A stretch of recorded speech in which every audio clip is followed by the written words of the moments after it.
Welcome. Live from the U.S. Capitol in Washington, D.C. I'm Alan Steinfeld. Welcome to a very special edition of New Realities. And we're here at the Congressional hearings on September 9th with some amazing guests, speakers who are going to comment on that. I'm really excited. We're going to do a live watch party. We're going to take the camera into the Congressional hearing room. But first, let me introduce some of the co-hosts here. My good friend, Zenka, Caro, who will be your online host. I'm here, your live host. And of course, my very good colleagues, Doctors JJ and Desiree Hurtak, who have been in this field for as long as anyone. Do you want to say anything about your background, JJ and Desiree? Thank you for introducing us. Yes, we've been involved for more than 50 years. I was a presenter at the First World Congress in 1977 with Dr. J. Allen Hynek and Jacques Vallée. First disclosure in 1995, Washington, D.C., with John Mack from Harvard University and specialists from all over the world. So we're seeing really the evidence come forth, full measure, on this very important occasion. Well, we're going to be introducing the three witnesses because many people don't know them by name. They're not like David Grush or Lou Elizondo. So, Alan, back to you. Are you ready to go in?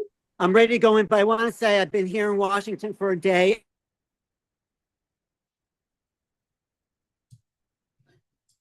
We're losing you, Alan, a little bit. You've got a frozen screen there. So we have some very exciting things in store. So here I am at the Capitol building, which is a lot more glamorous than the last meeting. This is the Visitor Center at the Capitol building, but I'm going to go online because we have some very distinguished guests online. There's Danny Sheehan. Hey, Danny, what do you expect from this meeting coming up today? What do you hope for? Well, I think that the potential news part of it is the three videos. They say they're going to show three new videos that haven't been seen before of UFOs. We'll see how convincing they are. That we don't. Everything's going on behind closed doors. You know, the question as to whether or not the Senate is going to include the 64-page bill into what they call the management package. Hey, Jimmy. Hey, Danny. Tyler was just here, but we're all here. Okay, good. So you're in the right place. Good. What's your impression of Burleson? You've been with Burleson directly. Yes. How sincere is he about the UFO issue? Oh, he's very sincere. He approaches it from the point of view of transparency primarily, and that it's completely unconstitutional for the executive branch to be lying to the Congress, kind of at a minimal level. Right. And for them to be concealing this kind of a extraordinary set of information that they've got. Right. I think he's quite convinced that in fact it's true. There we go. You know, Danny's a Great. important person. Also, Good. There. Thank you. what do you think of today's witnesses? Well, it's interesting. We'll see.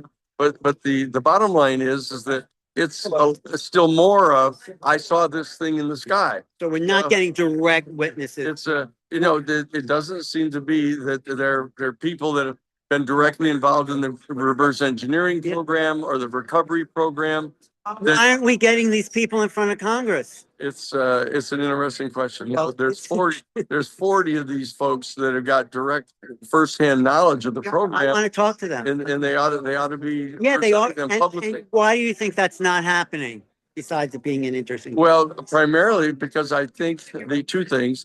I think that the driver of this entire process is still the national security state. It's not really the Congress. The Congress is responding to the initiative that's being taken from deep inside the national security state to try to release some additional information. We don't know how much, but it's still their call. So Luna and Burleson are not really in charge. They don't have the subpoena power until the statute is passed. If they're willing to pass the statute that provides subpoena power, then they can do it. That's the UAP amendment that's in front of. That's right. Oh, That is okay. right. So that's the muscle is in the statute.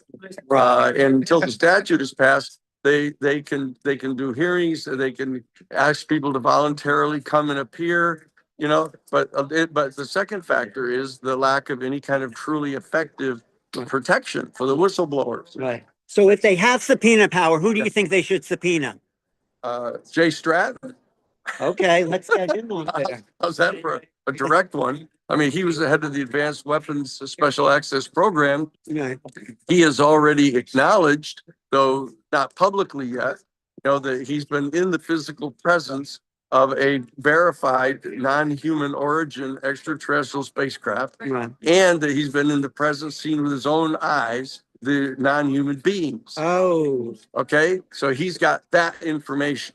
I want to talk to him too. But the bottom line is that without a truly effective whistleblower protection statute, he realistically is concerned that, you know, that his career would be over. Well, who's ruining the careers of these people? Who is threatening the whistleblowers? That's what with people we have to name. There's an element, obviously deep within the national security state infrastructure, that are choreographing Who this. are these people? Those people should be subpoenaed. Let me see, I've got a list right here. But I'm not at liberty to discuss who they are. Do you No, have a sense of where President Trump is on additional declassifications this year? Well, he said that, you know, as soon as he gets elected, he's going to issue an executive order ordering them to release all of it, which he hasn't done. Yeah. You know, so that we know that. I mean, anybody who can guess where President Trump is on anything at any given moment is better than, I think, anybody in this line. Yeah. Or inside this room. Yeah. I have to explain. I'm Nobody knows. from Poly Market. We're a prediction market. So we have a market. Will Trump declassify any additional UAP files by the end of the year? That's at 16%. Trying to find out if the events today send it higher or lower. I hear you. That's, I love the metrics involved. So we'll see. That, you know, the bottom line is, depending upon what your position is on Trump, you know, that we have to try to figure out how to explain to him how this is a benefit to him. You know, what's in it for me? All right. So that is Danny Sheehan. Any comments from the Hurtaks on what we just heard with Danny? I think he's right on target. There's 18 different intelligence groups. The whole spectrum has to be covered by one at the top. Stratton would be the key person. And Danny knows from his years of working behind the scenes with John Mack, others of importance, that this is a crucial moment to bring forth the leading thinkers, not only with the deep state, but also with foreign policy. And I have to say, I agree with Lou Elizondo. It's not a sprint, it's a marathon. So this is one more track, a run around the field, and we're getting closer and closer. I have one more person I want to talk to here. One of our good friends, Stephen Bassett. Hey.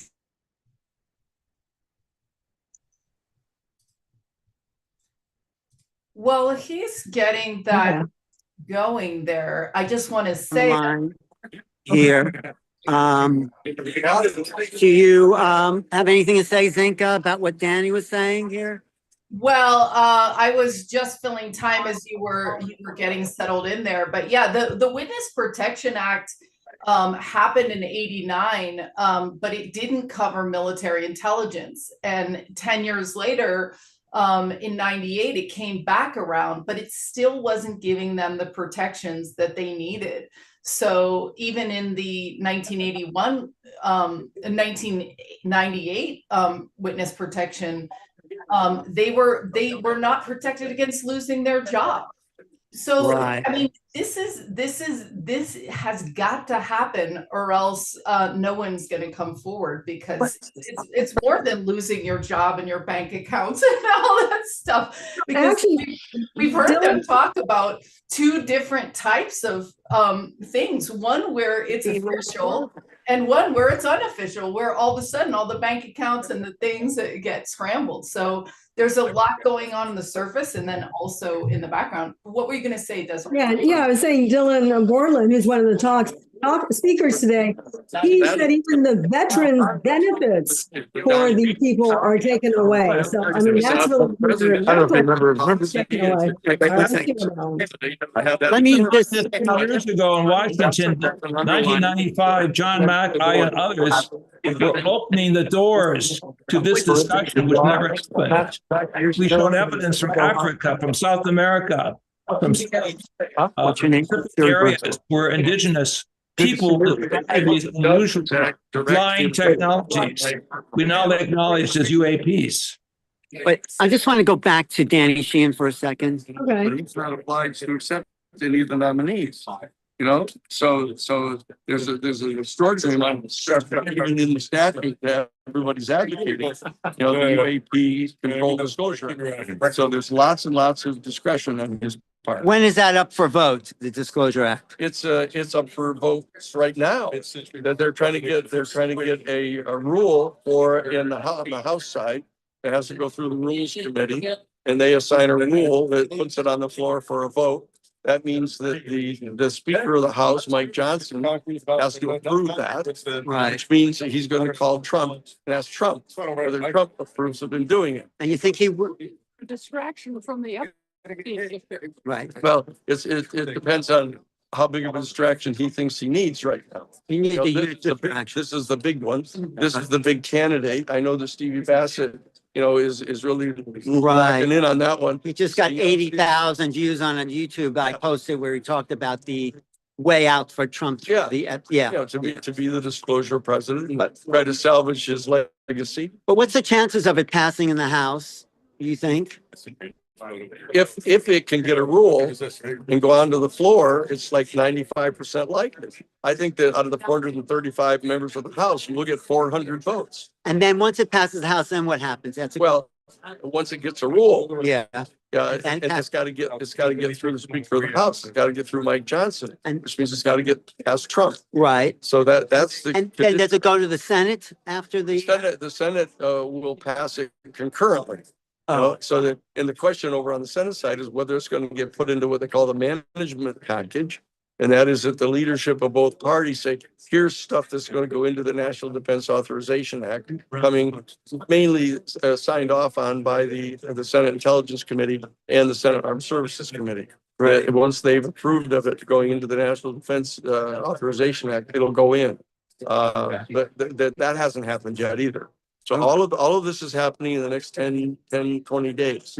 So, because it's all leading up to the September 30th date, where the statute that was passed in 2023, the 23-page bill, has ordered the 6 U.S. military services, the 18 U.S.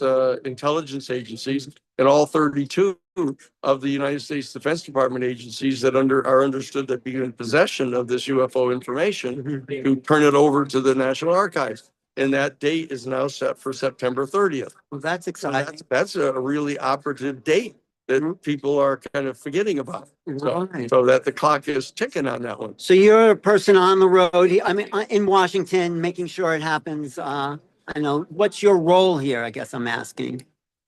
I'm number such and such in line. That's how I'm a regular citizen. No, but as a lawyer, aren't you here meeting with people? Yes. And what are your meetings about, if you don't mind? Well, telling us? we're trying to get enough pressure put on Mike Johnson, but Mike Johnson he's conceded complete control over his decision making to Donald Trump.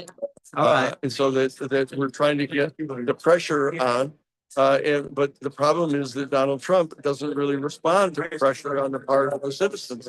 Right. And that's why he's still fighting back on the Epstein thing. You got millions and millions of people jumping up and down with their hair on fire over the Epstein thing. Right. And he still hasn't ordered it to all be released. Oh, because he's all over the. Well, we don't know yet. Okay. But so I'm saying is that this is a test for democracy itself. You know, as to whether or not we really as citizens have any effect upon policy, you know, because these two issues, the Epstein issue and the UFO issue, is overwhelming citizen demand that Right. this information be made public. And still you have everybody kind of swirling around in the Congress trying to figure out whether they're going to do it or not. Well, Luna's for it. I mean, she's Yeah. quite an advocate. Have you met with Luna? Yes. And what was your response? She clearly wants this done. She wants this done. Burleson wants this done. The members, there's 11 members of the task force on the declassification. They all want it done. A majority of the people on the House Oversight Committee want it done, but none of that makes any difference. But what do you think Luna knows? Because she asked questions about interdimensional beings and interdimensional. That's pretty out there for a congressional person. Well, What does she know? as of right now, the repository of the really intense information is over on the Senate side. It's in the Senate Intelligence Committee. They've got the witnesses who've been sworn under depositions and have given closed door testimony already about the reality of the UFO craft, the reality of the back engineering program, the reality of the capturing program, of their capturing Yeah. UFOs. Right. And the fact that they're trying to make a weapons system out of it, you know, and that they've got bodies Yeah. that they've Right. now tested and verified as non-human. All of that information is in the hands of the Senate Intelligence Committee, but they haven't made it public. What's stopping them from making it public? The threat of the national security state, that anybody who supports that is going to discover, you know, mystery money appearing in the campaign against them. The next session. That's And it's a criminal covert operation that's going on from deep within the national security state infrastructure. They've been authorized to do it for decades outside the country to other adversary groups. And lo and behold, it's come home to roost. who's authorized them to do this? Where's the origins of that national security? There's the National Security Act of 1947, but that was in September of 1947. But in March of 1948, there was an order issued by the National Security Council. Interestingly enough, giving them authority to engage in covert operations against foreign adversaries. That's the CIA. The problem is that this national security state used the citizens of the United States to be in that category of kind of foreign adversaries. Right. And so that they're now thinking they're entitled to direct all of those kind of covert operations against the citizens and against the members of Congress. Right. People warned them ahead of time. Isn't that illegal? It's illegal, unconstitutional, criminal. There's a long list of adjectives that you can. Can't these people be arrested for this? Yes, Well, why aren't they? because the authorities that would order their arrest are also subject to control by the national security state. It doesn't sound like democracy to me. Well, it probably, because it isn't, you know, I mean, that's good hearing. The fact of the matter is this is a fundamental and profound compromise on democratic principles. Right. And the worst part of it is that everybody knows that. So how do we change it, Danny? You're the lawyer here. By a popular uprising. Okay. You know, you're starting to see something like that with the Epstein release. Right. It's a citizen uprising That's what- against it. that's And what you we can need. see that has some effect. That they actually get a fright. What they can do is they can turn to the national security state people and say, look, I got to do this. Mhm. I've got to do this or I'm out of office and then I won't be here to do whatever it is you want. Right. So they're a dual threat. There's the threat from the national security state to oust them from office. There's the threat from the citizenry to oust them from office. What we have to do is we have to be able to be superior to the threat that's being posed by the national security state to them. We need numbers. That's what your institute is about. We need education, we need grassroots organizing, we need mobilization, we need all this. But this is a great test for democracy. This is a great test for democracy. And it provides textbook training for all the citizens. So we have to get as many people that are interested in watching who's playing the Saturday football games, you know, being interested in what's going on in Congress. Exactly. If they want to get this information. Thank you for your work, Danny. We appreciate it. Hey, Alan, can we ask him about Arrow and the whistleblower program and how it's been dealt with? Because there's a lot of concern over how that went. So in 2023, Arrow was open, people were supposed to be able to come forward, but that didn't happen. So there was a huge breakdown in that process, which is why we're here today with what we're dealing with. So Let me ask Danny about the Arrow situation. What do you want me to ask him exactly? yeah, so well, if he's busy too, we can wait to ask him. Basically, I want to find out what the breakdown was. There was a very heavy complaint on the whistleblower side as to how Arrow was being handled and how their testimonials were being dealt with. Well, we agree Well, with maybe- Zenka that basically most people don't feel that, even though they've reported to Arrow, Arrow hasn't taken it anywhere. So ask and the Danny what he feels about Arrow. Yeah, the conclusion was that there was nothing to see there. So these people came forward, Crush and all these people, and then the conclusion was, oh, there's nothing to see here. Okay. So a lot of people, I just want you there to was talk about the expectations for the, wait, I have Steve Bassett here. I want to just ask him what he hopes for today's hearings. perfect. This is going to surprise a lot of people. The written statements are already out. You can find them if you do a search, written statements for the UAP hearing, September 9. They're good testimony. It's going to be interesting, but there's one particular moment that you got to watch for, and it will be the first time it's ever happened. When George Knapp testifies, he is going to mention his research in Russia a number of years ago, where he got evidence confirming that several nuclear ICBM sites in the Soviet Union were shut down with a craft overhead. It's the first time the shutdown of nuclear weapons anywhere has been brought under oath to the Congress.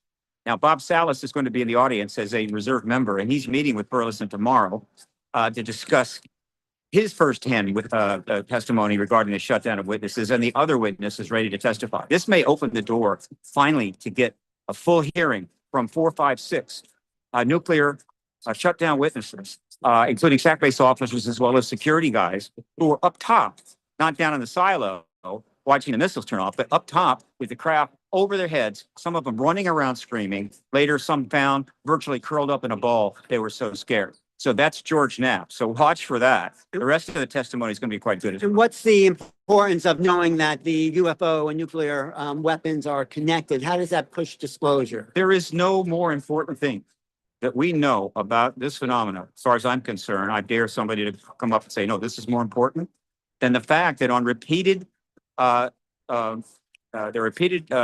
events where they shut down all the nuclear weapons at several ICBM flights in the United States and in the Soviet Union. Right. So why? We need to know that. What do the people that were there think about it? Was it a message? And we, of course, were allowed to turn them back on. So if somebody has a better aspect of the ET presence than that in terms of the global implications, I'd like to hear it.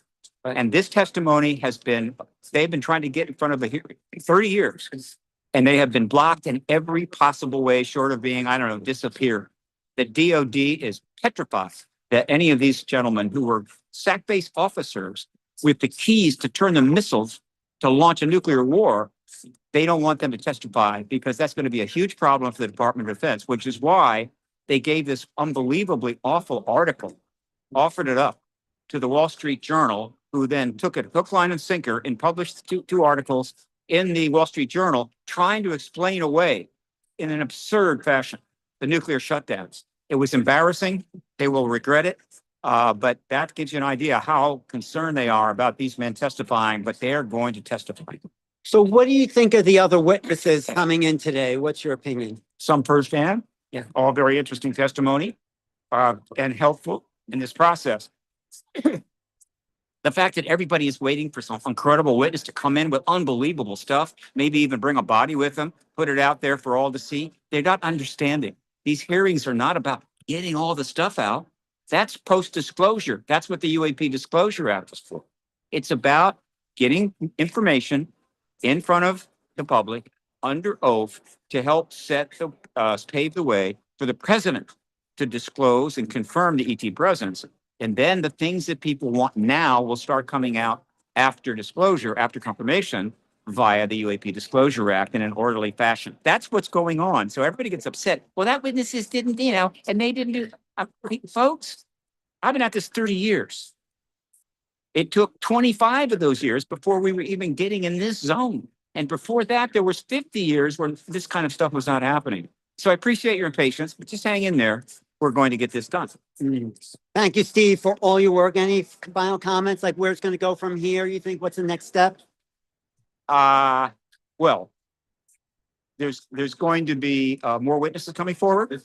There's going to be more hearings. The UAP Disclosure Act looks like it has a decent chance to pass the House and the Senate and become law, the full act. Watch for that. So yeah, this September may be the watershed month. But there's other things happening in the world that could not derail, but certainly sidetrack a little bit. So let's keep our fingers crossed. Thanks, Steve. We'll come back to you after the meeting, maybe. Okay. Happy. Okay. Any comments by our panelists about some of Steve's comments? I agree completely with Steve. As you know, Al and I had the opportunity to meet with the famous Soviet specialist, Marina Popovich, and I received a picture from her of one of the alien bodies, which I'm willing to present if the time is appropriate at the proceedings. We do know on the highest levels, the Russian government, the Chinese, all governments have, shall we say, not decided to disclose things they feel would be troubling to human civilization. On the other hand, the indigenous peoples of the world, from Africa, South America to Australia, believe in their traditions there will come a time when we will understand the sky nations, the sky people. I believe this is the appropriate time for space law, for disclosure, for a whole new psychology that will give people hope, direction, and endurance we need as a human race. And I'm so glad that Sala is going to be there because Yes. the anti-nuclear side of extraterrestrials have been proven from Detwaters to Maelstrom. And now, as he said, George Knapp will bring it out for Russia as well. Even Argentina, nuclear power plants have had UFO sightings, and Fukushima as well. Let me get Chris Bledsoe right here on the line and see what he has to say right here. Hey, Chris, what are you expecting from today? Great to see you here. Glad to be here. What do you expect from these hearings? I'm hoping that that we move the ball down the court towards public disclosure or awareness. I think disclosures here are post disclosure, but it hadn't hit the mainstream yet. What do you think your contribution is? Because you're one of the major forces these days in the UFO field. How do you contribute to this overall picture? Because I'm connected to the phenomenon and have been for 18 years. We're here. My life's goal is to just share it with everyone and show the world we all have that power, that connection, that we can interact with this on our own. What do you think the message of this phenomenon is really about? To awaken and to save this world. If we don't awaken and get rid of the division, we're going off the cliff. It's just evident to everyone. And so this phenomenon is aware of that and is trying to wake us up. That softens the heart of people when they start interacting. It's a really big deal. Thank you, Chris. Thank you. Chris has been one of the leaders in this field recently, and I'm here with Doctors JJ and Desiree Hurtak. Two of my favorite people. There you My go. wife loves you guys too. So. Unmute, Desiree, unmute, because and then Zenka, who's Chris. Hi, hey JJ, Desiree, and Zenka. Zenka. Do you know Zenka from No, Sedona? I haven't Zenka, met her. we got to get him in what you're doing with the Purpose Lab. Yeah. And Sharon, good to meet you. Yeah, no, they're live streaming this from around the world to the audience here. Yeah. I'm here with Anna Estevez. What is your role in this, Anna? What's your interest in this? Well, there's just so many interesting things that are coming out of the engagement with the phenomena. So just really appreciate that so many people are pushing forward the understanding of what can be taken forward from this. But what was your job in the government or? Well, so I used to lead energy and space technologies and some interagency work, national strategies and digital assets and space technology. Great, thanks. And so there's plenty of people in the government who really appreciate the phenomena and they're, they just move forward with what can be done, what can be built. So we used to hold open public interagency and private sector meetings, quite a bit of. So is there progress in the government with this phenomena? I think it's similar to societies. There's, if we go out to our families, to the streets, it's a significant percentage of people that are open and are forward. And then there are other people that it's, outside of their worldview or what they might need to focus on right now. So it's probably a similar mix to what you see in society. What's your personal belief about the phenomena? What do you think they're here? Who are they? What's their reason for being here? I think it's important for everybody to discern, but it's probably quite a mix, so it's not a one or the other type response, I would say. Thanks for being, good to see you. Yes, all right. So that's some of the people here on the line and Zenka, we're building a community here, you can see, with all these people. I'm going to see what Jim Garrison has to say too, okay? Right, because I was just gonna say a lot of people are gonna talk about triangle craft, which have traditionally understood to be what Steve Bassett is calling. Oh, let me just eavesdrop here on the conversation with Jim Garrison and Danny Sheehan. Jim, this guy right behind you. Oh, no. It's a really good question. Oh, I know. Interviewing Danny and he's asking the best question. Oh, but like, how do we get to the bottom of this thing? Like, you've been working on this for years. What do you think's going to happen with this hearing? Anything? I think it's a small, important step in a direction that is inexorable. What is that direction? What's your vision for the future? I know you're hosting the State of the World Forum, but what's your big vision for the disclosure and what will that mean to civilization? Well, I think we're in the midst of the most important milestone in human history. We're being told by the U.S. government fitfully, with many circumlocations around veracity, that we are not alone, that extraterrestrial intelligences are here. We've had communication and contact for many, many years. And the important milestone that I think that we're in is that the cat is out of the bag and the government is less and less relevant. Right. The reality is that it is the people that now know the truth. The people now need to make contact. And so I support the hearings. And that's why I'm here. But I don't think that's where the action is.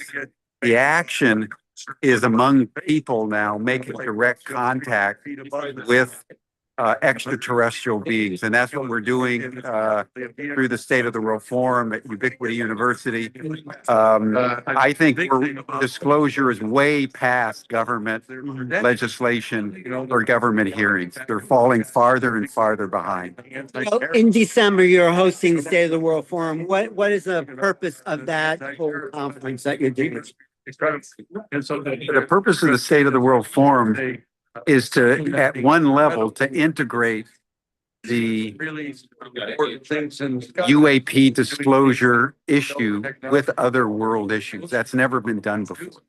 Normally, you have conferences like Contact in the Desert or the MUFON conferences, but they're always held in isolation.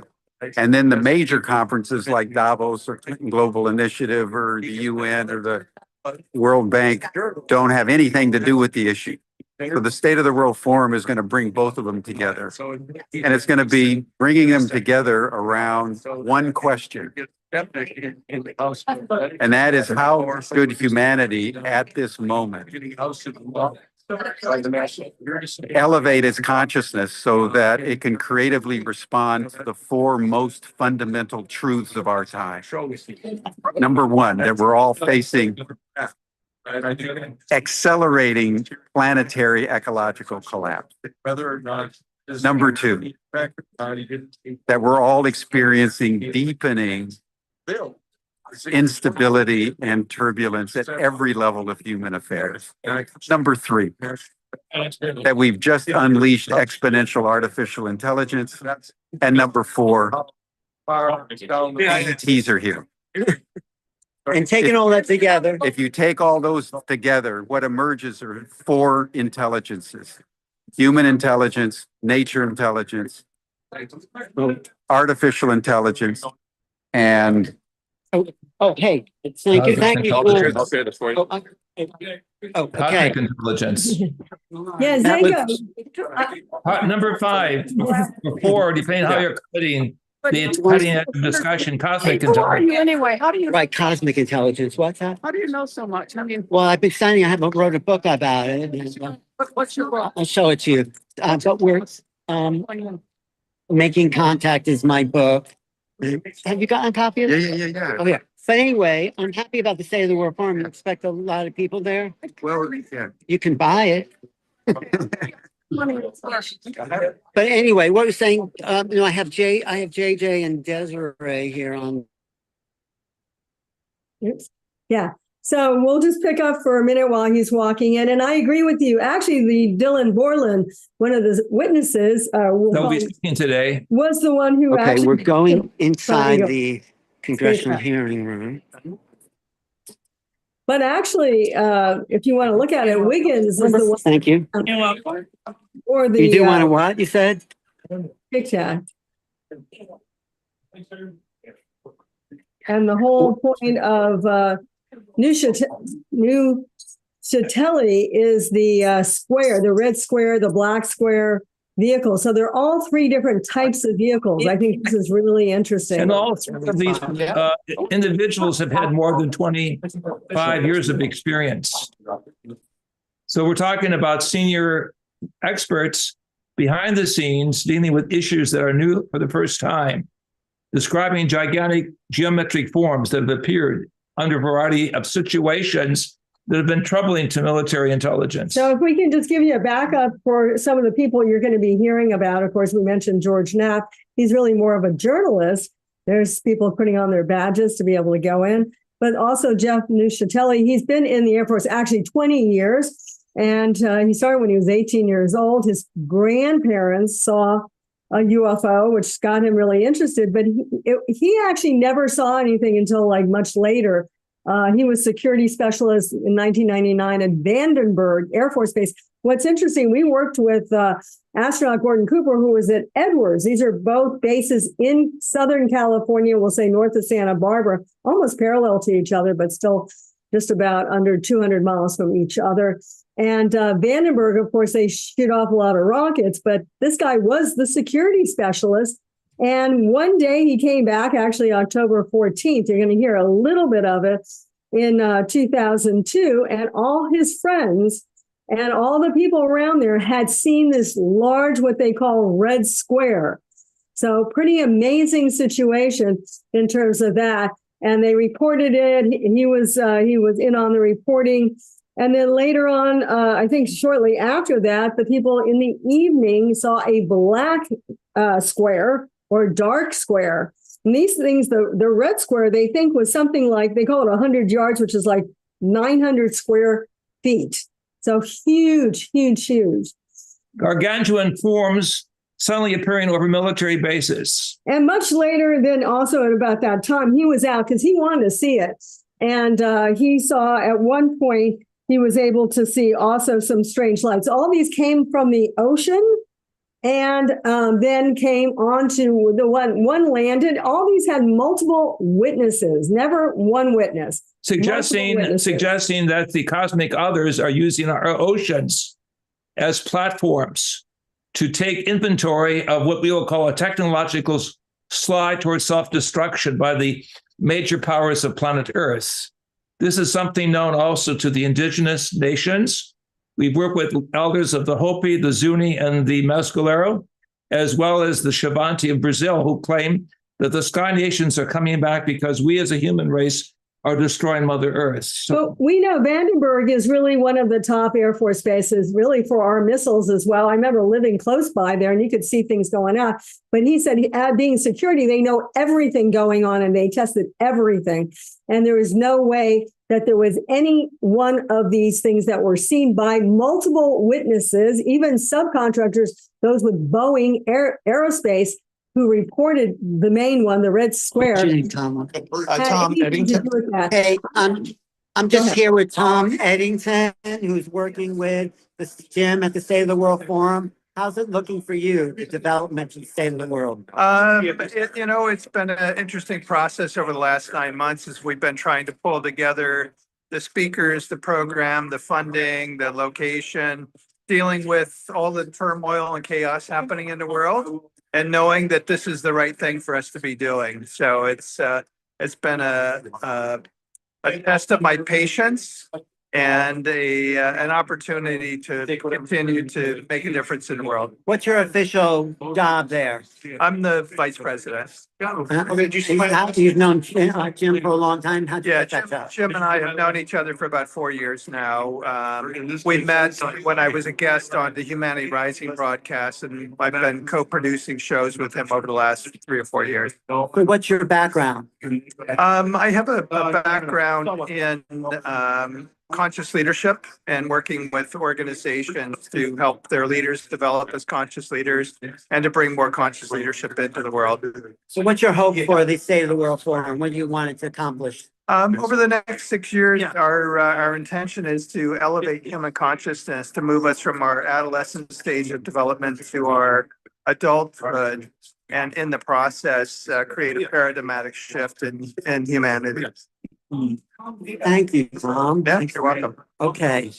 Okay, back to you guys. Yeah, Go I ahead. had some things to say too, but go ahead with you, Desiree, about the witnesses. We were talking about, that was just Nuccetelli, and then I want to say that Chief Alexandro Wiggins, who's actually, he calls himself not a whistleblower because they never signed anything or did anything like that. He actually was a witness. He's the main, I would say, in a certain sense, witness, although Dylan Borland has seen some stuff and so did the other one, but very briefly. But he's the one that's following the second Tic Tac. So San Diego, who remembers 2004, there was the first Tic Tac, and then in 2023, actually February, was the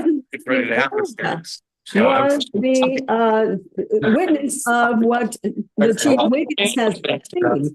So we're talking about a paraphysical physics that violates the laws of thermodynamics. We're talking about consciousness psychology that's the missing key to bringing people together to understand something that's very advanced and where we are in the overall evolutionary scheme of things. Right. So Wiggins himself is a chief radar specialist. He was aboard the USS Jackson in Southern California by San Clemente, same area, as I said, as the 2004 event. And also, in addition to that, so when he saw these vehicles on the radar inside the boat, he actually ran out to see them. Hey, can I see this live? And he saw it on the horizon, and then he went back and looked. He said on something called a Sapphire system, and then he saw that there wasn't just one. Then they saw 2 on the radar, and then eventually they saw 4 on the radar. And this was on the radar. I mean, it wasn't just them in a sense. It was, everyone who was around there recorded this.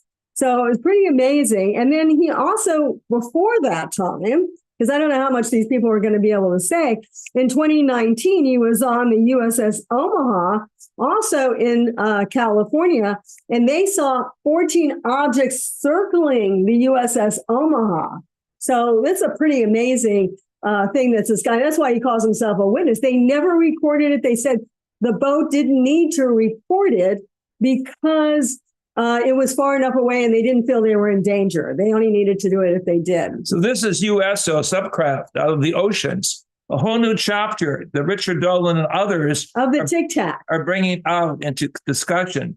I did want to say I had the ever unique opportunity to work with Russell Targ and Elizabeth Rauscher at Stanford Research Institute, where we collectively authored a book called Mind Dynamics in Space and Time, which is the ability of scientists and engineers to use the higher powers of the mind to begin to work with other levels of cosmic intelligence. This is the missing physics, the so-called X-Files.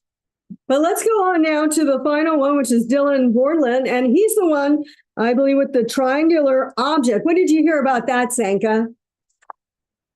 Well, I'm just interested because a lot of people in our community believe that the triangle crafts are reverse engineered crafts, that they're our own crafts. So it's interesting that we'll be talking about disclosing something that we built, perhaps. Well, this guy was actually seeing it over Langley Air Force Base. And many of us, as Dr. Hurtak said about the remote viewing, many people know that Langley is kind of high up echelons in terms of government of Department of Defense and CIA, whatever else. I mean, we're not really disclosed to all that. But he was a one, I guess they call it, geospatial intelligence specialist. He was an expert on radar, video analysis for the U.S. Air Force from 2010 to 2013, and advanced electro-optical imagery.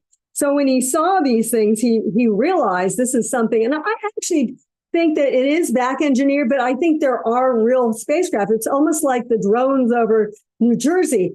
Even I think Jeff Nuccetelli says, there's some of it is us and some of it's them at this point. So I like to go back to the 50s or something like astronaut Gordon Cooper, who in 51 saw a whole flotilla over East and West Germany.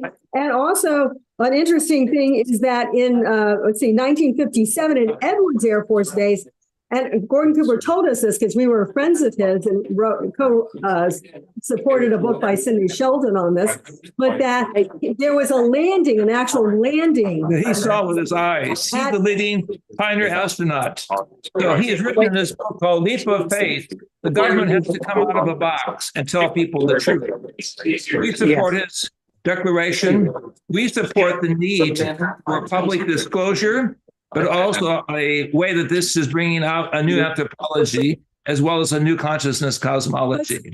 Also, Nuccetelli has, because he was a security specialist, he got a report that one of the vehicles coming off the ocean also landed temporarily at Vandenberg Air Force Base. So basically, it's not unusual, even from 57 to 2003, that vehicles literally land on our Air Force bases that aren't ours. That's really scary. I know, that is such an important case. Hey, Zenka, I just want to ask, are we being streamed to my YouTube channel? Yes, everything's working. And if you can watch your mute like you've been doing when you're stepping aside, that's perfect. But everything's been going. Oh, how do I see it on my YouTube channel? Just go to your YouTube channel. It's live. Did you do that already? Have you done that? We're watching it for you, actually. We got to go. I wanted to say a few things about the context of the UAP Disclosure Act. So this was an act that was put in place in 2023, really to deal with this situation. So it said that, okay, we've got to disclose this in 300 days or 25 years. Witnesses are going to be able to come forward. All this information is going to come out. But what's happened since then is this gradual eating away of the original intention of the original act. So what happened is they removed this board of 9 people that was independent where the witnesses could come to, and they said, okay, no. Instead, they rewrote it so that they would have to come to the DOD or ARROW. And we all know that that wasn't working out so well for the witnesses. They also took out all the information about, this will be 25 years or 300 days. And they also took out the eminent domain clause. And this is very important because the eminent domain said that in 2003, with this UAP Disclosure Act, that all the materials and the craft stuff that we had found was going to go back to the US government. And they also took that out in these last 2 years. And now it's gone back to being in the hands of whatever contractor found them, right? So I think right now we're settling back into this 2025 UAP Whistleblower Protection Act, which we're dealing with today. And this idea that we've got to figure out how these information flows are going to work, right? If this is actually going to come forward. So they also were going to do a huge public, records of all the UAP stuff that was originally in the UAP Disclosure Act bill, and that is now not promised in what's coming through. So the only other things that I'm really wanting to double click on is what Steve Bassett just said. If testimony comes out again and more clearly on the record that the UFOs are not belligerent, that are perhaps hoping to help us not destroy ourselves with nuclear weapons, if they have been shutting down these sites, that is significant, because this is all a story in how they're telling it. And this is a very calculated story that they're very carefully letting out of the box. So it's interesting because they know what's going to be said today. Everyone knows what's probably going to be said today. So it's interesting that that element of the story is going to be showcased today. Yes. Well, I think Danny Sheehan has helped. Representative Luna has helped. And also Representative Burleson has helped to get this bill back into the law to allow. We're going into the room here. We're going into We the, need your video, Alan. I know.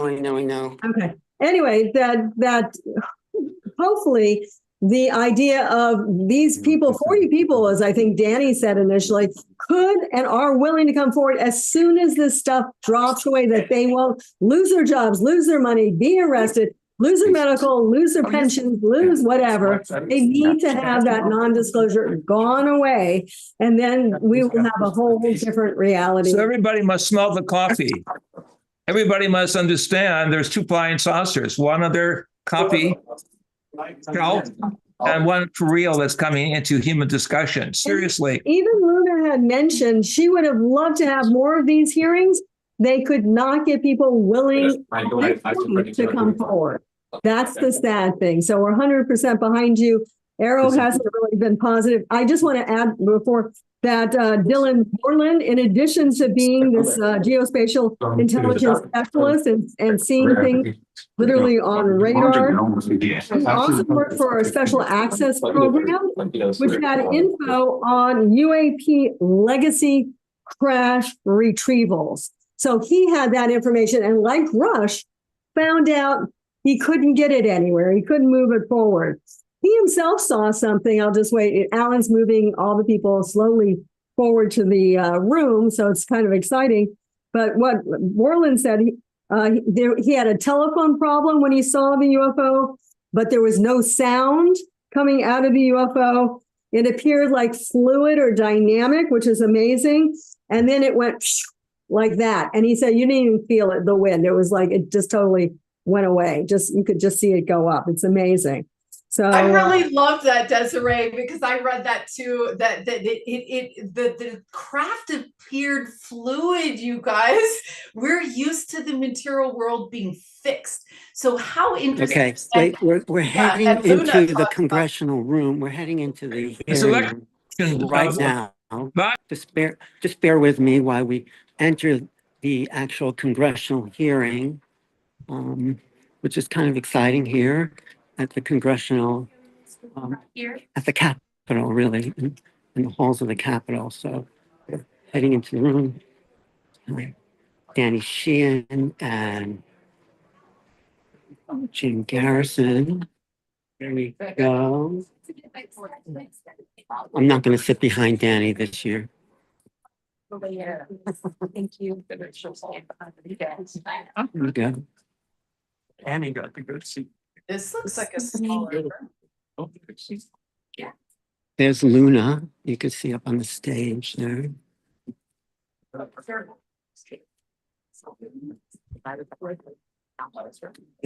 is There is. Except I got. Happy to be here.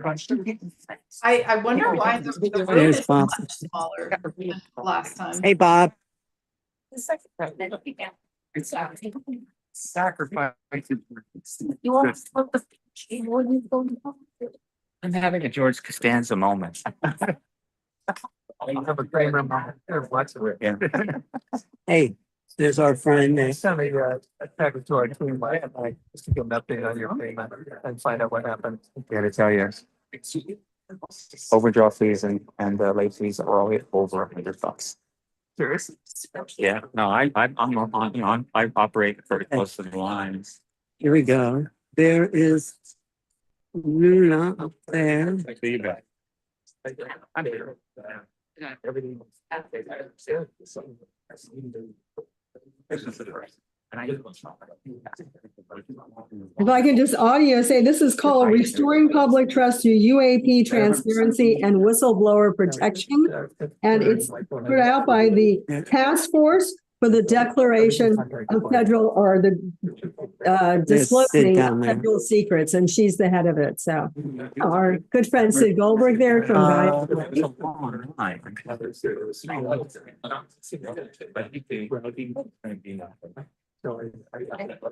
Plus the line is done. So we have 4 minutes here before it's supposed to start. There's Bob Sala, do you want to introduce, just tell people who Bob Sala is. Oh, yeah. I am sitting here at the 2009 UAP UAP hearing, for the task force, Secrets Task Force. And I have with me Captain Robert Salas and his wonderful wife, Marilyn. Right, Right. yes. And he is not only here to watch this, he is going to be meeting with one of the members, Burleson, afterwards. He's also going to be doing podcasts with Burleson. And they're going to be discussing the potential and prospects for him and other SAC-based officers to testify under oath about the shutdowns of missiles in our country. Well, tell people about the thing he witnessed in 1967. Well, why doesn't he tell you? Can you hold that phone? Steve? Sure. I'll let him tell you. There you go. All right. In 1967, I was in command of the launch control facility. Down. In control of 10 nuclear missiles. Louder. It's okay. In control of 10 nuclear missiles when a UFO came over and disabled all 10. This was confirmed. The witnesses upstairs, which are about 6, 7 security guards, and also confirmed by the man that came out to help bring the missiles back up on alert status.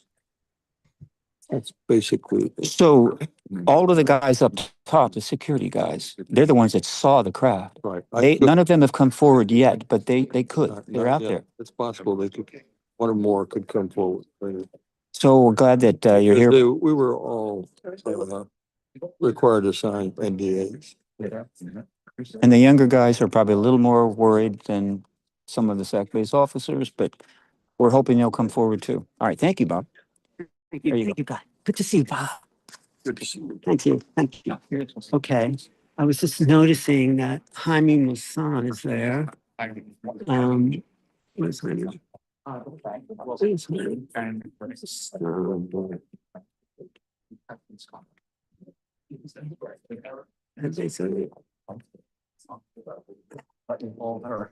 Okay. So thanks to everybody for tuning in. We are going to be showing the live stream. And then we'll be talking a little bit afterwards to get reactions.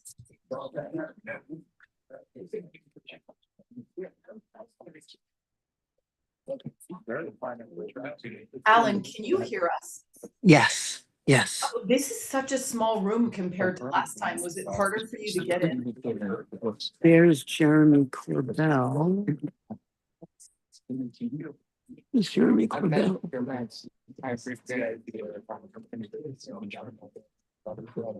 Them? Yes, the committee. You're just like a job.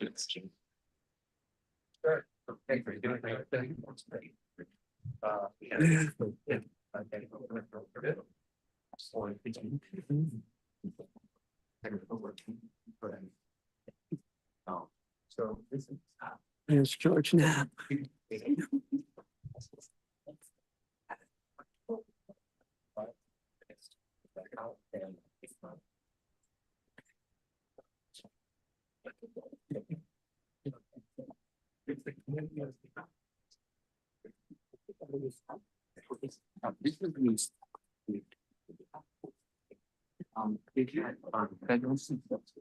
Which is essentially a subcommittee of the oversight committee, but it has a task force name. It's operating like a committee, subcommittee. I saw that Jaime Maussan is here. Yeah, yes. Good. Jaime's here. There's a lot of people here that have really come in on this in terms of the field. Who else have you seen here?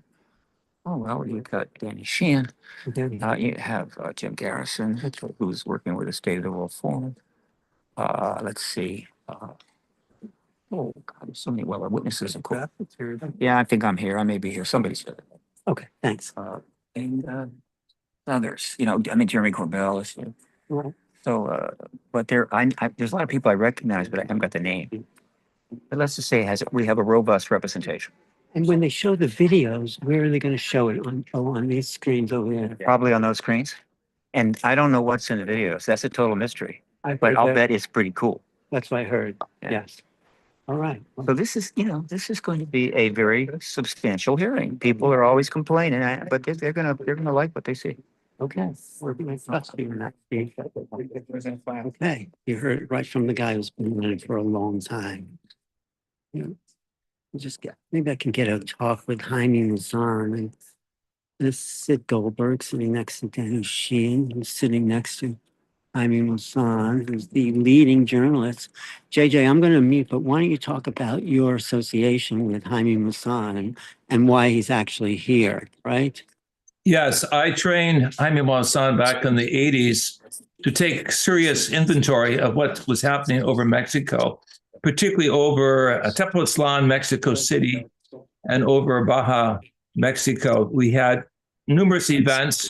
We worked together on Televisa, the largest channel working worldwide with Latin America, reporting thousands of cases. Perhaps he's the most important Latin American journalist. And I just want to say in 2004, there was a bigger case even than the Tic Tac over Campeche, Mexico, which Jaime Maussan reported on. Then the same year, shortly thereafter, came the Tic Tac off of San Diego. So I think we're about to start, but Jaime's been a key person. People in Mexico send all their UFO footage to him. He puts it out, and he's fabulous sitting, of course. And then also Sid Goldberg from Gaia TV with the red camera right there. Jaime's on the other side of Danny Sheehan. This is a very august assembly of journalists, researchers, members of Congress who are willing really to push the envelope and let America people and those throughout the world understand that we are reaching a whole new cosmology of consciousness. We are at the threshold of rewriting history and opening, as it were, the book of life to a new chapter where the human evolution connects with what the keys of Enoch call the higher evolution. We are not alone in the universe, and we cannot be forever alone from this point on. Technology, science, religion, philosophy, all will take a quantum leap. Can we hear the speakers now? We're excited to look at some very new faces and some old faces. I think Gallaudet, Admiral Gallaudet may be there, but definitely Schellenberger, who did the Immaculate Constellation in the last hearing, which was 2024. And there will be a plethora of new documents still coming forth. Some of you may be interested in the keys of Enoch and some of our related work in consciousness physics with the late Elizabeth Rauscher, who wrote more than 400 scientific papers. So all of this is available on our internet site. And let me say, some of these people have talked to either David Grush, Admiral Gallaudet, Arrow. They've all brought out their testimonies. They're willing to step forward regardless of their NDAs. As I said, though, the chief Wiggins does not have an NDA on that. he feels himself to be a witness. So I think we're going to be seeing some of the films of the 2023 Tic Tacs, and maybe even that 2019 at the USS Omaha, and hopefully some of the other material from Dylan Borland and from Jeff Nuccetelli. Remember, in the Keys of Enoch, I wrote in 73, I mentioned 2003, 2004 as a significant period where people throughout the world would be mindful of ships coming out of the ocean. We're starting. Okay, we're starting. Representative Wiggins of Alaska, Representative Ogles of Tennessee, Representative The chair may declare Without a recess objection, at the any chair may time. declare a recess at There are no objections. I recognize myself for the purpose of making an opening statement. today's hearing. Questioning witnesses. Representative Biggs of Arizona, Representative Biggs of Arizona, of Alaska, Representative Ogles of Alaska, Tennessee, Representative Ogles of Titus Tennessee, Nevada, and Representative Representative Titus Nevada, Moskowitz, Florida, and Representative Moskowitz of Florida. There are no objections. I recognize myself for the purpose of making an opening Good statement. morning and welcome to the hearing. Good morning and welcome to the hearing regarding UAP For too long, disclosures. the issue of unidentified anomalous phenomena has been shrouded. Air Force Base incident that occurred with myself and former Representative in that case. As well as Representative Burchett followed up on a lead with multiple active duty Air Force pilot whistleblowers that alleged that the United States Air Force was covering up the activity at Edwards Air Force Base. We have heard from a number of whistleblowers, specifically military pilots, that the reason for not coming forward publicly is out of fear that speaking out will cost them their flight status and A lead from multiple active duty Air Force pilot whistleblowers that alleged that the United States Air Force was covering up UAP activity at Eglin Air Force Base. We have heard from a number of whistleblowers, military pilots, that the reason for not coming forward is out of fear that speaking out would cost them their flight status and potentially their careers. This is unacceptable. We cannot protect our airspaces if our best trained observers are silent. We cannot advance science if we refuse to ask questions. And we cannot maintain trust in government if we keep the American people in the dark. Now Congress has tried to fix this problem. Congress tried to create formal channels all domain anomaly resolution office, Caro, and the Intelligence Community Inspector General for service members and officials to make disclosures. But the reality, the reports come in are often to brush aside, slow-walked, or met with skepticism rather than serious investigation. Recently, the former Aero director, known as Sean Kilpatrick, attacked our witnesses and members on this committee. It should be noted that he's a documented liar and brings into question what his purpose at Aero really was if it was not to follow up on investigations and disclose his findings to members of Congress. A former Deputy Assistant Secretary of Defense for Intelligence, Chris Mellon, described a report published by Aero that found no evidence that any USG investigation, academic-sponsored research, or official review panel has confirmed any sighting of UAP-represented extraterrestrial technology. As the most error-ridden and unsatisfactory government report I can recall reading during after decades of government service. Mellon further noted that this was a first error report submitted to Congress without the Director of National Intelligence's sign-off and seemingly excluded input from any scholars or experts who have studied or written extensively about this topic, as would normally be in any other case in this field. Mellon determined that this report failed to fulfill the congressional mandate under which it was required, omitted entire agencies with known investigations or activities related to UAPs, and omitted any discussion of efforts to hide classified or unclassified information about UAP. Such efforts were unaddressed by the report, despite the existence of agency records and investigations concurring with them, including those at U.S. Customs and Border Protection. If we set up offices and oversight bodies only to let them become graveyards for testimony or worse yet, ruses for pretending to investigate when in actuality there was no follow-up, then we are not doing our jobs. In recent months, Congress has also been presented with evidence that points to technologies that, to our knowledge, are beyond our current capabilities. It is our duty as elected representatives to follow the facts wherever they lead and to ensure that those facts are not buried under classification stamps or bureaucratic excuses. Let me be clear, whether UAPs represent adversarial technology, natural phenomena, or something beyond current human understanding, Congress has a responsibility to investigate. If these objects are foreign in origin, then they pose a direct threat to our national security. And if they represent something unknown, they demand rigorous scientific inquiry, not ridicule, not secrecy, and not silence. The stakes are very high. Adversarial nations are not waiting for us to catch up. They are studying these phenomena as well aggressively, as multiple nations have also announced their own parliamentary investigations into this very topic. If we are to continue to hide information from ourselves, we risk strategic surprise. If we continue to ignore pilots and service members, as well as countless government whistleblowers, we risk losing their trust. And if we continue to shield the truth from the public, we risk eroding the very foundation of democratic accountability. This is why this hearing matters. This is not about fueling speculation. This is about demanding the basic transparency from the Department of Defense and the intelligence community and other military contractors. It is about asking the questions every American has the right to ask. What do we know? What don't we know? And why in a free society are we being told so little? A major barrier to this committee's inquiry into UAPs has been the lack of cooperation and transparency from the Department of Defense and the intelligence community.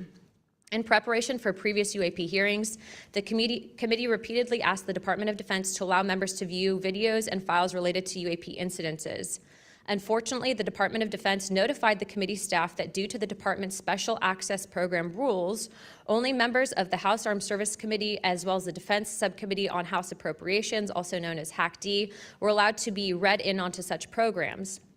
For a non-committee member to be allowed to view these documents and videos, individual members must be approved by the chairman and ranking member of both HASC and HAC-D. Independent SAP oversight has presented a consistent problem for Congress, as well as program budgets are classified. Additionally, oversight reporting to Congress is classified and only provided to the authorizing and appropriations committees of jurisdiction. The American people are not fragile. They do not need to be shielded like children from reality. What they cannot tolerate and what they will not forgive is a government that withholds the truth and punishes those who dare to speak up. I want to close with this. Future generations will look back at this moment and ask what we did when presented with the unknown. Did we look away, embarrassed or afraid, or did we pursue the truth with courage? I intend to be on the side of truth, transparency, and accountability, and I hope my colleagues on this task force will be able to do the same. To quote a few elected officials, Senator Schumer has stated, multiple credible sources allege a constitutional crisis over UFOs. Senator Rounds has stated that these are brilliant individuals and they are not making this stuff up. And our current Secretary of State, Marco Rubio, has stated very high clearances and high positions within our government in regards to these whistleblowers. Senator McConnell also described these whistleblowers as sane and credible. And the witnesses today are not alone. In fact, they're far from it. In fact, 34 senior military, government, and intelligence officials have broken their silence. This includes now Secretary of State Marco Rubio, Senator Rounds, Senator Gillibrand, General Jim Clapper, the former director of the government's UAP task force, the former head of aviation security for the White House National Security Council, the former Secretary of Defense, and many more. Again, to quote Secretary of State Rubio in an upcoming documentary known as The Age of Disclosure, even presidents have been operating on a need-to-know basis that begins to spin out of control.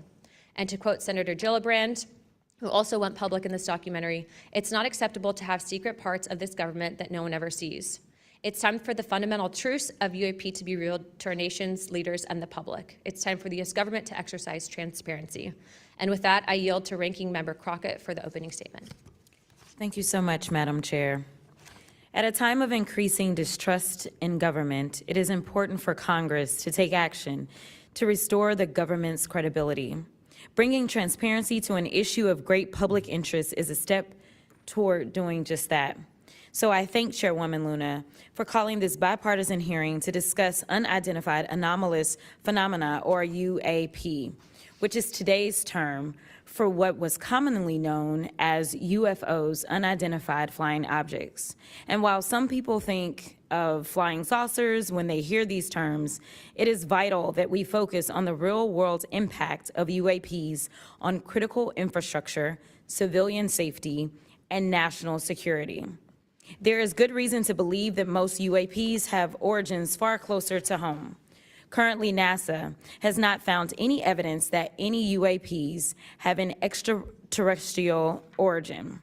Our adversaries are working to develop new capabilities to gain military advantages, and those efforts are likely explanation for the mysteries that we have observed. Nevertheless, the federal government has a responsibility to the American people to investigate and provide transparent disclosures about every incident.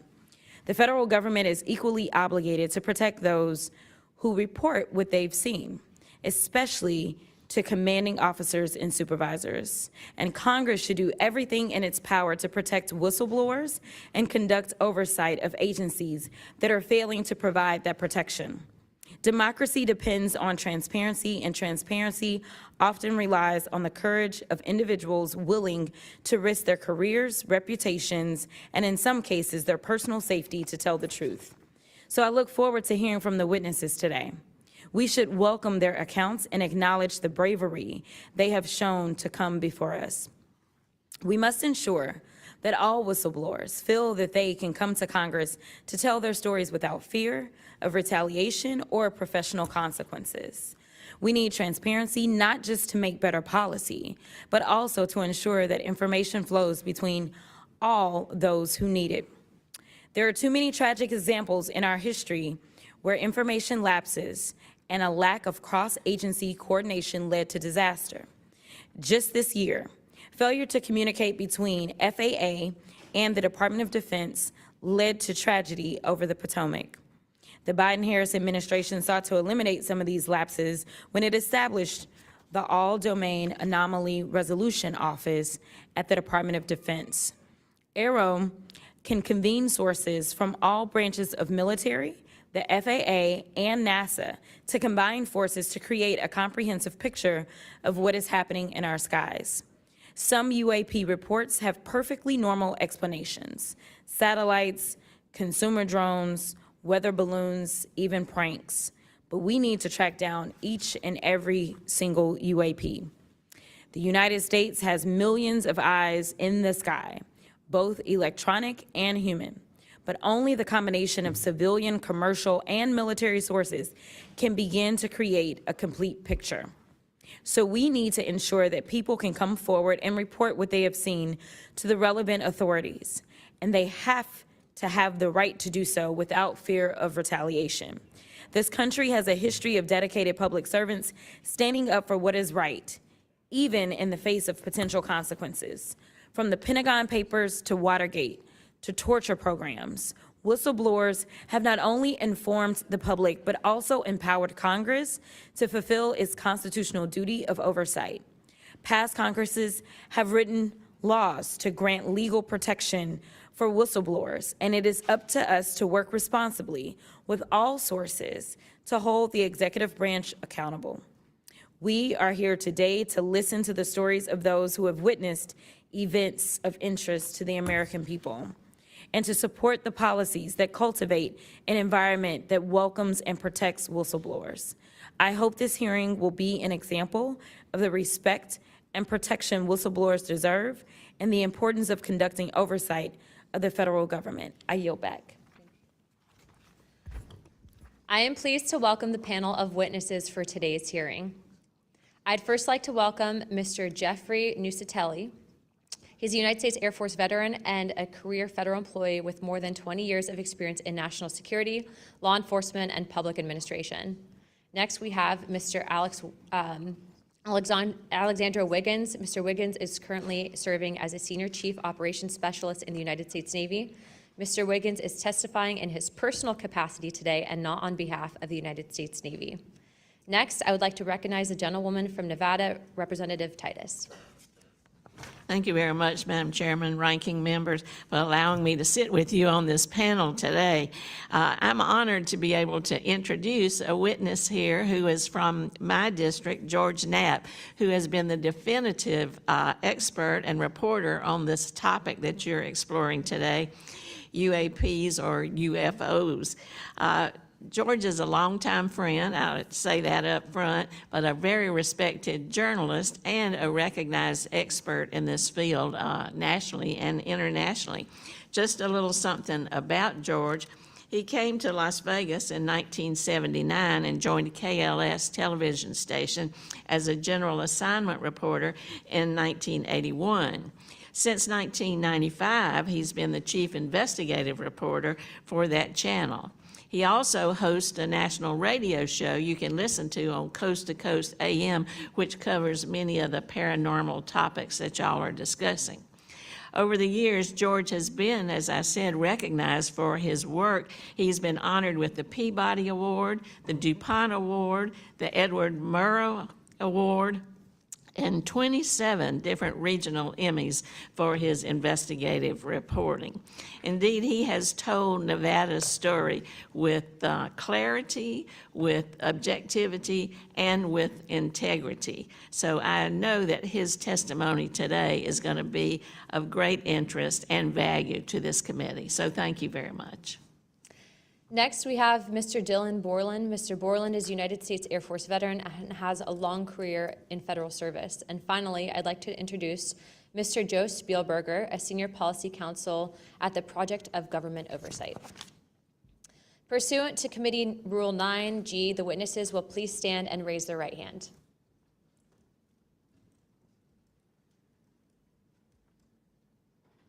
Do you solemnly swear or affirm that the testimony that you're about to give is the truth, the whole truth, and the nothing but the truth, so help you God?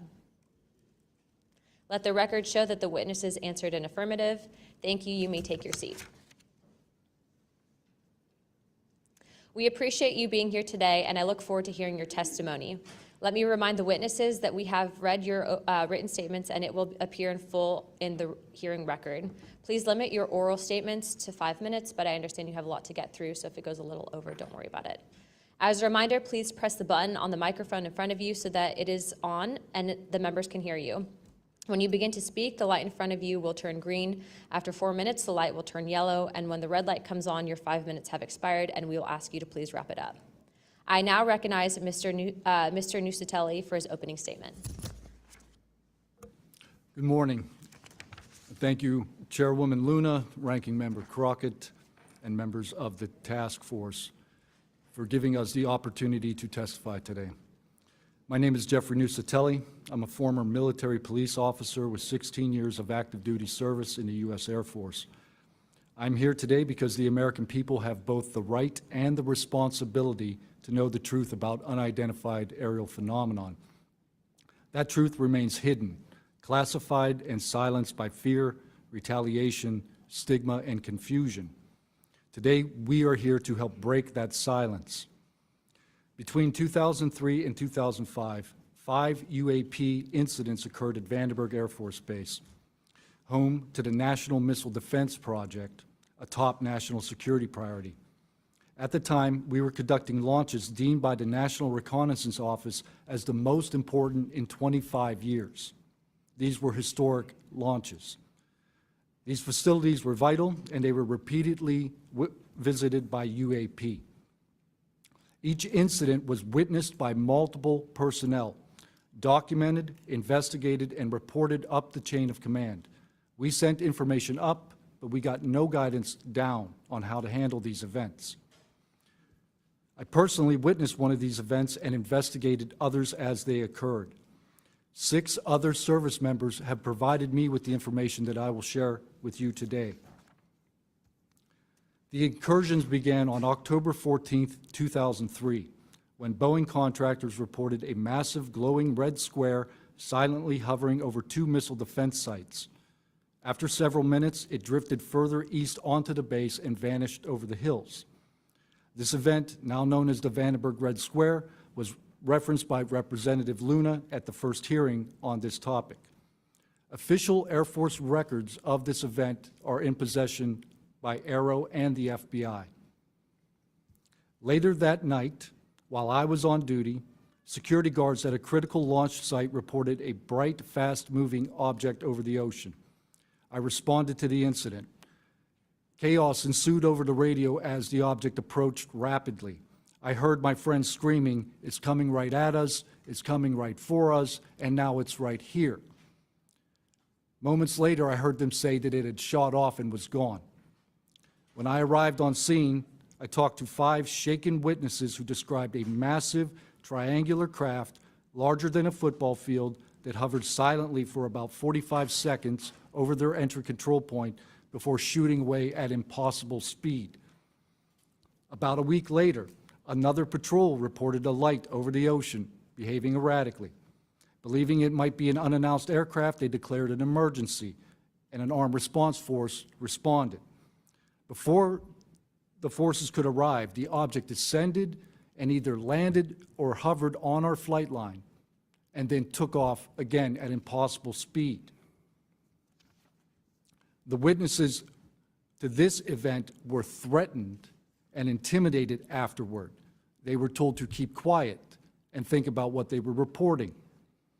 After that, things did get quiet until about 2005, when another patrol reported a massive triangular craft larger than a C-130 silently floating over the installation. He watched it for a few minutes. It traveled west and disappeared into the night. And then I had my own encounter, again in 2005. I was off duty, sitting in my backyard with two other police officers when we noticed what first appeared to be a satellite in orbit, but it wasn't acting like a satellite. The light was strange, it was pulsing, and then it started to maneuver. It dropped in elevation. At times it would vanish from view and reappear in a different location in the sky, and eventually it reappeared 200 feet over my house. It was a 30-foot diameter sphere of light. My friends and I watched it for a moment, and then it gently accelerated and traveled up and disappeared into the stars. These events profoundly changed my life and the lives of my friends. We stand at a pivotal moment in history. The question is no longer whether these events are real, but whether we have the courage to face them. True leadership requires vision, a willingness to confront the unknown with transparency and resolve. So I ask the Congress to help we, the people, enact this vision. There are three goals: fund independent research and treat UAP study with the same seriousness as we would any other scientific field. 2, end secrecy and overclassification.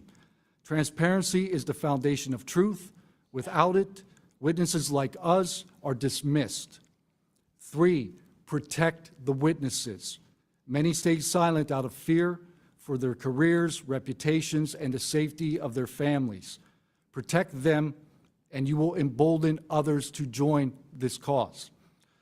These phenomena challenge our deepest assumptions about reality, consciousness, and our place in the universe.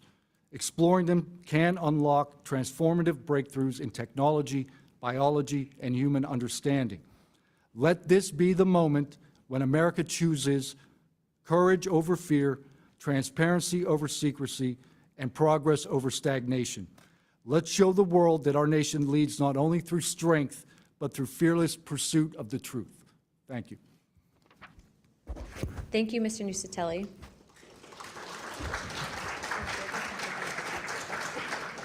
Is that on here? I now recognize Chief Wiggins for his opening statement.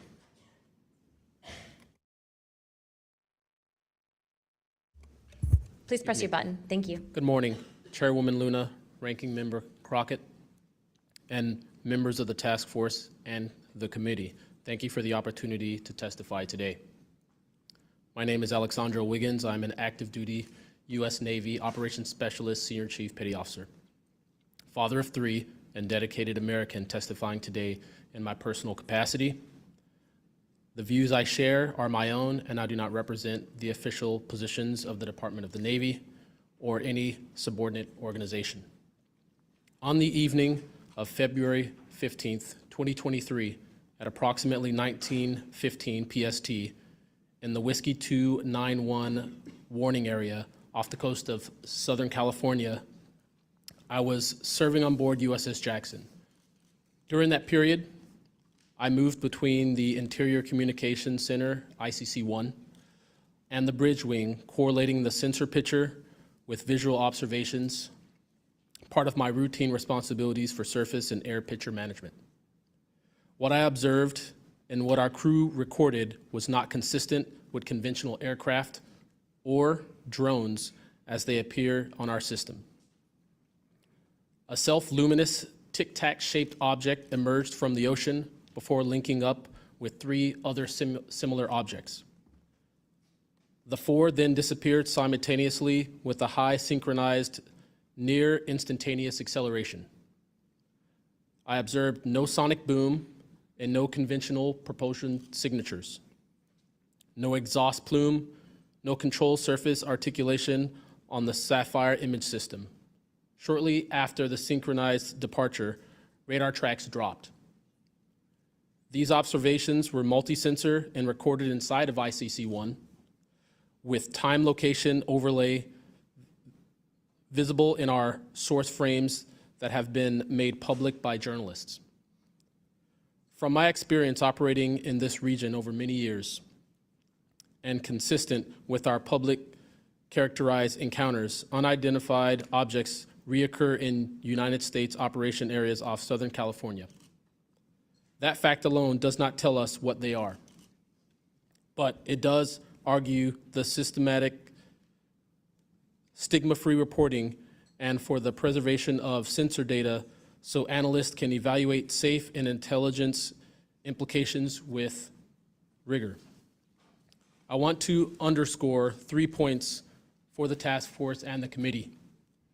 Aviation and maritime safety.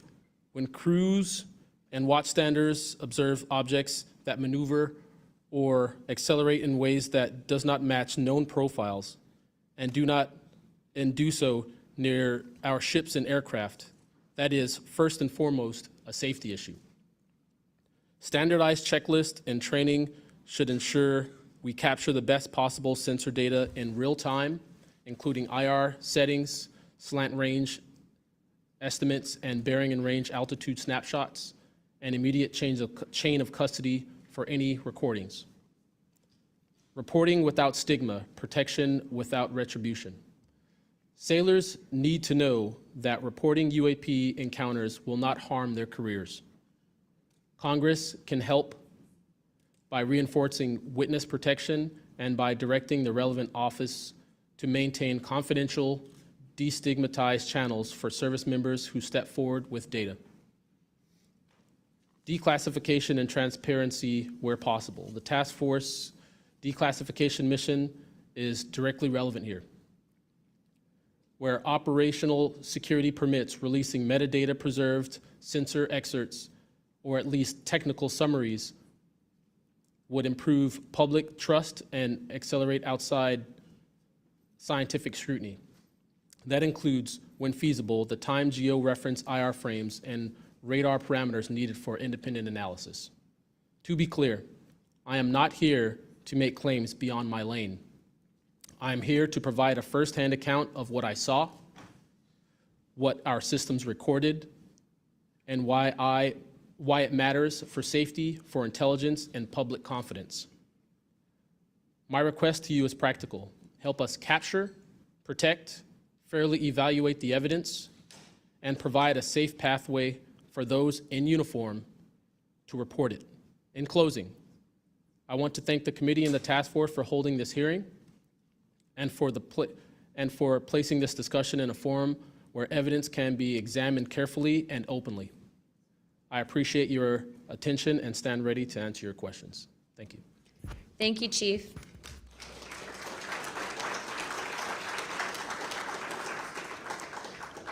I now recognize Mr. Knapp for his opening statement.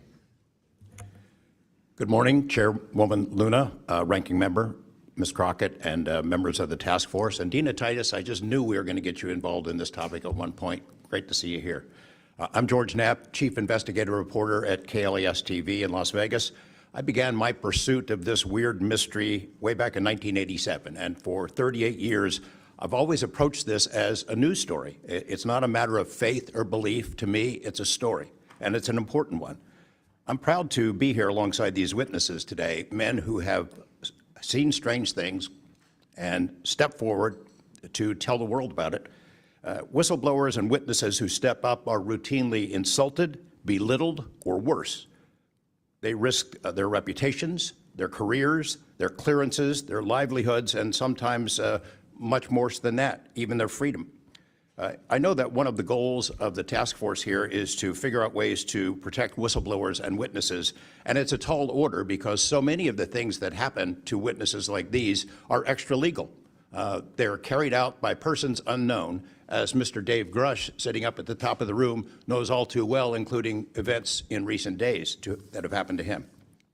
I want to share a couple of things that I've learned along the way on this long journey, and I submitted most of that in written form because I estimate that my statement here today would take about 4.5 hours. So I'm going to try to jump over and touch on the more important salient points.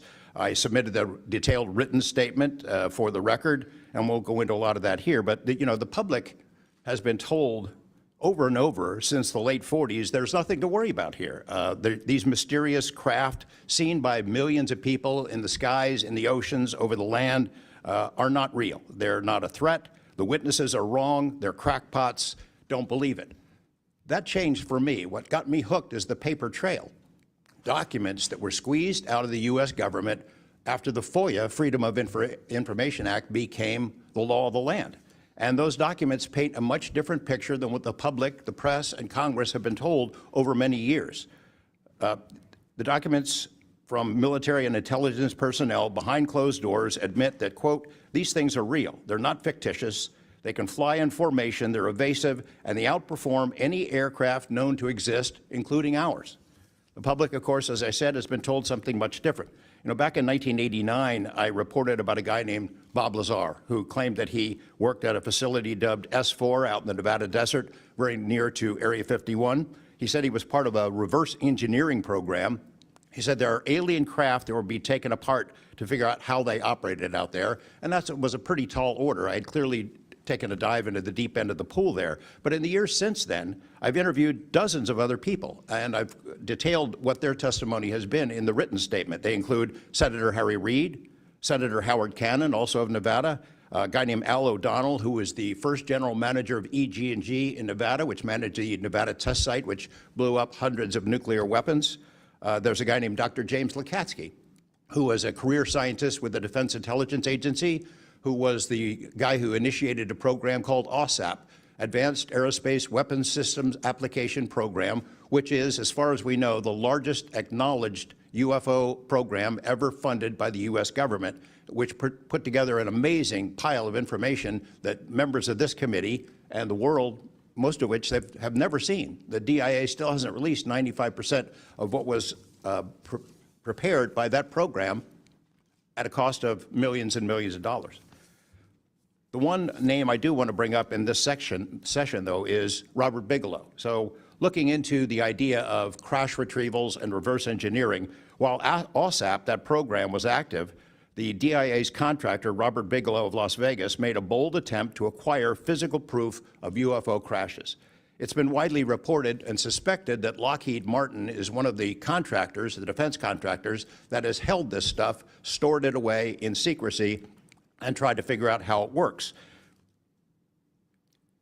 I have confirmed on the record that Robert Bigelow and a trusted colleague from AWSAP met with and negotiated with senior executives at Lockheed Martin and hammered out a deal wherein Bigelow's company, Bass, would receive a quantity of unusual material that had been stashed away and protected at a facility in California.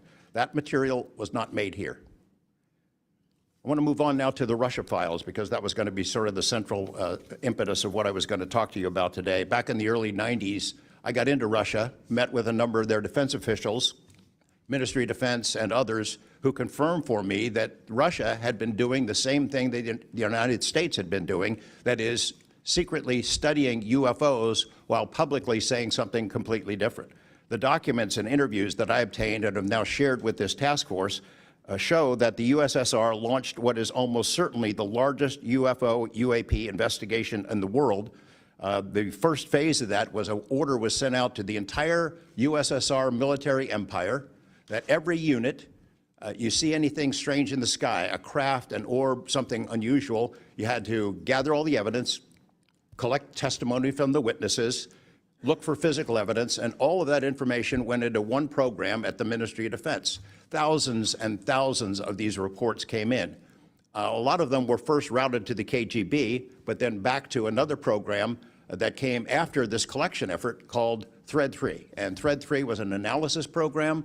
We have provided to the committee the documents of what they were trying to do, and essentially they were trying to build their own UFOs. They were using the information from their observations and studies to try to figure out that technology. The guy who was in charge of that program, Colonel Boris Sokolov, told me that their goal was to basically develop technology that would be superior to anything we had, based on what they learned from UFOs. Mr. Knapp, just in the name of time, Sure. to my understanding, did you have anything you wanted to submit for Congress to see in this committee? I have submitted those documents. Would you like to play any videos? Do you have a video that you would like to play? I don't think it's for me to play. No, that was for Alexander. Yeah, Alexander's video. Okay. You could play it, he could narrate it. Okay, we can, in the name of showing that video to everyone on task force, we'd like to play that video at this time. Sure.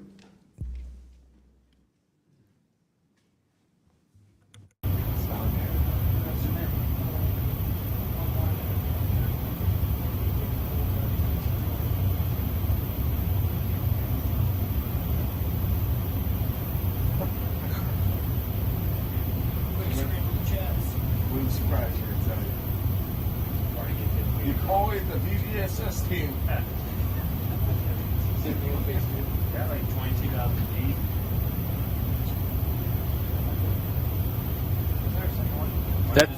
That shit took off earlier.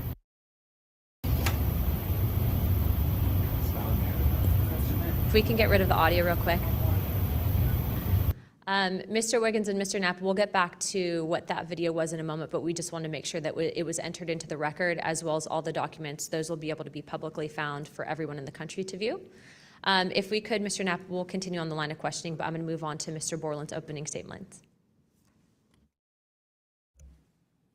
Good morning, members of the task force and the committee. I would like to express my gratitude for being invited to testify to the current task force created under the People's Chamber and the American public. As an American citizen, veteran, and intelligence community professional, it is an honor and a privilege to serve under oath before you on behalf of our country. I speak for myself and no former agency or company I have been previously affiliated with. My name is Dylan Borland, a former 1N1 geospatial intelligence specialist for the United States Air Force in an active duty enlisted capacity from 2010 to 2013. I've also been employed with BAE Systems and Intrepid Solutions as a senior analyst, expert in analyzing video, radar, and advanced electro-optical imagery for official identification of aerial order of battle, as well as naval and ground order of battle. I'm a federal whistleblower, having testified to both the ICIG and ARROW with direct firsthand knowledge of and experience with craft and technologies that are not ours and are reportedly operating without congressional oversight. Because of my direct knowledge of the reality of certain legacy UAP programs, my professional career was deliberately obstructed, and I have endured sustained reprisals from government agencies for over a decade. From 2011 to 2013, I was stationed at Langley Air Force Base, Virginia, conducting 24-hour operations via manned and unmanned aerial vehicles for Special Operations Forces in the global war on terror. During the summer of 2012, my team was on standby for weather, and I returned to my barracks on base, and at approximately 01:30, I saw an approximately 100-foot equilateral triangle take off from near the NASA hangar on the base. The craft interfered with my telephone, did not have any sound, and the material it was made of appeared fluid or dynamic. I was under this triangular craft for a few minutes, and then it rapidly ascended to commercial jet level in seconds, displaying zero kinetic disturbance, sound, or wind displacement. Some years after that experience, I was further exposed to classified information from the UAP legacy crash retrieval program through a sensitive position I held within a special access program.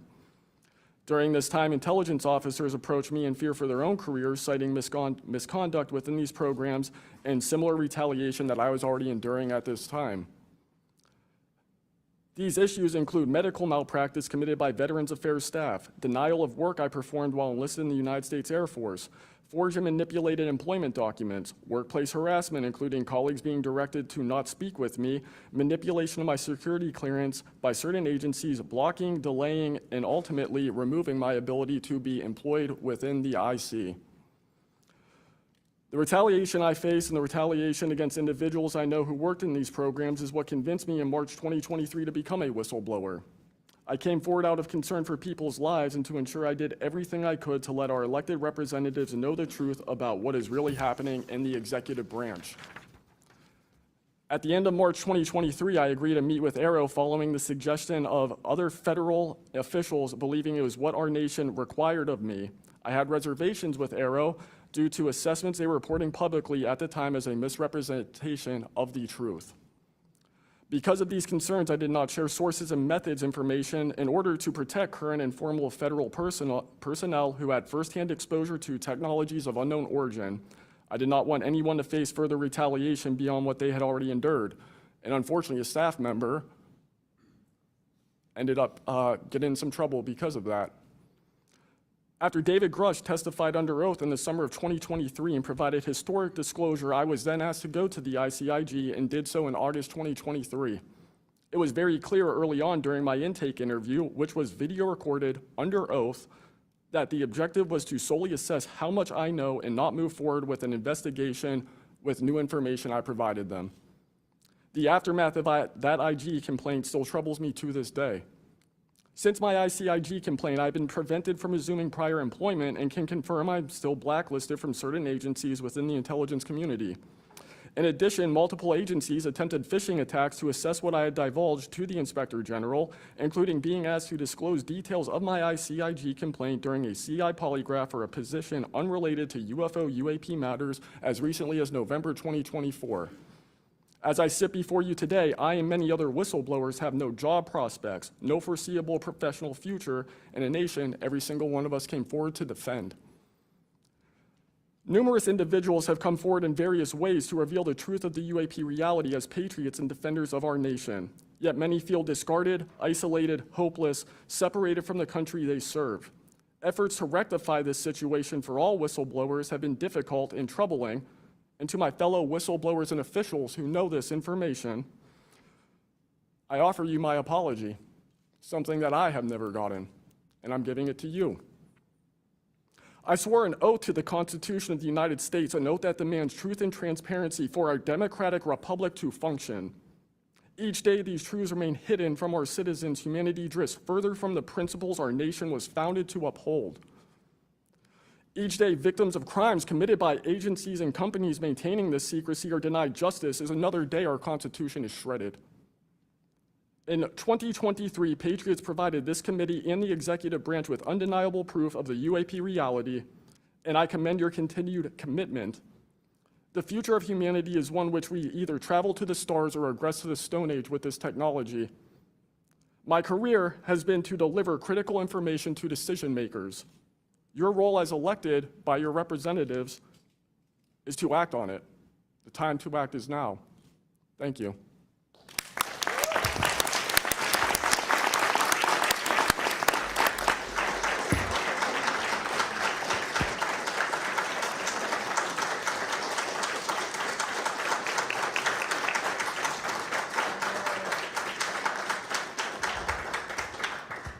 Mr. Borland, thank you for your service to our country, and we appreciate you. And we are sorry about how you've been treated, and we will make sure that we try to rectify that situation. Thank you, ma'am. Mr. Spielberger, please, your opening remarks.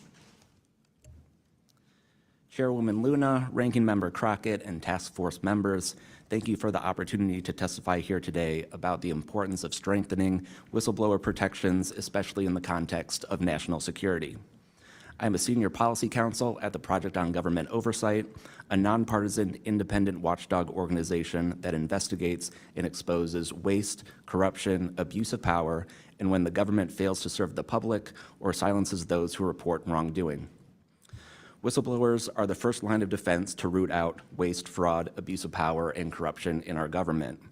Congress relies on whistleblowers so that it can fully exercise its oversight and legislative authorities. It's understandable that former presidents of both parties have often taken a hostile approach toward whistleblowers. Their disclosures can embarrass the president and their political party or even lead to a national scandal. But whistleblowers continue to play a vital role during both Democratic and Republican administrations. They help Congress and the public identify and understand what government corruption looks like. Their disclosures fuel investigations and allow us to address wrongdoing and hold those responsible to account. That's why historically there's been a strong bipartisan consensus in Congress to support and protect whistleblowers. Doing so protects the country and ensures our government is more responsive and accountable to the people. National security whistleblowing in particular is a tradition going back to the founding of our country, and over time, national security whistleblowers and their disclosures have impacted some of the most fundamental issues and questions about how we wish to be governed and how our government can better serve its people.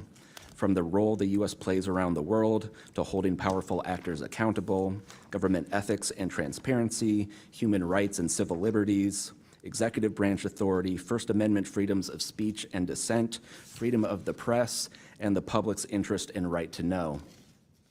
Despite this invaluable public service, blowing the whistle comes at great personal risk. Whistleblowers risk losing their jobs, careers, livelihoods, and reputations. They can face retaliatory investigations, lawsuits, and even serious criminal charges. And they can endure deep mental, emotional, and psychological harm. All of that risk to speak the truth, to ensure that agencies fulfill their core missions, and that they serve the best interests of the people. Those who retaliate against whistleblowers don't just violate their legal rights, they inflict real harm on our government and betray the public's trust. Targeting whistleblowers instead of the corruption they expose wastes agency resources and further allows that corruption to continue unaddressed. It can instill a chilling effect across an agency, fostering a climate of fear and distrust, quieting dissent and free speech, and deterring potential whistleblowers from coming forward in the future. Whistleblowers are often some of the most dedicated and principled public servants we have because of their willingness to put themselves on the line to do what's right. And Congress has historically supported them, again, on a bipartisan basis, but unfortunately, whistleblowing has increasingly become more politicized, with support for whistleblowers often hinging on which party is in power and which party is politically inconvenienced by the misconduct being exposed. But to be clear, targeting whistleblowers individually risks undermining whistleblowing, period. Pogo advises members of Congress on both sides of the aisle to focus on the evidence, not the individual. We will always need whistleblowers to achieve the government that best serves its people, because when people of conscience, integrity, and good character refuse to speak up out of fear, complacency, or self-preservation, and leave corruption to fester behind closed doors, that is probably the most dangerous risk of all. If we are serious about increasing government transparency and restoring the public's trust, we need public servants committed to the truth. Whistleblowers need safe and effective channels to make lawful disclosures. They need stronger protections against retaliation. And when they do face retaliation, they need a fair shot to be made whole. Congress has made strides to pass whistleblower legislation, and these laws need to be updated and expanded so that whistleblowers truly receive the protections they need, retaliators are held accountable, and we can achieve the type of government the people deserve. We strongly urge Congress to continue its historic tradition of championing the rights and protections of all whistleblowers. Thank you again for the opportunity to testify here this morning. Pogo is committed to working with you and the Oversight Committee to address these critical issues. I look forward to any questions. Thank you, sir, very much. Additionally, without objection, the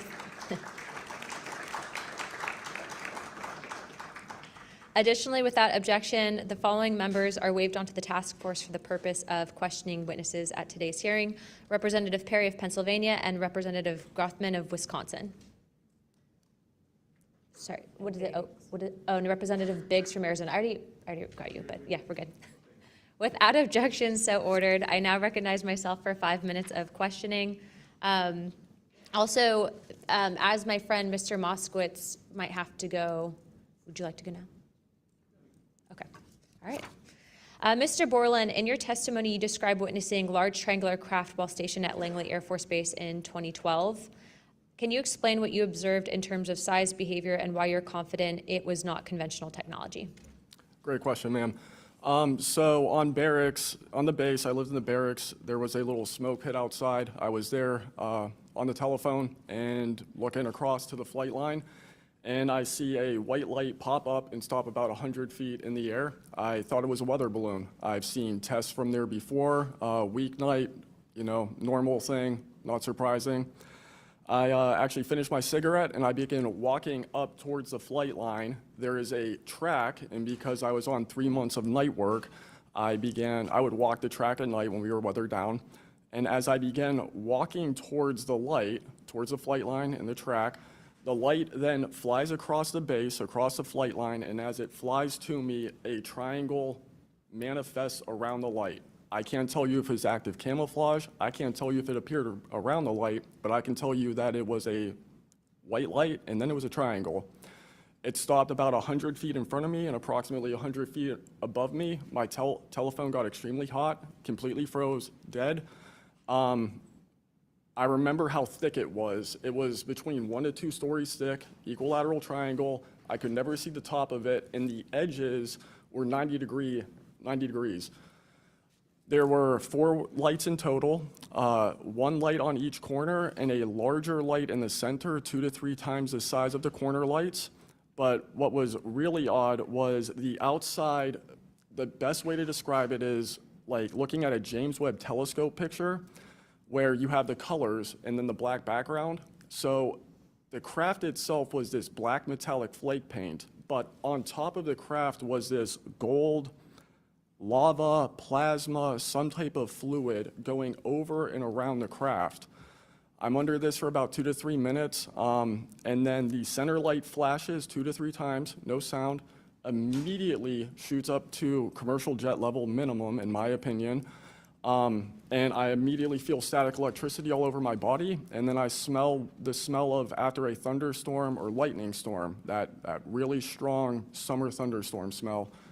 Gets up to flight level. I'm trying to get my phone reset, and I can only see the center light at this point. If I didn't actually see it take off, I would have thought it was a star. And then it hovers up there, and it begins to slowly move due east out over the Atlantic Ocean. I finally got my phone reset. The entire thing was about, from the time I saw the light pop up near the hangar until it took off out over the ocean, was about 15 minutes.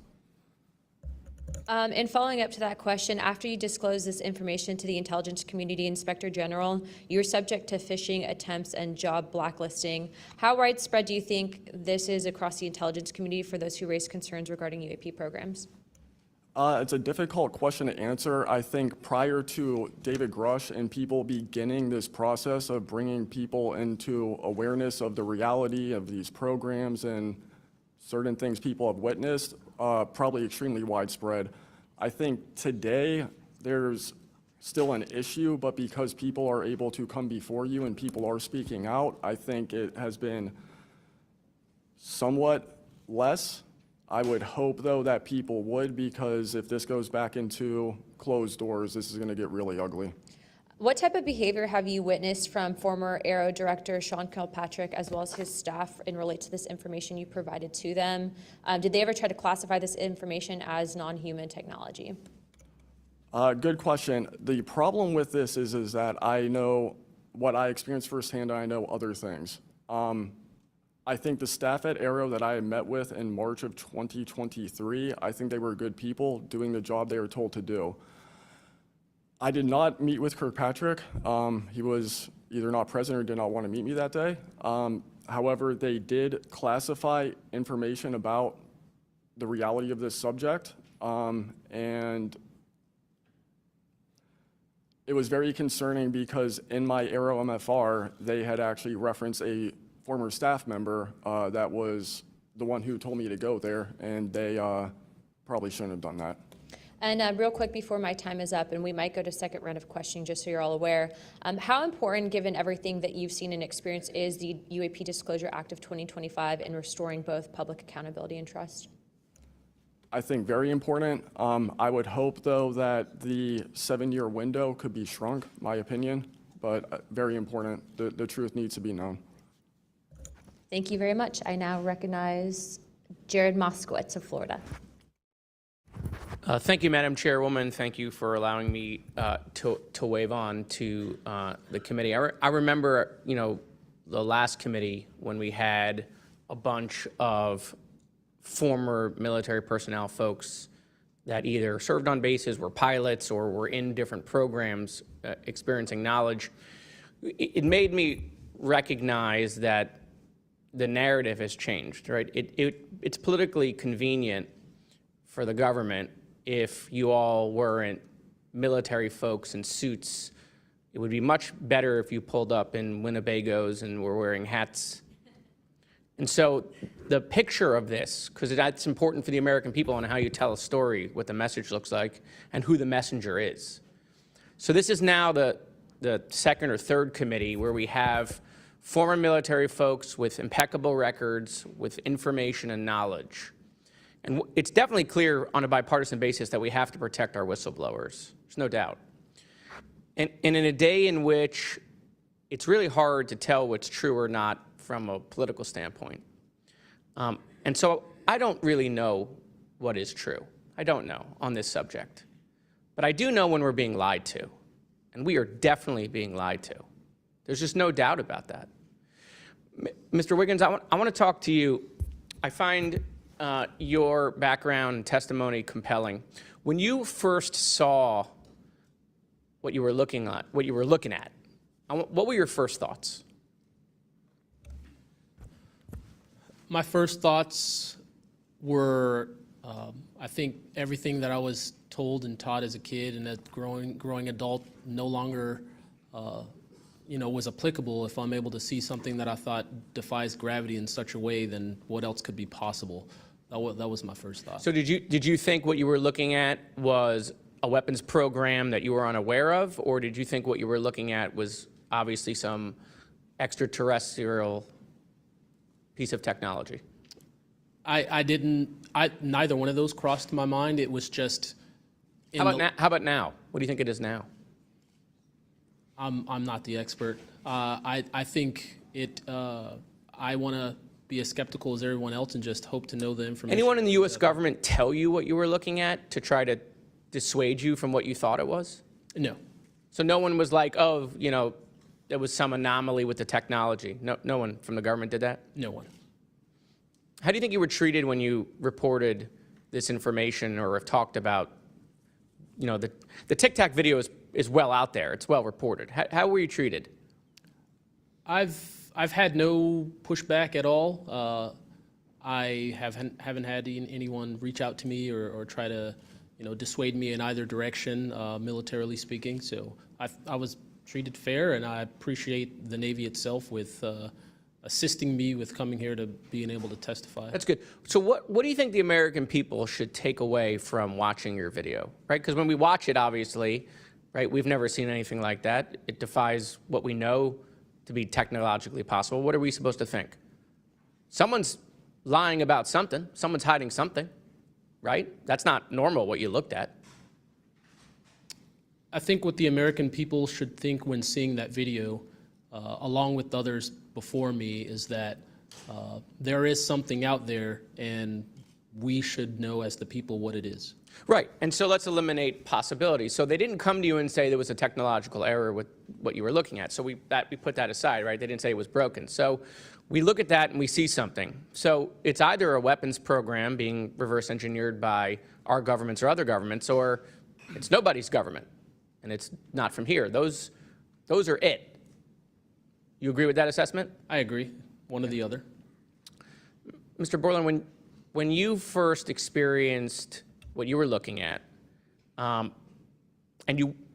did you do next? Like, what was your next step after it had passed and you were done? I actually kind of laughed to myself and said, okay, so this exists as well. Worked in enough programs, been exposed to enough that I was like, okay, so this is a real thing. I went back, walked the track, talked with a couple of my friends about it. I did talk with some of my coworkers, one in particular, which I thought was a joke, and it definitely wasn't, was like, you probably should never say this to anybody.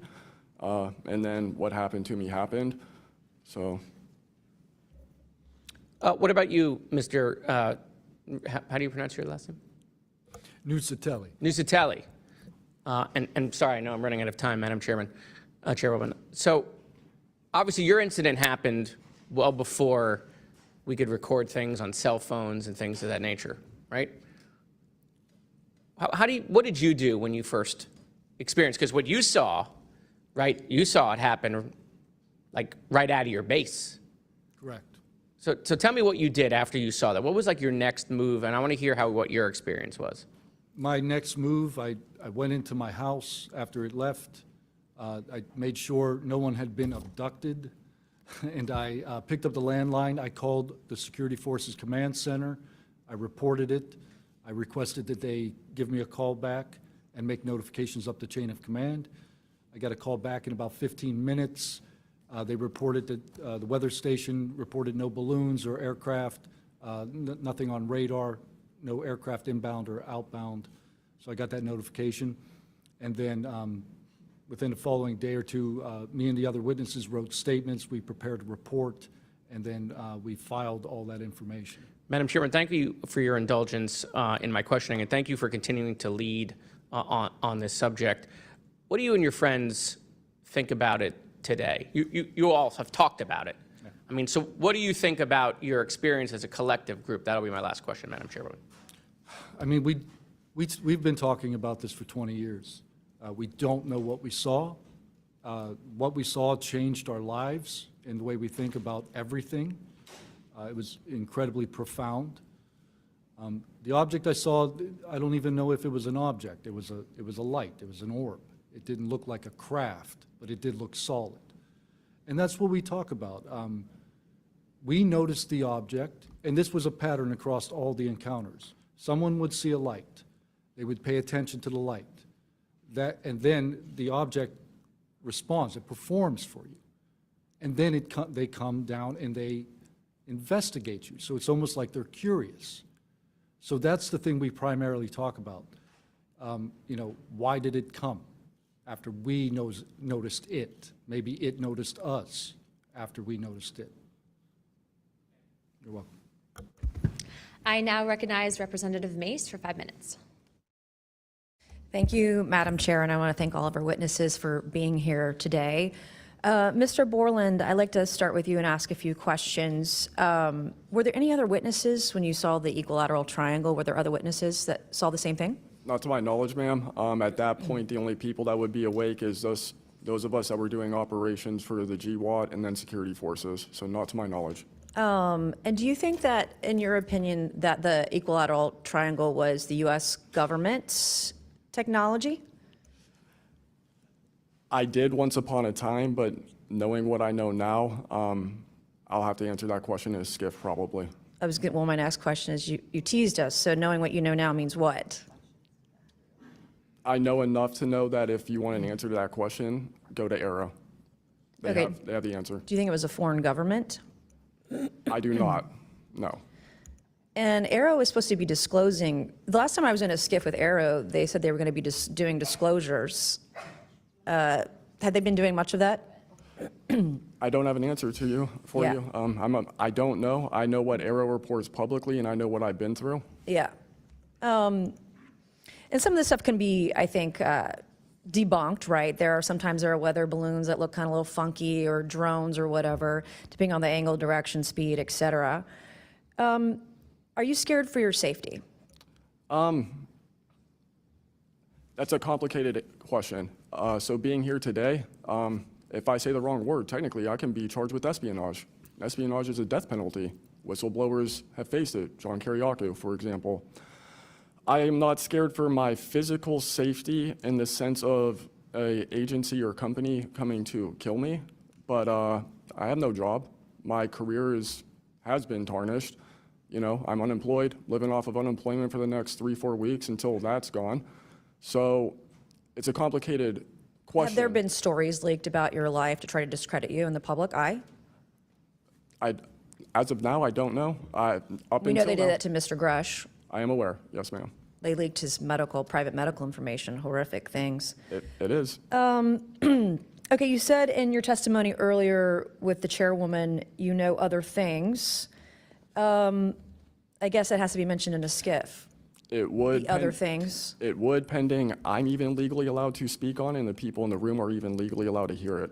And is that, would we need to know the compartmentalized word, like what the code word is, or the name of the program, the special access program, in order to even hear it? You have to know the word, right? I would suggest, the name of it, right? I would suggest that to be asked to DNI Gabbard and work with her for that, because I can't give you the answer on what is the requirement. But this is what the U.S. government does, right? They compartmentalize the information. Only certain people know the name of the program, and if you don't know it, you can't get the information. If you don't have the name, you don't know what to ask for. Even when we're reviewing the budget, we go into a SCIF, we look at DoD budget and the budget of like black box programs, and we don't know what we're looking at because we don't know what these programs are. Is it a way for the government to hide from Congress what's really going on and where the money's going? In my opinion, absolutely, yes. You mentioned too in your testimony earlier that, quote, you went to speak with the government and they said somebody's name, a colleague's name, and you said they shouldn't have mentioned that staff person's name. What does that mean? A Senate staffer who is the one who helped me get to Arrow recommended me I go there, gave me the email and the phone number because I could not find that information at all at the time. In fact, I believe you guys have talked about how Arrow didn't even have a website for quite a period of time. We were told they were going to do disclosures, both what they've debunked, because some of it can be debunked, and then what they haven't been able to debunk. And to my knowledge, it hasn't been a thing. I only have 1 minute left. So Mr. Knapp, we were definitely going to watch every documentary. You guys have you and Jeremy have done a terrific job. I usually have more questions than I have answers. I think we all do, and you guys are doing a terrific job to bring information to the public. Do you think that any of this is a psyop by the U.S. government?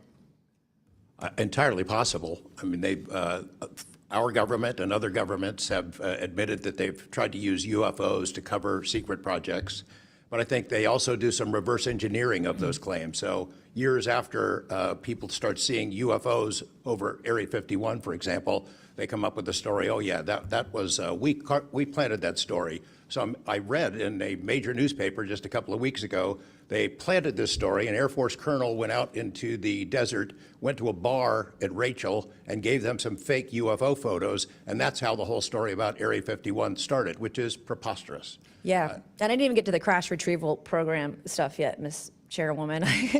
There's just so much. Okay, thank you so much for your time today. I wish we had more time. Thank you, Madam Chair.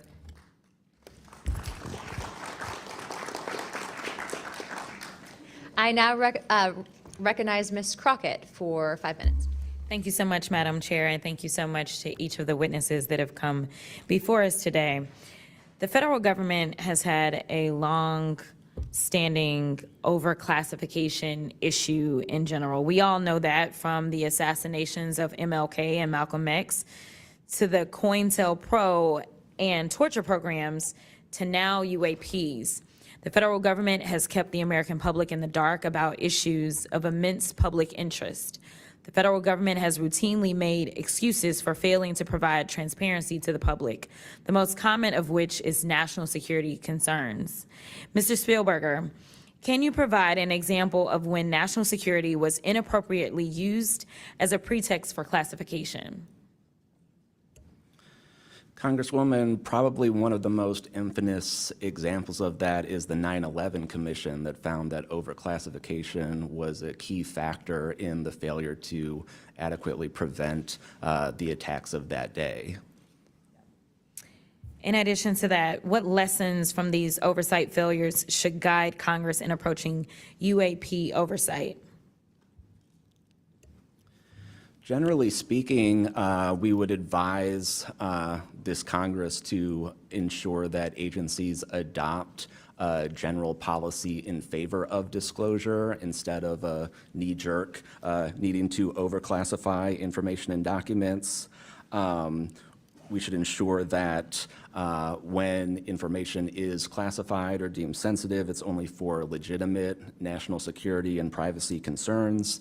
And we would recommend adding additional factors to the considerations of cost, value, and certainly to the extent that it's critical for the public interest and the public's right to know, especially when we are talking about these very serious national security concerns and implications. Can you speak to how whistleblowers have historically helped Congress uncover the truth in other areas and how that might apply here? Absolutely. So again, Congress has always relied on whistleblowers coming forward and making disclosures in a number of different issues across different agencies, anything from national security to airline safety, railway safety, environmental concerns, workplace health and safety, a lot of issues coming out of the COVID pandemic, for example. Whistleblowers have come forward with important disclosures on just about any critical issue affecting our government and affecting the American people, all of which have grave implications for the rights and protections that we have and how we live our lives in communities across the country. How important is it for whistleblowers to have strong protections when it comes to UAP-related disclosures or disclosures of other topics of excessive government secrecy? It's absolutely vital. This has been one of the disappointing failures of doing this work, of advocating for stronger whistleblower protections. We recognize the invaluable public service that brave whistleblowers play in coming forward, again, taking all of these risks that we've heard about just to speak the truth, to get important information out in the public consciousness, but they can only do so when we have safe and secure channels for reporting, when there is trust in the independence of agency watchdogs like inspectors general, like the Office of Special Counsel, like the Merit Systems Protection Board that play critical roles in investigating whistleblower disclosures and enforcing the protections of whistleblowers. All of that is essential to allow whistleblowers to keep coming forward and playing these incredibly important public roles. Thank you so much. Let me just say this. People look at Congress, especially now, and they see a lack of unity. They don't see the ability for us to come together really on much of anything. I will say that I do applaud the chairwoman and the work of this committee because for once I feel like we are focusing on governing, which should be about transparency.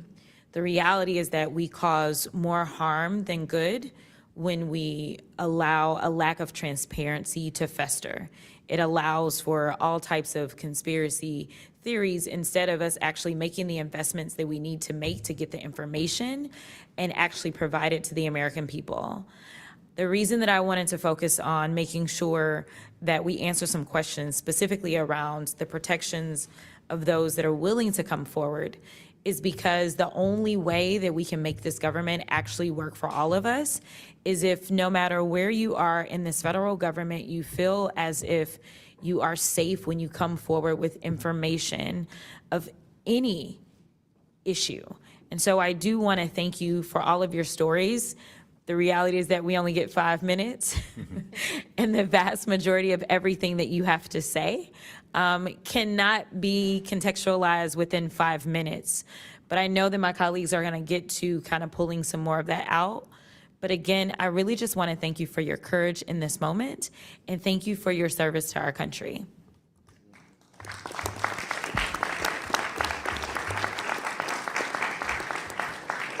I now recognize Mr. Burchett from Tennessee for 5 minutes.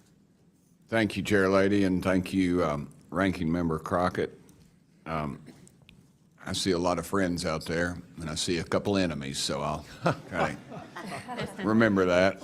But it's a pleasure being here. I want to remind people, too, this thing is an ongoing deal. We're not going to get this overnight. We've been fighting this battle, some of y'all, for 30 years and maybe longer. I hope we just keep focused on what we're trying to get to is total disclosure.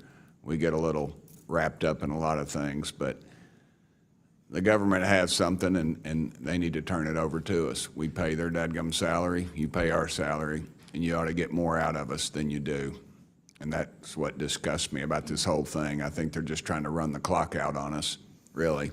They'll poke us a little and they'll make jokes to us and try to pull us off the target, but I think we know where we're at. And that's why they're firing at us, because we are over the target. My first question is Mr. Knapp. I recently introduced the UAP Whistleblower Protection Act to help provide whistleblower protection to federal personnel for disclosing the use of federal taxpayer funds to investigate UFOs. I still don't want to say UAPs. How can Congress further increase whistleblower protections? I think you got to unleash the dogs and go track down the money and where it goes, because a lot of this stuff has been moved out of government. Sure. As you know, Rep. Burchett, it's been given to private contractors who stashed it away. They've had it for so long that there's nobody left inside government, or very few, who know where it is. And they do that to keep us from FOIA, correct? Yeah, it's to keep it from FOIA. And I think that the contractors who've had this stuff for a very long time set their own standards about who is allowed to know what. And it's a very small group that ever cracks that. I think Representative Luna has been looking at the use of classifications to hide things. I'm not sure that even this committee getting security clearances that should allow you to see this stuff would allow you to follow where it really goes. I worry about the people that are looking at it and don't even know what they're looking at. I mean, it's gone through so many, I mean, since Roswell, for instance. I mean, you think there's nobody even alive that was around any of that stuff. Yeah, so I don't think they've made much progress from the people that I've talked to. I don't think they've made much progress in learning that technology. Might have made some, but you wonder, you know, the implication is tic-tac. Oh, yeah, that's ours. What flew over Washington, D.C. in '52, is that ours too? When are you going to break that out? You guys authorized tens of billions, hundreds of billions of dollars on weapon systems that can't do half of what we've seen UFOs do. So when do they break this out? If it's really a classified project, could change the world. I don't think they've made much progress, and I think they've been lying to us and to you and the rest of the world, and they're still doing it. yes, sir, I agree with you.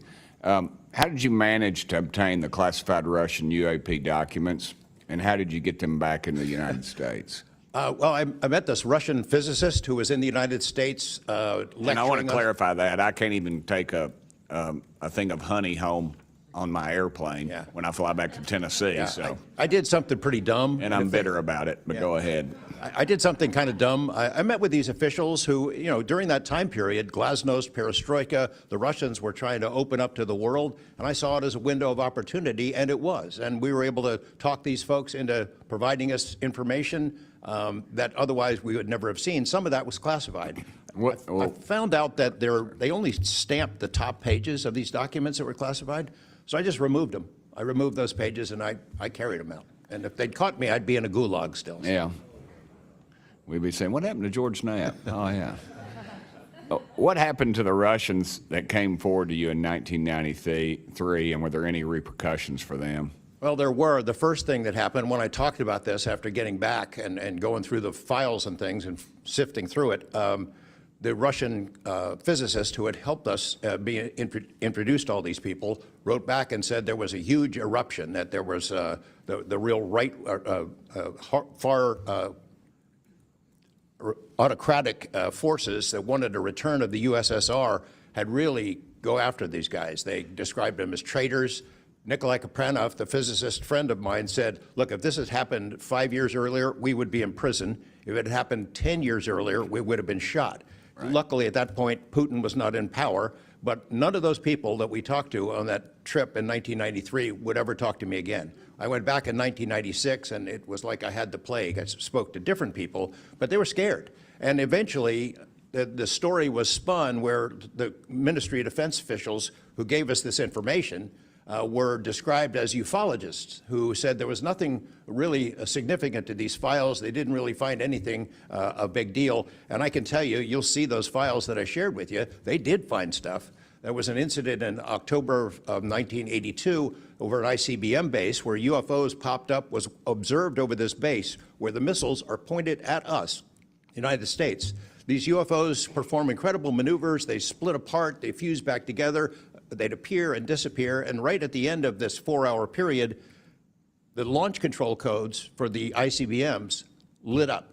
Something entered the correct codes. The missiles were fired up and ready to launch, and they could not shut it down. The Russian officers were panicking. The UFOs they disappeared.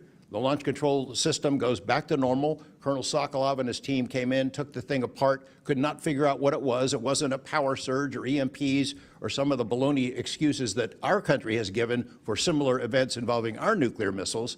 They thought it was a message from wherever the UFOs were from. And that's a chilling thing. I mean, we were a couple of seconds away from World War III starting, and the UFOs were responsible for it. All right, I'm out of time, but real quick, who are the contractors that have this material, the corporations? Well, one of them is Lockheed, And I'll tell you, I mean, I'm not saying Lockheed's the bad guys. They're doing what they were asked to do. Sure. They have lied about this because that's what they're supposed to do. But Lockheed would be one. There's a list I can give you, Congressman. Some of the big ones, the usual suspects. Okay, thank you. Yield back, Chair Lady. Sorry for going over. It's all good. It's all George Knapp's fault. I now recognize Ms. Boebert for 5 minutes. Thank you, Madam Chair. Chief Wiggins, based on your training and operational experience, could the behavior that you witnessed, a transmedium object vanishing without a sound, be explained by any known technology that we possess or other governments possess? It cannot.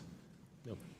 And has any government agency debriefed you or any of your shipmates regarding the EOIR and radar confirmed UAP encounter aboard USS Jackson? No one has, no, ma'am.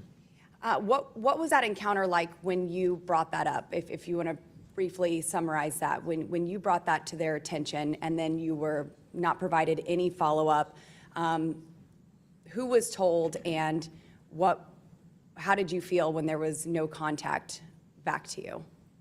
As far as the actual incident happening Yes, or sir. the reporting level? Yes, Chief. It was within the event happening. My duties are to report to the tactical action officer on watch while we're standing watch. So tactical action officer was there. I made my report. I've not had any discussion outside of that day. There's been no communication to me or requests from me within side of the military. But speaking of that actual incident itself, once the report was made to the tactical action officer, that's when I made the decision to ask the individual watchstander that was controlling Sapphire to be able to slew into the location. And that's what you see in the video itself is when the watchstander is slewing in and kind of showing us what we're looking at. But outside of that, that's as far as the reporting went that I know of. Thank you, Chief. Just for the sake of time, Mr. Nuccetelli, has Caro, the Air Force, or the FBI ever followed up with you personally about the Red Square event? I did have follow-up by Aero, nothing with the Air Force. The Aero office updated me, I think, at least 2 times. They let me know that they were unable to locate any records, that the records had been destroyed by the Air Force. The Air Force is destroying all their police records every 3 years on a schedule. So You were informed that these documents were destroyed. Well, I have a Freedom of Information Act from the Air Force that states clearly that they destroy all police records on a 3-year schedule. Okay. So they were sitting on documentation, destroyed it, refused to question any of the lead investigators, anything leading into this investigation? Yeah, basically, they destroyed all the police records. So you couldn't even, call the Air Force and ask them if there was a vehicle accident in that time frame. So that's a big problem. We're losing data in real time. So we'll never be able to go back and I track. think our federal government has a history of destroying records. Thank you very much, Mr. Nuccetelli. Dr. Borland, as a geospatial intelligence officer, have you seen classified data indicating UAPs operate in restricted U.S. airspace? And has that information been withheld from Congress? I have not in U.S. airspace. That is intelligence oversight, so I did not have domestic authorities. After filing your Inspector General complaint over retaliation inside the Pentagon's UAP office, did you receive any kind of protection or just more retaliation? Within the IG or Aero, ma'am? Either. Aero, they went after the staff member and classified everything, shut that down. The IG, to this day, I don't even know if my complaint's active. I know my attorney that represented me was very, very, very concerned. And the best of my understanding, I was determined credible, not urgent.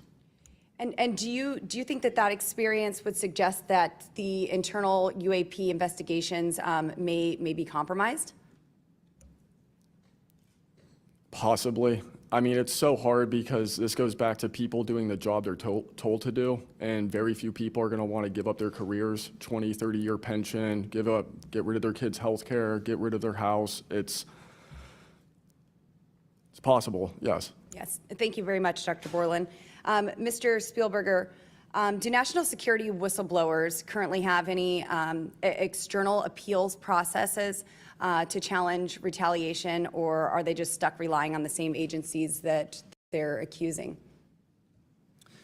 Congresswoman, this is one of the biggest concerns that we at POGO have, basically around the independence of investigations and accountability for retaliation. Basically, yes, national security whistleblowers have to rely on internal administrative processes that go through agency inspector generals. There are some differentiations, but the bottom line is that they are forced to rely on protection from the same agencies and people who they are alleging retaliated against them.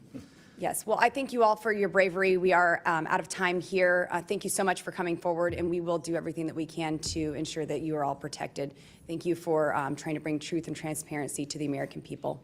Madam Chair, I yield. I now recognize Mr. Burleson for about 5 minutes. Thank you, everyone. It takes such great courage to come forward, and we acknowledge that, and I hope that you see that we are taking that seriously. And so very thankful for what you're doing today. I'm also very thankful for previous witnesses that have come forward. I see Matthew Brown in the audience. He courageously stepped forward and was as a witness. I encourage everybody to look and seek his testimony. I want to thank the people that came in our first hearing: Ryan Graves, David Grush, David Fravor. And in our second hearing, Admiral Gallaudet, Lou Elizondo, and Mr. Gold. And the many others that have come forward. We hear you, and it's time that we, enough is enough. It's time that we take action. Look, I'm not jumped to the conclusion that I believe that there are, aliens coming from another planet. But I'm open to that. And I think that it's our responsibility, especially when we're seeing that we have a government that is actively blocking information from us. Just last night, I tried to get an amendment onto the National Defense Authorization Act that fit in the germaneness of that bill to have UAP disclosure. And conveniently, it was named non-germane, mostly deemed by staff, not even an elected official. This is the kind of stuff that we repeatedly see. Last year, we were blocked by someone in House administration from being able to receive a full briefing from Arrow. So not an elected official, but someone in staff blocked us. And I've had it. Enough is enough. I want to cue up a video that I've been given. And as before it starts, I'm going to describe. This was taken October 30th of 2024. This video is of an MQ-9 drone tracking an orb, or this object, off the coast of Yemen. You'll see that another MQ-9 launched a Hellfire missile. That you cannot see that drone, and so I'm not going to explain it to you. You'll see exactly what it does.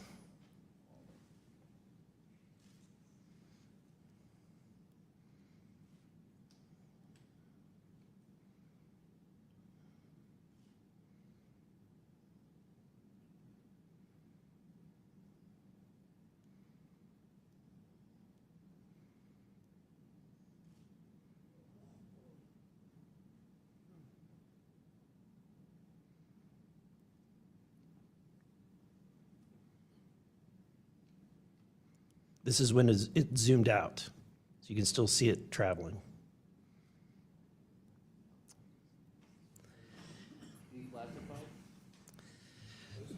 So, Mr. Knapp, have you heard about events like this occurring, and what information might you have? I have heard about events like this. I have heard about this event. Jeremy Corbell and I talked about it in one of our episodes a while back. We did not have the video, though. There are servers where there's a whole bank of these kind of videos that Congress has not been allowed to see, that the public hasn't been allowed to see. Occasionally, some of that stuff gets out in the wild, and it comes our way. It should be going to you. The public should be seeing this stuff. And why you're not allowed to, I don't know. But that's a Hellfire missile smacking into that UFO and just bounced right off. And it kept going. It kept going, and it looks like the debris was taken with it. Yeah, what the hell is that? So what again, flies like that? again, I'm not going to speculate what it is, but the question is, why are we being blocked from this information consistently? I want to ask this just question: how in the world? This is the document. I want to enter this in for the record if it hasn't already been entered, Madam Chair. The document So that you ordered. provided on thread 3. This is a huge file. How in the world did you smuggle this out of Russia? Carefully. In your socks? I don't think I want to be really specific about it because I might have to go back there and get some more sometime. Although, Okay. no, that'd be crazy to do that. Well, I took the top pages off that were stamped with the security signature, and I carried them out on my person. But the rest of them I just threw in my suitcase and threw some caviar in there as a distraction as well, and hoped for the best. Otherwise, I'd be a citizen of Siberia right now. And you had you reported James Lukatsky came to you with government possession of NHI craft and how they ultimately gained entry. Can you testify to the veracity of that claim? Dr. Lukatsky is an honorable man who served most of his career with the DIA, a very trusted, high-level rocket scientist and intelligence analyst who inspired the OSAP program, as I said earlier. And in full disclosure, I've co-written 2 books with him. He dropped this on myself and our other co-author out of the blue.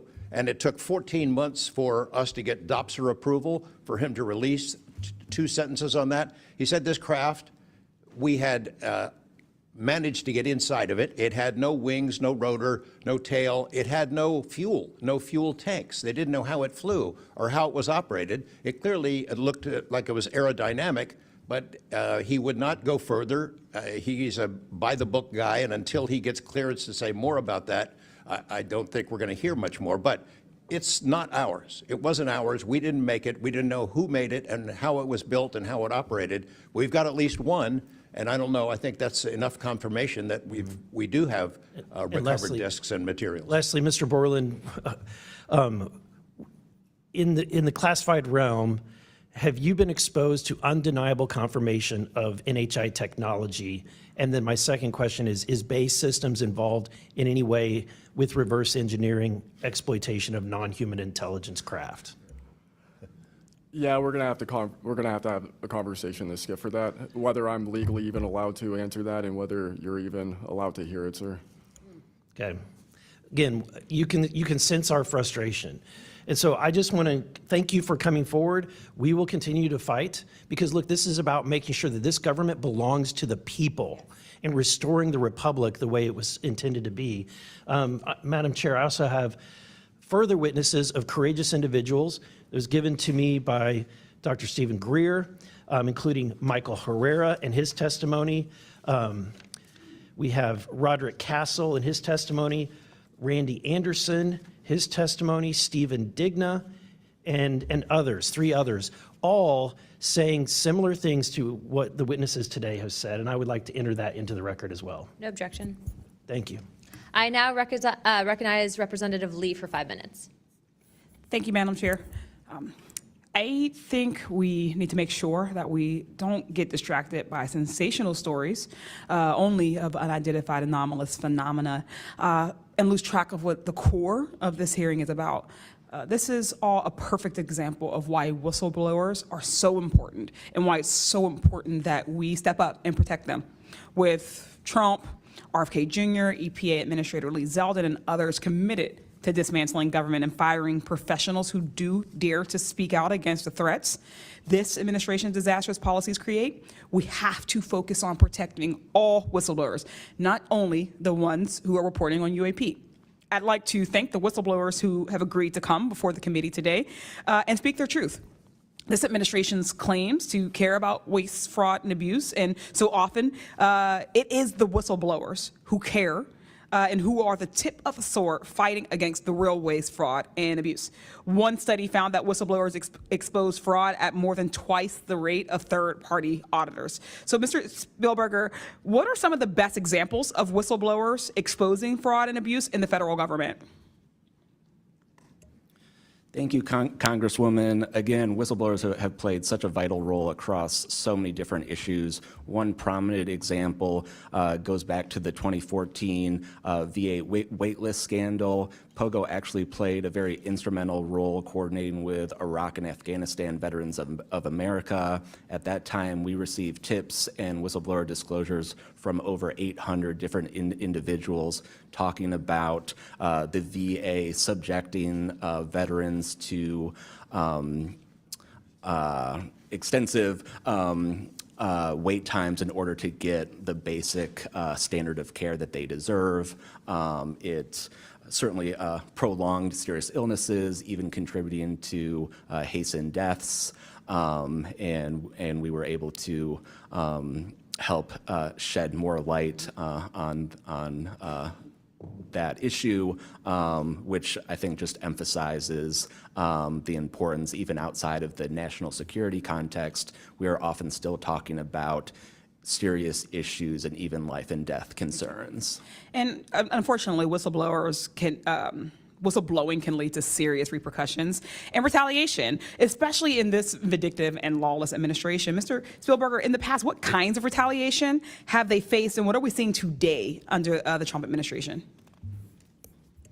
So we've certainly heard about a number of different examples of retaliation. One that I'd like to highlight that Mr. Borland referenced previously is retaliation through abuse of the security clearance process. That can have grave implications not just for a whistleblower, but also their ability to seek legal counsel and defend themselves against retaliation. And when we look at the past several months of this administration, unfortunately, we've seen a really systematic approach toward dismantling the nonpartisan civil service. We've seen the mass firings. We've seen undermining of independent agency watchdogs, mass firings of inspectors general, undermining the Office of Special Counsel, the Merit Systems Protection Board. Again, these entities that are meant to be independent and play a critical role in investigating whistleblower disclosures and ensuring that their rights are protected. Yeah. Thank you. In 1989, Congress passed the Whistleblower Protection Act and then broadened it again in 2012 to ensure that federal workers could feel free to come forward to their elected officials. And it's a good thing we did, because whistleblowers have played a more important role than ever since Trump has taken office. It was thanks to a whistleblower that we learned that DOJ allegedly put every single American's personal security information at risk by bypassing safeguards and copying all this data to an unsecure server. I ask unanimous consent to enter into the record a New York Times article titled, quote, "DOJ put critical Social Security data at risk," whistleblower says. Good to go. Thanks.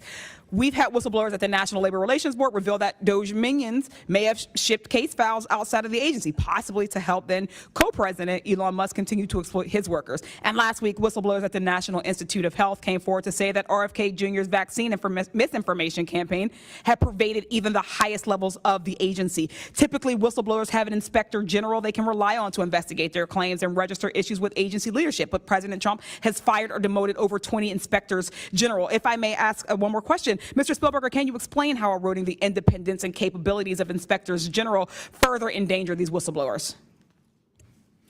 Absolutely. So again, whistleblowers already face incredibly great challenges in coming forward under normal circumstances. And when we erode these entities that are expected and required to enforce whistleblower protections, fairly investigate their disclosures, it calls into question the integrity of their investigations and findings, whether they'll take whistleblowers seriously when they come forward, and whether we can trust that they will use their authority to enforce the protections of whistleblowers who do come forward, essentially whether they will continue in their role as an independent watchdog or basically become a lapdog for a current or future president. Thank you. And I will take no more liberties. I yield back.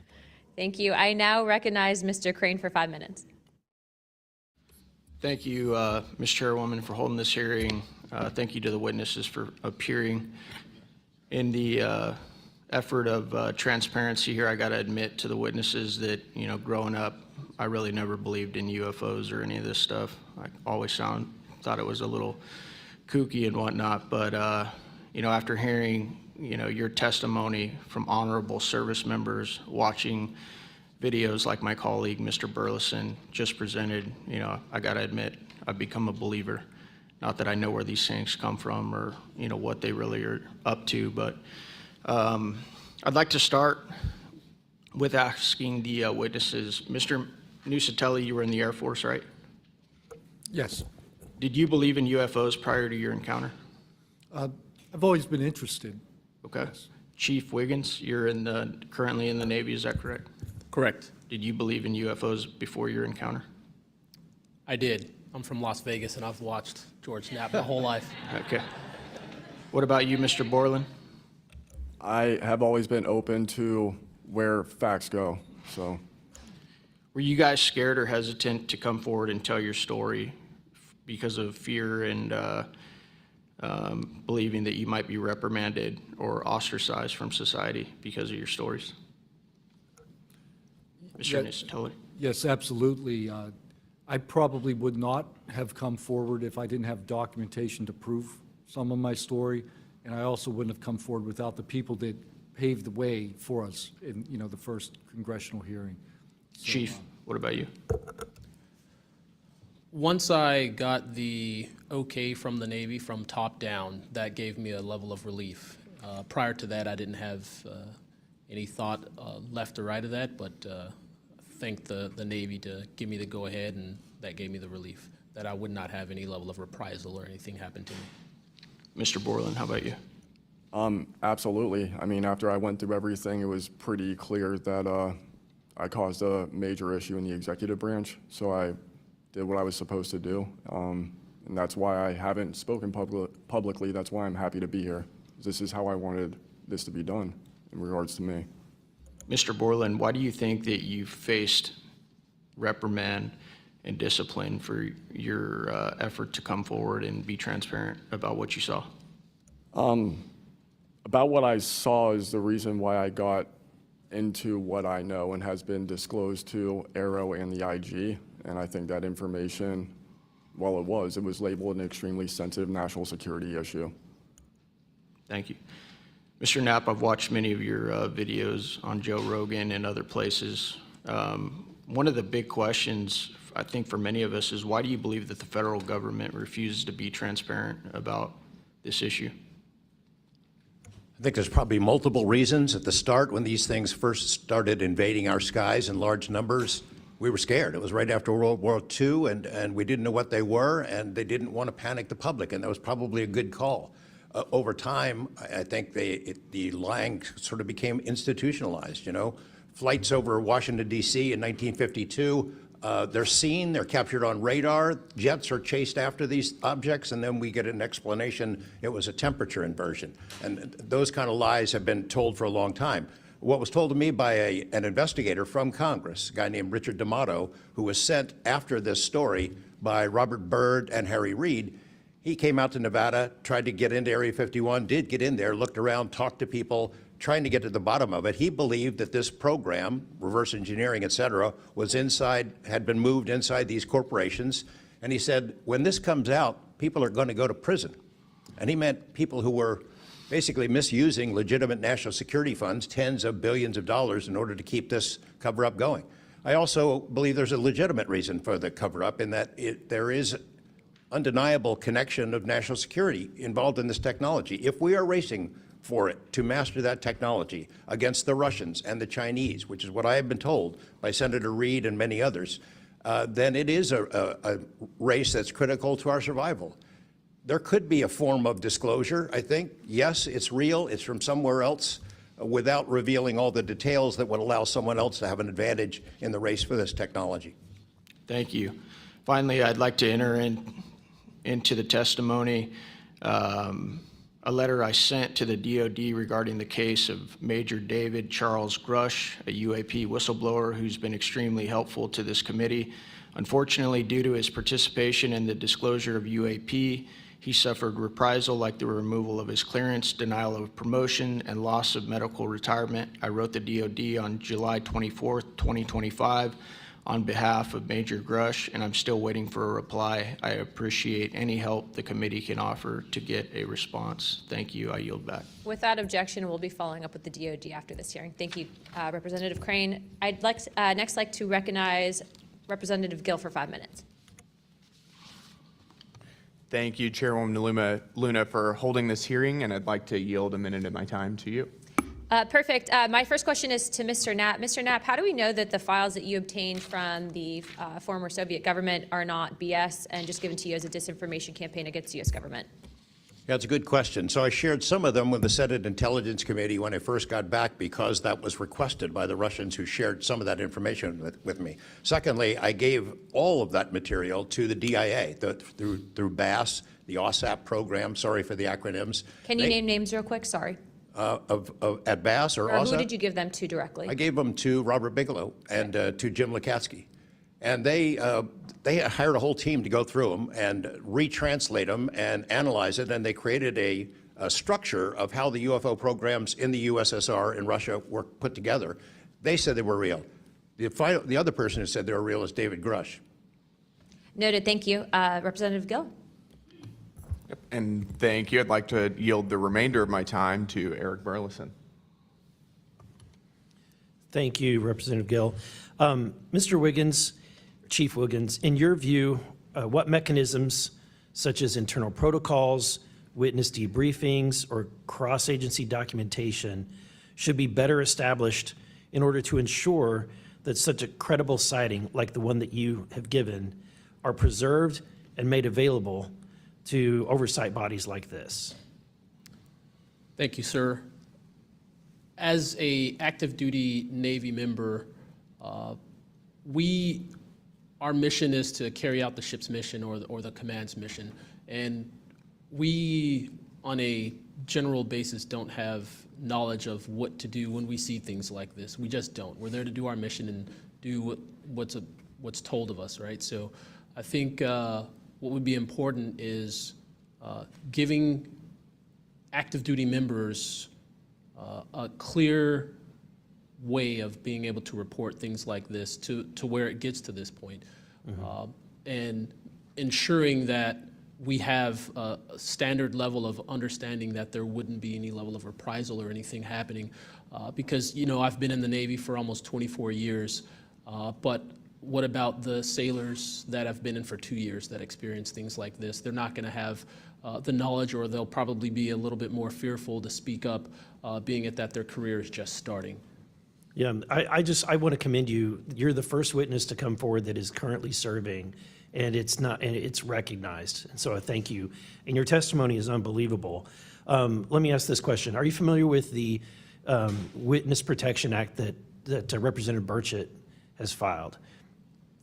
I'm not too familiar, sir. Anyone on the committee familiar with it? It's fantastic. It's the language that we need.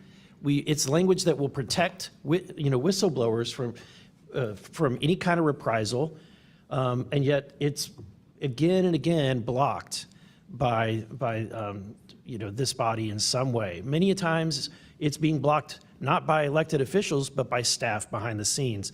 And the other bill, the UAP Disclosure Act, which was filed last year, Senator Schumer, who I cannot believe that there's a topic that he and I agree on, but he and I agree on this topic.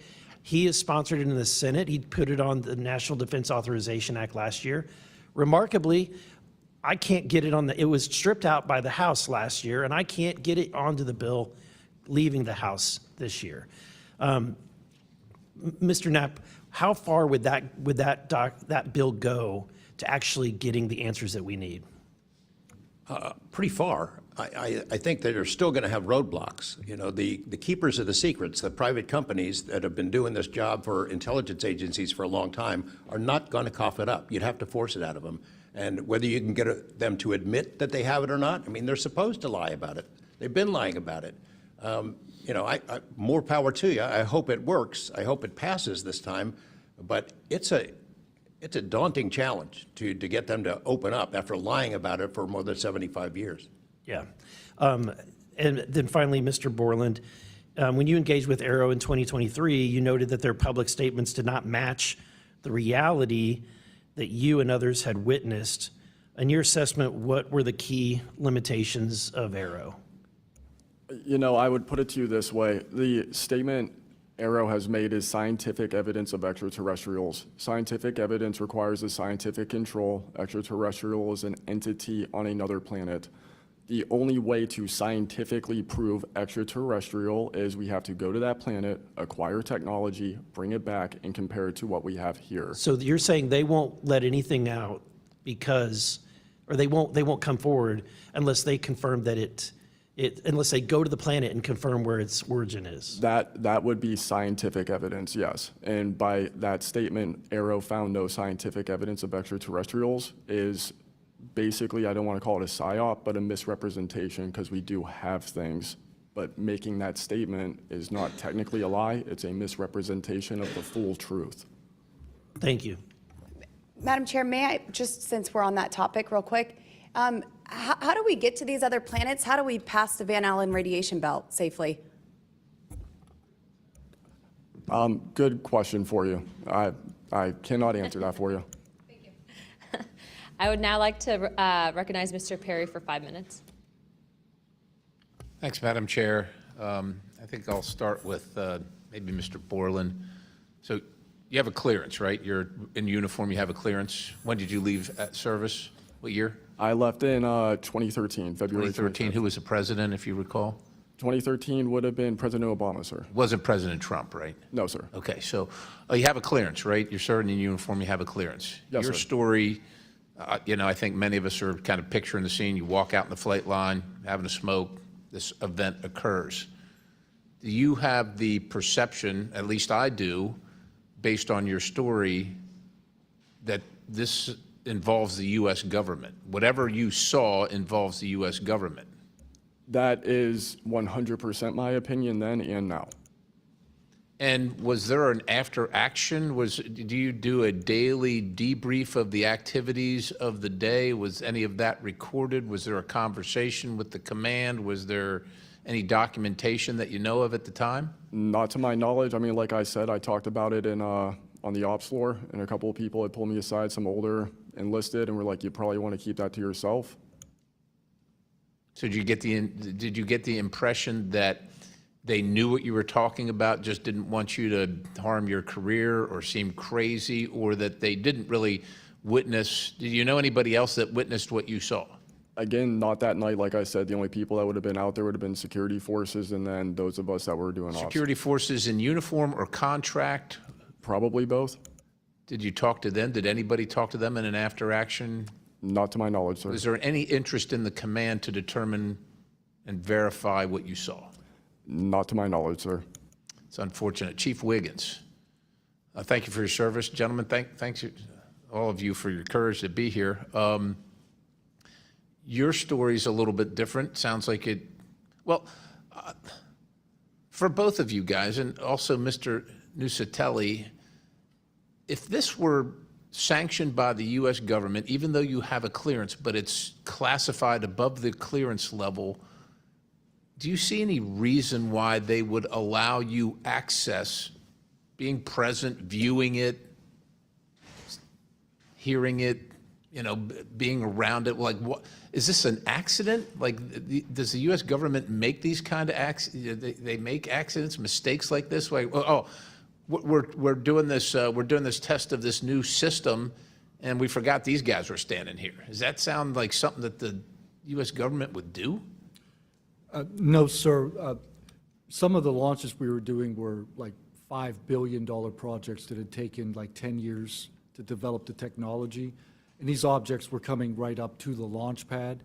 So any kind of mistake, I mean, it could cause a catastrophe. Right. So it's very confusing why these objects would be operating in and around our bases or during training exercises. So it would lend you to believe that the U.S. government had nothing to do with whatever it is you saw. Correct. They wouldn't want it there because it would potentially interrupt the proceedings at the time. Was there an after action? Was there a discussion by your command? Was there an investigation? It's pretty significant activities that you were involved in. Was there an investigation that you know of? We conducted investigations in real time. Right. And we document all the evidence, but as far as anything from higher up, I don't know if there was an investigation done. No information came down on what we should do. Were you to ever mitigate- interviewed at someone else's request? About that incident? Yeah, about the incident. I don't believe so. Do you think you find that odd? If something happens, you're around multi-million, maybe billion-dollar operations and launches of national security interests, very sensitive. There's an anomaly in the operation. The only person witnessed it, saw a UAP at Vandenberg at that time frame, that was interviewed was the one that witnessed the thing land. Why wouldn't, well, I don't know why I'm asking you, but it seems to me that we would want to interview everybody associated, even not associated, to find out if they were associated. Chief Wiggins, how about you? Was there an investigation? Was there an after action? Was there documentation on the incident that you were privy to? No, sir, not that I know of. And in my previous experience as an operations specialist, all operations that I've been a part of have been deliberate. So yeah, they're and deliberate operations. After the operations, you conduct an after-action review, or that's what the Army calls it. I don't know what I imagine the Navy has something similar to determine your weaknesses, your successes. Do you do that in regard to this incident? No, sir. The Navy calls it after-action reports, and not to my knowledge was there an after-action report of this incident, sir. It's unfortunate. Thank you, Chair. I yield. I now recognize Mr. Biggs for 5 minutes. Thank you, Madam Chair. Thank you to the witnesses for being here today. I'll tell you that today's testimony should alarm every American, no matter their views on UAPs. This isn't simply about UAPs. It's about government integrity, responsible use of taxpayer funds, and Congress's constitutional duty to oversee the executive branch. We've heard evidence of critical information hidden in special access programs, off limits to virtually every elected representative, and certainly to the public. Credible witnesses report retaliation for speaking out. These are clear attempts to silence those who are exposing the truth. We must protect the whistleblowers. And decades of government disinformation have eviscerated public trust. So this isn't a partisan matter, it's a constitutional matter. And when you talk about the VAs, Mr. Spielberger, and all the problems that they had, the hub of that was Phoenix. And they went after the whistleblowers there, and that was under the Obama administration. So it doesn't matter which administration, which party, both parties have got to come clean, particularly on this. So if the government thinks it can hide the truth and punish those who speak out, Congress has to keep pushing until the facts, whatever they are, wherever they lead, come to light. I'm going to go to you, Mr. Knapp, first. You've interviewed numerous UAP whistleblowers over the years. The question is, how do you verify their claims before deciding they're credible enough to report on? It's a combination of factors. First, you check their credentials. Did they really serve where they said they did, and did they work where they said they did? Are there any other witnesses? Is there visual proof, film, footage, things of that sort? You ask the people around them that know them, that used to work with them, if they're credible people. That's one way. You know, I think about Caro, the organization that this body created to deal with witnesses and whistleblowers. I hope I'm not taking too much of your time here, but they invited people to come forward, service members who knew, saw things and had experiences. And I can tell you that the people that I have talked to who went through that are deeply disappointed. There was a guy named Bob Jacobs who was a lieutenant attached to Vandenberg in 1964. His unit would record missile tests. They recorded all of them. On one of these particular tests, a UFO comes out of nowhere, zaps what looks like a laser beam at what would have been a nuclear dummy, a nuclear weapon, and disabled it. And he is called into the commander's office. Two guys in suits clip that film footage out that shows the UFO, and he's ordered to never talk about it. He comes forward to Caro. He heeds the call, thinking he's doing his duty as an American to tell that story, and they completely dismissed him. They made up a story that they had tracked down the original footage, and there was nothing like that in it. Well, there was no original footage. It had been taken away the day the footage was recorded. He's deeply disappointed. People like Bob Salas, who had worked at a nuclear ICBM base, who saw UFOs flying over the base, and these missile silos were taken down. He went to Caro, too, and was completely disregarded. started. It almost looks like Arrow operated as a counterintelligence operation to get people to come in, tell their stories, and then discredit all of them. I can't imagine that any whistleblower or witness will ever go to Arrow again because of what happened under the first director, who's now long gone, but still seems to act as the spokesperson for that organization. And I would say, Madam Chair, maybe at some point we need to really dig deep into Arrow, and I would encourage us. Oh, I'd be happy to send maybe a subpoena to Mr. Kilpatrick. There you go. Mr. Nuccetelli, you've testified that official Air Force records of the Red Square incident are now held by Arrow and the FBI.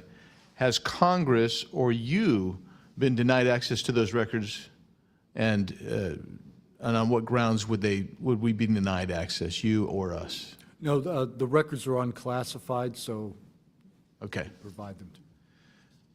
In the 2003 to 2005 incidents you described, were any physical effects, electromagnetic interference, radio anomalies, or security system disruptions documented in base logs or any reports, official reports? Not to my knowledge, no. Mr. Wiggins, has the full resolution unedited footage of your incident been provided to Congress? Yes. Okay. Were you or your crew ever instructed formally or informally not to document or discuss the event? Ever? No. Good. Mr. Borland, you've talked about manipulation of your security clearance records. Can you identify which agencies or offices were responsible and whether they provided any written justification? I can do that in a skiff, sir, 100%. Because of being a part of a multi-agency special access program, I cannot give those publicly. So I'd encourage us, Madam Chair, to have that skiff meeting if we can. And then, Mr. Borland, again for you. You testified that you withheld certain sources and methods from Arrow due to mistrust. Can you give us some specifics that led you to believe they were misrepresenting the truth? Well, as I said already, what I said about scientific methods, scientific control, extraterrestrials, I mean, I know what I've seen, I know what I know, and I know it's true. So any agency that's going to go public and try and manipulate the public perception of this subject in such a way that is negative when I know the truth about it is why I had extreme reservations with it, and also what I've been through and other whistleblowers and people in the know about this subject have been through. So, Madam Chair, thank you for letting me wave on. I think the key thing there you talked about was manipulation of message, manipulation of narrative. That is really the problem with this entire the system that we've seen since you've started these wonderful hearings, Madam Chair, and I thank you so much. Thank you, Representative Biggs. The chair would now like to recognize Mr. Begich for 5 minutes. Thank you, Madam Chair. First question, Mr. Borland, earlier today you mentioned that in a skiff you would be able to discuss whether a member of Congress is actually legally able to access certain information. Under what authority would a member of Congress be restricted from accessing information on this topic, even within a skiff? I would suggest reaching out to Director Gabbard and speaking with her about that. I'm hopeful that this goes back to the executive branch and who even has authority. Unfortunately, I can't give you a 100% solid answer because I don't even have that knowledge. Next question to George Knapp. What is the estimated annual budget, your view, for the program for investigating or reverse engineering UAP-related technology, including official, misappropriated, or black budget funds? I wouldn't have a clue. I don't know of any person that's ever seen it. Does anyone on this panel wish to address that question? Okay, moving on. Are any of you willing to name specific gatekeepers within the root cell of the UAP-SAP Federation?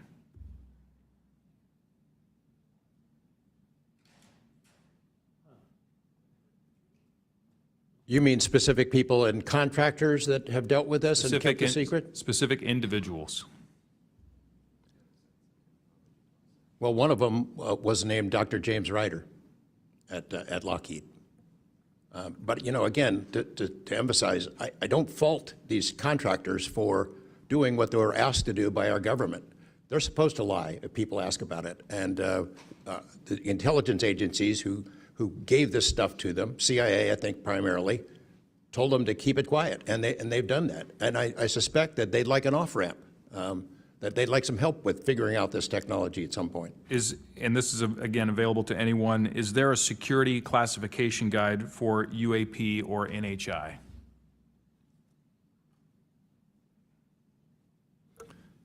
I remember in the 2003 or 2023 hearing, it was stated that all UAP-related material is classified secret or above. I have a name for you.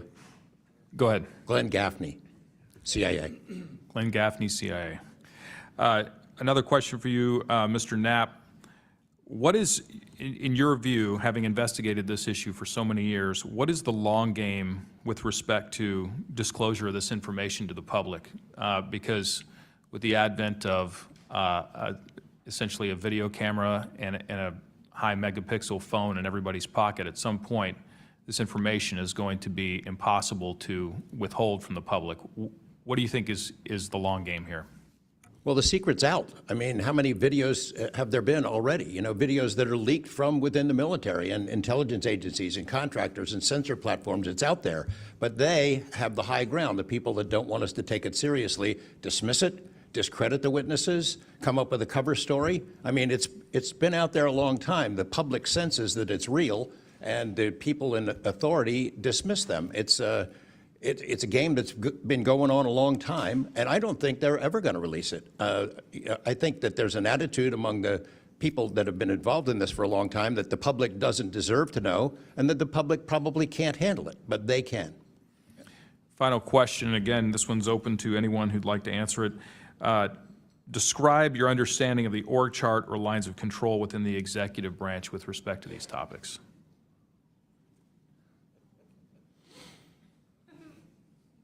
And if you'd like to address that in a skiff, feel free to say so. That could work as long as I'm legally allowed to and you are legally allowed to receive it. I think these programs are in the executive branch, National Security Council and over on that side. That seems to be what some of our witnesses have told us over the years. So you can, Congress can file all kinds of requests. The FOIAs can be filed with the Department of Defense, Department of War now, and they can honestly say, well, we don't have it, because they don't have it. Thank you. Is there anything in my remaining 30 seconds that you'd like to share on any of these questions that I've asked you today? I applaud the committee for trying to tackle this monster of an issue. I really appreciate that it might be the only bipartisan issue in Washington where everybody can agree. We've watched multiple hearings now.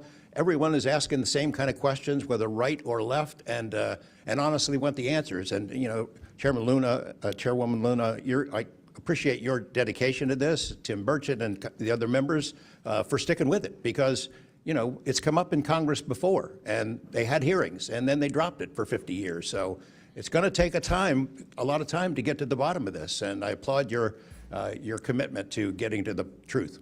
Thank you, Mr. Knapp. Pursuant to Committee Rule 9C. Madam Chair, can I ask a parliamentary question of you? Yeah, sure. Does this subcommittee have the authority to do subpoenas? Task force. So the task force, to answer that question, has to do it through full committee. Okay. So, and also in regards to immunity, which to Mr. Borland's point, we are going to be doing a motion to ask for immunity for you and a few other people to come into a skiff and tell us what you know without being subject to the Espionage Act, et cetera. Thank you, ma'am. So that's just kind of an update. But as a task force, because we're not a full subcommittee and there are certain authorities that haven't been granted to us, probably because they don't want us to have it. But there are ways to work around it, so we're kind of figuring that out. Pursuant to Committee Rule 9C, the majority and minority will have an additional 30 minutes each to ask questions of the witnesses without objection. So ordered. With that being said, if you guys want to jump in the queue, I know Representative Crane, Burleson, and likely Burchett have a few more questions. I'll just start out with 2, and then I'll pass the buck to Burleson. Burchett, do you have anything? Yeah. Burchett and then Crane. Just real quick, Mr. Knapp, and short answers, please, because of time. How much of these alleged Russian crash retrieval documents have already been physically out there? So, I mean, percentage-wise of the documents that you submitted to Congress, what was public already and what was not newly released? Maybe 1%. Okay, so the rest of it should be predominantly new information. Yep. Also, can you just elaborate real quick? I know you had, I think, mentioned a Thread 3 program, but also alleged in those documents, I got through maybe half of them last night. There's a lot, and I don't speak Russian, contrary to what my people might allege. What does the Thread 3, was there any specific programs that existed within the Soviet government or groups to specifically investigate this by name real quick? It's a number. There's a number in those documents I gave you. There was a larger program that actually had 3 sub-programs that was, Thread 3 was the name I got, and then the DIA guys who looked at it figured out there was a much larger organization. And it's listed in those documents? Yes. Okay, thank you. Real quick, I'd like to ask the committee to replay that video that Burleson had played earlier. I want to ask every witness here, specifically ones that have sensor training or have been able to recognize some of this movements real quick. So if you guys can please roll that real quick.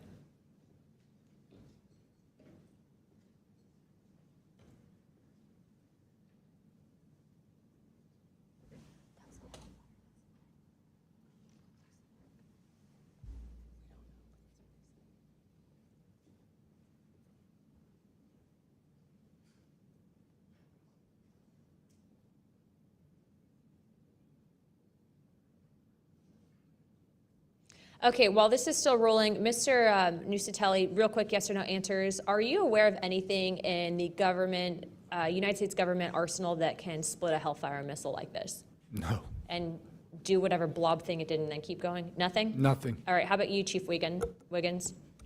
Nothing to my knowledge, ma'am. Okay, and how about you, Mr. Borland? I prefer to answer that in a skiff.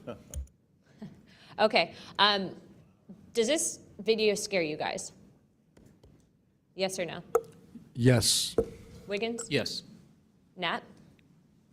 I had a different reaction. I was really happy that it got out. Thanks for providing that, Curiosity kills the Congressman. cat. All right, Mr. Borland? Yes, for Okay. All right, that is the end of my questioning. I'd like to now recognize Mr. Crane. Thank you. Chief, I was on a ship for a little bit. I was a gunner's mate on the USS Gettysburg for a couple years. My question to you is, when you had your encounter and you saw it on the screen, you were in the CIC, is that correct? That's correct. On an LCS ship, the CIC is on the bridge, so it's called ICC-1, but yes, same. Did a bunch of the other folks in the CIC come and check out what you were looking at? Yes, we all did. The tactical action officer, myself, the RCO, and 2 others that were on watch.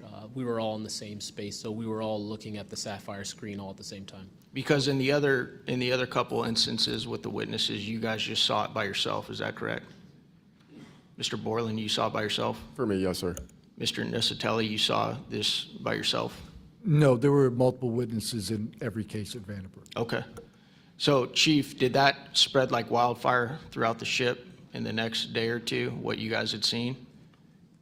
No, sir, it didn't spread throughout the ship, but it spread throughout ICC-1 conversation. As you do your turnover, we talk about it, but it didn't go further than just the watchstanders that stood watch on the bridge and in ICC-1. So it did move around there throughout a few days.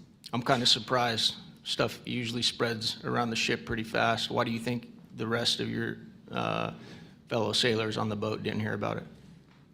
Potentially uninterest, possibly, with engineers or combat systems like yourself, don't make their way up to the bridge enough to get within sight of the circle of talk about the incident. Was it hard for you to get permission from the Navy to bring that video? I myself didn't bring the video. I just saw the video. When I saw the video, I got in touch with Admiral Gallaudet. That's how I wind up knowing about the video itself when I first talked to the Admiral. And you can hear my voice at the back end of the video, and I was like, hey, that's my voice, and I wanted to talk about it. How long did that encounter take place, Chief? So the encounter itself, from the time I recognized on my radar to the time after the video ends was probably about 5 to 7 minutes. What speed was the object moving at? When I first witnessed off the port bridge wing the object moving out of the water, what I thought was originally just a light on the water, something on the horizon, and surfacing and going into the air, I then knew it was an air contact. But as an air controller myself, I started thinking and going through kind of like my checklist in my mind. Could it be a helo? But it's not blinking lights. So I then realized this is something I've never seen before. So the speed itself, just going from the horizon to about maybe 4,000 feet in the air, was very slow, slowly rising. And then it sped up. I'm not an expert at knowing specific speeds of aircraft just by visual eye, but I would say probably 1-2 Mach instantly into the rest of the formation. I didn't notice visually with my own eyes the other 3 objects until I went back to my radar and also utilized Sapphire to see that, in fact, there were 4 total. And then again, when they all left after a certain amount of time, it was nearly instantaneous. So you spotted it visually first, Chief, and then went back to your radar, or did you guys spot it on radar first? Radar first, because that was my watch station. And then you went out to the port bridge wing, is that correct? Correct, to verify what I saw on my radar. What range was it at, Chief, when you were able to see it visibly? I would say about 7 nautical miles, 7 to 8 nautical miles of a light from the ship. Wow. Thank you. I yield back. I now recognize Mr. Burleson. Thank you, Madam Chair. Mr. Chief Wiggins, you said that it emerged from the ocean. Is that right? Yes, sir. And before it did, it was glowing. It was a glowing object under the water. That part I couldn't tell because it was nighttime at 1915 approximately, and it was also at a distance. So it's very hard to tell the difference between something on the horizon and something surfacing from the water. My personal thoughts after seeing what I saw is that it did in fact come from the water, but I don't have visual evidence showing exactly, that it did in fact come from the water. But I had to go through my process of elimination and try to figure out, was this a ship on the horizon just showing its lights at night, but to see it surface, then it made me question, okay, where did this come from? If it's flying and it's not a drone or anything like that, where was its origin? Where did it start? Mr. Knapp, in your testimony and in this document, you detail an event that happened in Russia where their nuclear missiles were activated, and we were close to a World War III at that time, which is startling to hear. It's also good to know that as we have investigated the JFK files as well, that we're learning that that there was a document that was sent between Russia. There was an agreement between Russia and the United States that if they were to see some unidentified objects over sensitive sites, that they would report it to each other. Are you familiar with that document? Yes, I'm also familiar with the rhetoric, public rhetoric between President Reagan and Gorbachev at the time, too, that they traded statements about, wouldn't it be something if we were threatened by something from way outside, how we might work together. I know for sure that they had conversations about it, and I know we did reach an agreement to try to lessen the possibility that us detecting a UFO or group of UFOs would not be mistaken for a bunch of Russian missiles. There were exchanges of that sort that went back and forth. Yeah, and I can imagine this is, to me, the validity of this document is underscored by the fact that Russia would not want this to be known. They absolutely would not want to know, the public to know, or the United States to know, that there was a vulnerability in their missile systems. Would you agree? Absolutely. And, and we had many similar incidents at our nuclear weapons facilities here that have all been sort of swept under the rug, but it's pretty scary when you take down 10 missile silos during tense times and you don't have a better explanation for it than it was a special test of security mechanisms or using EMPs, which is a preposterous explanation. Real quick, we're going to cut to Mr. Ogles. He just got back. So we're in a special kind of lightning round, so 5 minutes, and then we'll go back to our line of questioning. Thank you, Madam Chair. You know, at this point, I think it's clear from the hearing that there's advanced technologies that are taking place in our airspace. You know, the question is, and I posed it in one of the previous hearings, is it ours, is it theirs, or is it otherworldly? There may not be a silver bullet at the moment, but when you look back through the hearing and the evidence that's been presented, if you're going to point the American people to one piece of evidence to start their journey on this topic, what would you suggest, sir? One piece of evidence, I would start with this hearing, in the first hearing. There is no evidence. But is there a specific, exactly, but is there a specific evidence or footage or document that you think lends extreme credibility to what we're discussing today? I would say this new video we're seeing today is exceptional evidence that we're dealing with something. With the kinetic? Yes. Mr. Wiggins? Sir, I'd have to say that if just the average person here in America looked at absolutely everything that has come across television, the internet, etc., you can't tell yourself that 100% of what's being recorded is fake or false. You have to, at some point, understand that there's something else out there. Well, I mean, and you bring an interesting point. You know, in the law enforcement community, anytime you're conducting an investigation, you're always looking at the totality of the circumstances. You're looking at all the evidence and how they piece together. And so that would be my, advice to the American people, that this is a journey that is just beginning from a congressional perspective, but you have decades of data, some of it not real, much of it is, but thanks to Chairwoman Luna, we're now presenting this to the American people. And I think this latest video from Mr. Burleson is something that should get everyone pause. When you see the 3 orbs that drop, was that in a defensive posture, or was that in an offensive posture? And what capabilities did those orbs have that we, quite frankly, may not have? Mr. Knapp?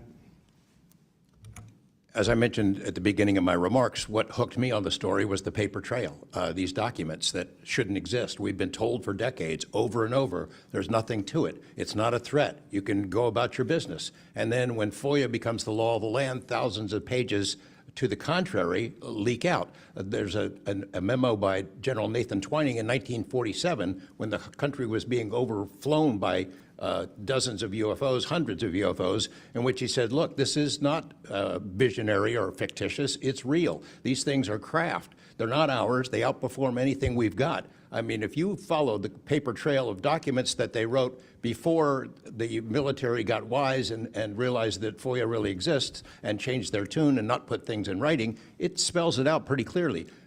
I'll go refer back to Russia. One incident I did not mention to Representative Burleson is Colonel Sokolov in that Ministry of Defense program said there were 40 incidents where Russian warplanes were sent to intercept UFOs.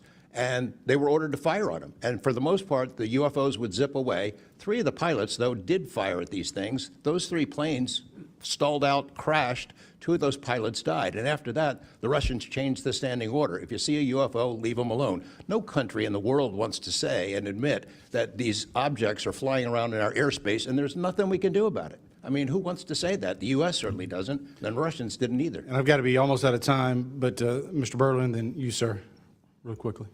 Yeah, to be honest with you, I think Bob Lazar, and not for the reasons that most would talk about, mainly because Bob Lazar was immediately discredited. They said he never worked where he worked. They said he never did what he did. But yet Bob Lazar showed up with a bunch of friends and a video camera and was filming these test flights in the middle of the desert. So clearly he knew something. Madam Chairman, if I'm out of time, I yield back. Thank you very much, Representative Ogles. I'd like to go back now on our lightning round of questioning to Representative Burchett and then Burleson. Burchett, always number 1. That's what I should be. Number 1 in your heart, number 435 on the chart. That's me. Dylan, knowing you testified to Arrow, are they obfuscating when they claim to have discovered no evidence of extraterrestrial beings, activity, or technology? And are they lying to the American public? As I said before, it's a manipulation of the public perception. The statement, scientific evidence of extraterrestrials, is a true statement. It is not the truth about what is happening and what we have. Would any of y'all like to comment on that further? Mr. Knapp, you're getting edgy. It's splitting hairs. No proof that they're extraterrestrials. What would that proof look like? A piece of kryptonite? What would it be? I mean, we could be talking about different forms of non-human intelligence. I think the dominant paradigm is that they come from outer space, somewhere else, and they have some way that they can cross those vast distances that we can't even imagine doing. But that's not necessarily the answer. So asking for proof of extraterrestrials might not be the answer at all. It's splitting hairs. We don't know where they're from. I don't know anyone who knows the answer for sure. They call them aliens just as a placekeeper kind of a word, but no one in all these programs who've studied this stuff for years, people with much bigger brains than mine, knows the answer for sure. I've talked to Navy folks that some of the deep sea areas, they think there might be something there, that they're here, and I don't know when they got here. Another point that needs to be made is every time, we say we're going to back engineer or whatever you want to call it, these craft, I always say, like, it'd be like if you took I ride motorcycles, but if you took like an Indian or a Harley to the people that came over here on the Mayflower, they'd see a bright, shiny object. They might polish it. They might get it started. I doubt they could. They couldn't work on it. They couldn't put fuel. They wouldn't be able to have the capability of putting fuel in it. I just think that's we're scratching at something that we don't have any knowledge of, and that's why it's just taken so dadgum long. But they do know, the first one that cracks that code, it's over. I mean, it's energy, it's power, it's everything. And I worry too that in the wrong hands that they do that, they keep it from the rest of us because they're so invested in whatever energy sources we have here that their billionaire buddies are going to profit, and they can't retool because they know once it's out on the internet, it's over. And so I think there's a lot of things going after, and I think that's why the move to discredit folks is so rapid too. I think they point to them and they put the dogs on them, and it disgusts me. There's a price to be paid for that too. The Russians and Chinese are trying to figure this out as well, but they don't have the same kind of stigma. They tell their best scientists and engineers, get in there and work on it. And they've been doing it for a very long time, might have a head start on us. Here, we don't have our best scientists and engineers working on it because they've been told it's nonsense. The stigma is very real for people like that. I agree. Yield back, Chair Lady. Thank you. I'd now like to recognize Representative Burleson. Mr. Nuccetelli, when you heard the testimony of Mr. Knapp talking about these missiles were shut down or turned on in Russia, does that remind you, when you hear these stories, it's got to remind you of the event that happened on your base? Absolutely. There are many accounts of incursions of this type taking place. I believe in the 60s we had a similar incursion in New England, and same thing happened. There were these objects coming over the base at low altitude, 200 feet over the base security police, and they were scrambling fighters, and then the objects would just fly off, and that went on for weeks. So the historical record has laid out that there's a pattern, that our installations are visited by these craft. They come in and do whatever they're doing, and then they leave. And we don't know how to respond. We don't know how to protect the installation. So that's why we're here. When you first heard, and we're having to report on these incidents that were being witnessed by other individuals, did you believe them? Did you yourself believe it would be true until you saw it? Yeah, these are people I've worked with for years, deployed with. I was in some of the weddings. These are people that I worked with every day of my life. Usually when the events were occurring, we were all together. There'd be 40, 60, 100 people on duty during these encounters. Really? Yeah. All seeing it at the same time? Yes, these encounters were playing out while we were on duty, and and we were responding and investigating in real time as they occurred. And as you said, the importance of your operation was highly important because they said it's the most important in 25 years, the research that you were conducting. For that particular launch, we had 500 Air Force police officers guarding the launch. 500 people. It was that critical. Wow. But had this thing showed up, we wouldn't have been able to do anything to prevent it showing up. Real quickly, can you just re-describe size and whether or not you heard anything? It was, how big wise?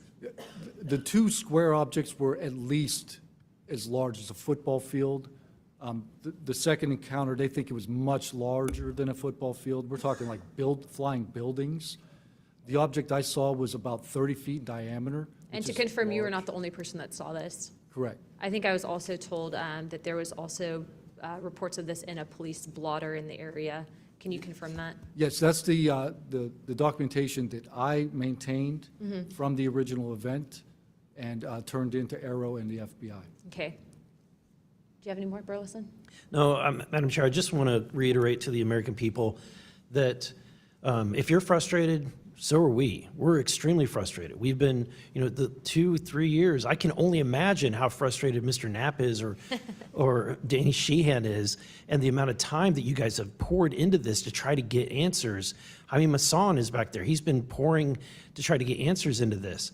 I hope that you all see that we're committed to this, and we're going to be scrappy about it. We may not have the direct authority, but I can assure you, Representative Luna is about as scrappy as it gets. I wouldn't want to scrap with her.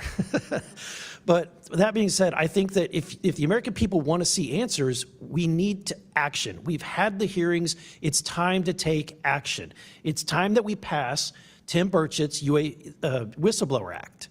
It's time that we pass the UAP Disclosure Act.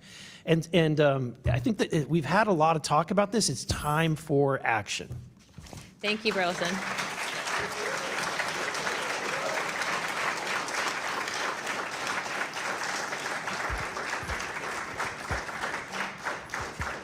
I would now like to yield 30 minutes to Representative Crockett. I'll reserve. Thank you. In closing, I want to thank our witnesses once again for their testimony today. I now yield to Ranking Member Crockett for closing remarks.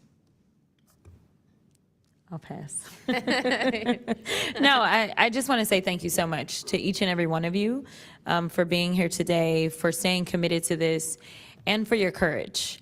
I truly believe that courage is contagious, and right now we need more courage than ever, whether it's UAPs or whether we're dealing with any other form of government where people are afraid to come out and speak their truth.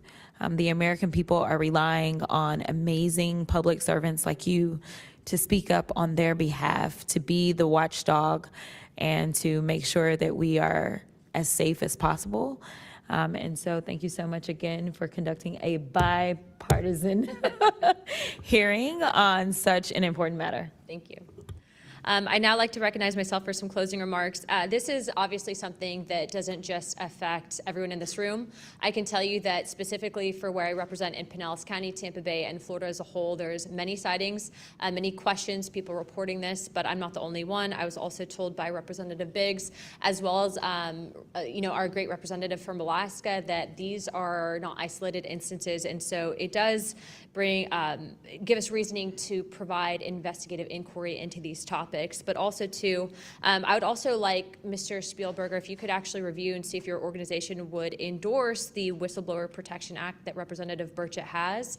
I can tell you that I will be signing on to a letter, as well as I'm sure many other members of this task force, and we hope that the ranking chairwoman, or my colleague here, Representative Crockett, as well as our Democrats that were here today, consider also signing on to that, as we do feel that it is time to ensure that our whistleblowers are given adequate protections and that people like Mr. Borland are not facing retribution in the way that they have been. With that being said, with all that and without objection, all members have 5 legislative days within to submit materials and additional written questions for the witnesses, and which will be also forwarded to those witnesses. If there are no further business, without objection, I'd like to now recognize Representative Burchett for closing remarks. I would just like to thank the ranking member and the chair lady for their courage. This is a tough issue. We all catch hell for it. And but it's gratifying that we're here in a bipartisan nature and the way this meeting was conducted. And I want to thank y'all for your courage. Thank y'all. And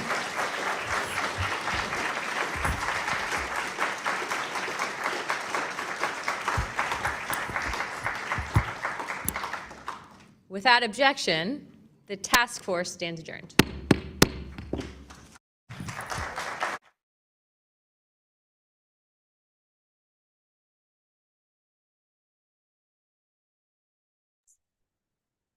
All right, everybody, there you have it. It's interesting because we've got all of Congress on our side. They want disclosure, and it's a question of, hey, Alan. Hey, Zenka, I'm here in the We're hearing on room. live. Yep. Do you hear me? Yes. Yeah. Go ahead. Okay. Let me reverse this camera here. Anyway, I thought it was a very substantial meeting. And I think it's important that this is happening. Let me just show you the scene here. That's Representative Luna leaving. This is one of the major whistleblowers. Very important.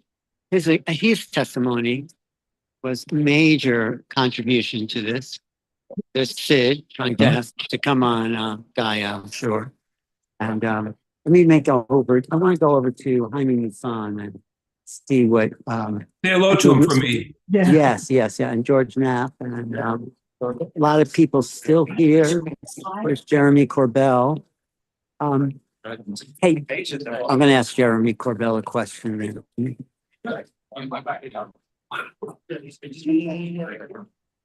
coming to Vegas. Oh, you haven't identified. Talk to him before he leaves. Speaking, so I see you. I'm sorry to interrupt you guys.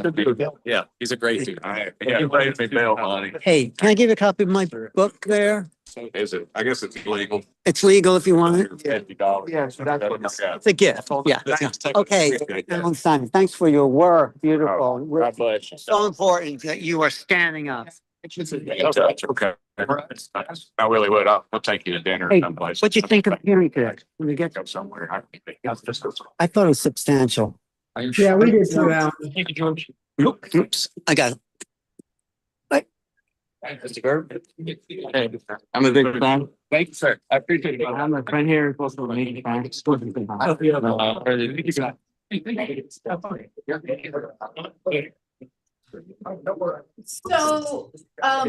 Yeah. How the order? I'm just going through. Anyway, what are you saying, Zinka? so yeah, let us know when you get people there. Okay, I'll let you know. Actions. I think that's Otherwise, we agree with Alan, and we thought it was a very good committee. George Knapp was certainly the star of the program. But all of them were good. All of them had something to add. I asked Tara if she wants to comment because she's been watching the whole thing. Tara and Yes, we appreciate your being there, Ellen. And also our observations are very substantial because we knew George Knapp from the 1980s. Yeah. And his significance of what the Soviets were doing is substantial also because the Soviets never made moves publicly on a global scale regarding their program of encounters of the third and fourth kind. But that is going to be changing as we move forward with more substantial testimony. Yeah, how was that? He mentioned a $5 billion budget and there being no accidents and who's around and who saw what. I really loved it. I'm going to ask Danny if he thought it was substantial. Danny? Do you think it was a very substantial meeting here today? Pardon? Substantial, some good stuff. Step in the right direction. All right. All right.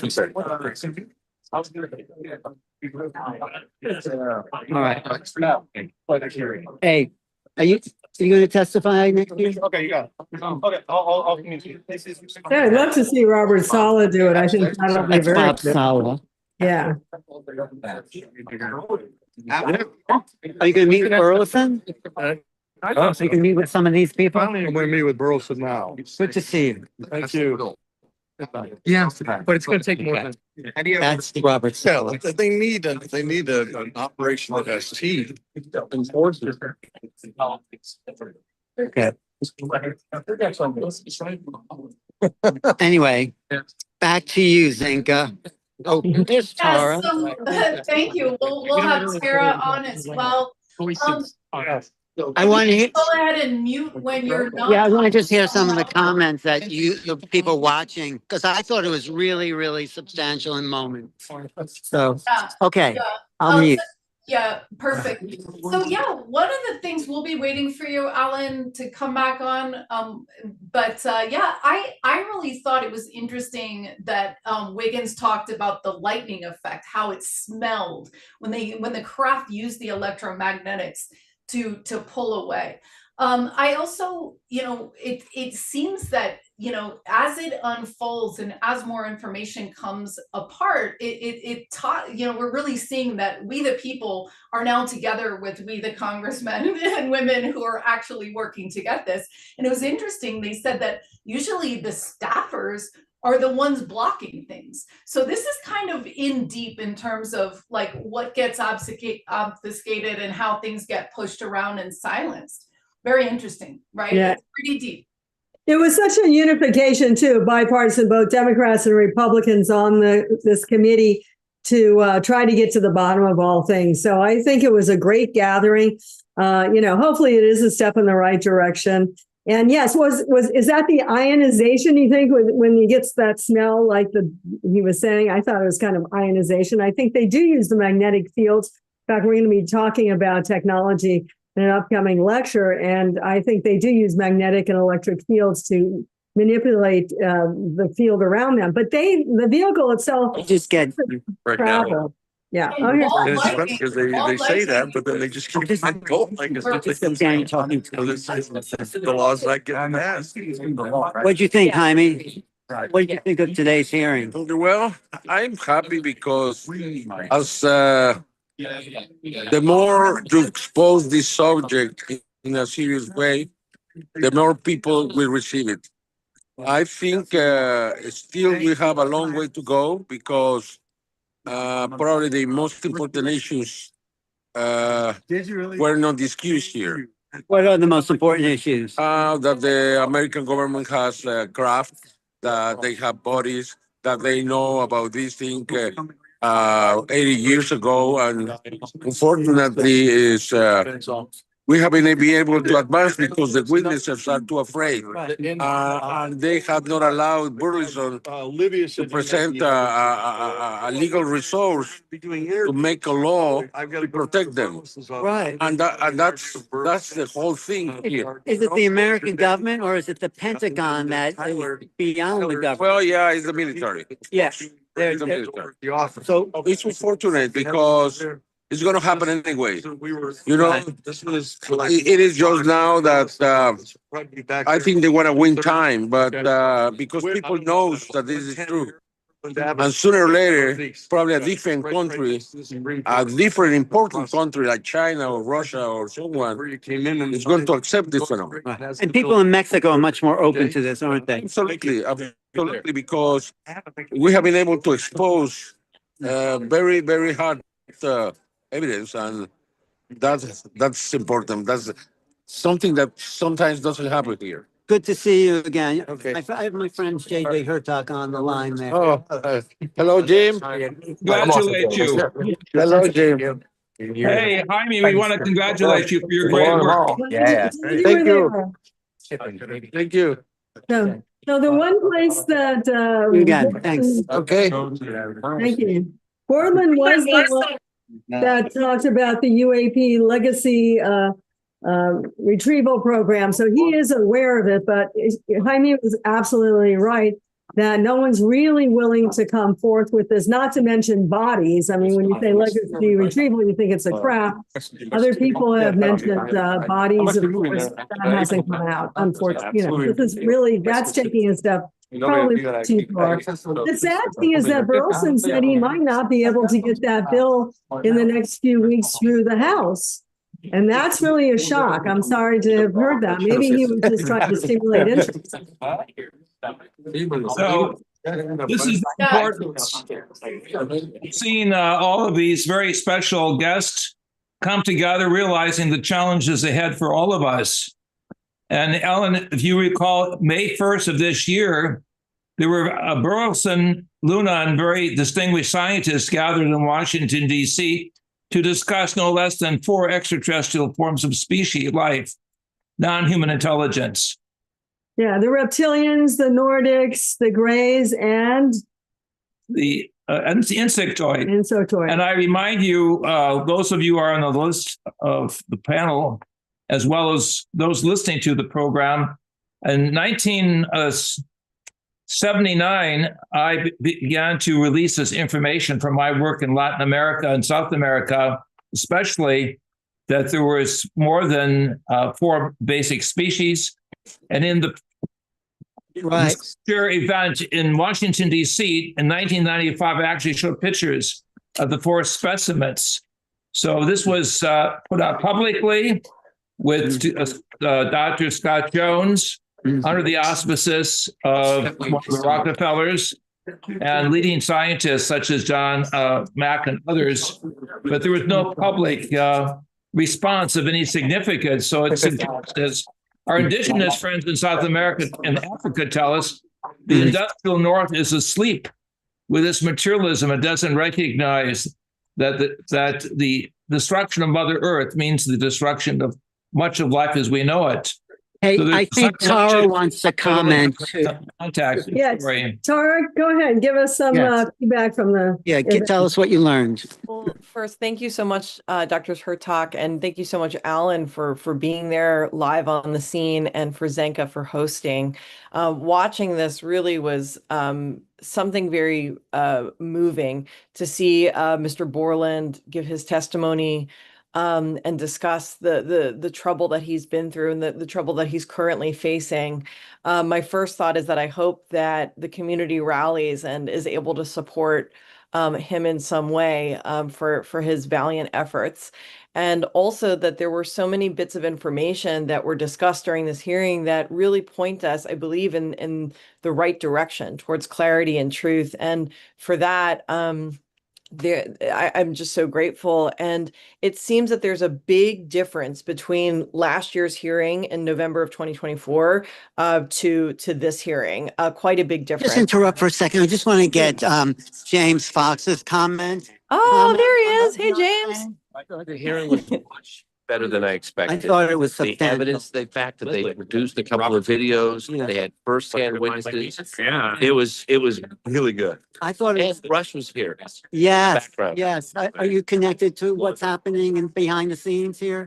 I asked a few questions and I got answers from Burleson that finally they managed to get Rush into a skip. And Rush provided the details they needed to verify his claims, and they were like, yeah, Right. good stuff. Just me ask Leslie. Names and so on. Very impressive. Leslie, it's all your fault, Leslie, for bringing it out. Good to see you. Any comments on today's hearing? I thought it was great. I thought it was So great glad to too. have it. Yeah, thanks for being here. Good to see you again. I know. So I know how to say that. This is the guy from Seoul. Hey, Peter's office. he, right? Not right. Yeah. From Seoul. Yeah, do you mind if we? No, sure, I was just saying hi. No, sure, just saying hi. Yeah, okay. Anyway, go ahead, Tara. Back to you. Thank you so much, Alan. So just saying that there's such a big difference between November 2024 and this hearing. Something that really stood out for me last year was when Nancy Mace had asked Caro if they needed more funding to protect whistleblowers, as if, you know, that were going to be something that would prevent Caro from either, you know, being involved in the harassment, or it would allow them to protect them further, considering that their budget is already probably quite large and maybe really where that black box funding is going to. So to see everybody really dialed in, and kind of understanding the landscape of this space more deeply and asking penetrating questions, even if they couldn't get the answers, to get those questions on the record was quite something. So it was really a big step forward, and And it's a beautiful moment in time also to see George Knapp honored in this way and his work acknowledged, because it's about time.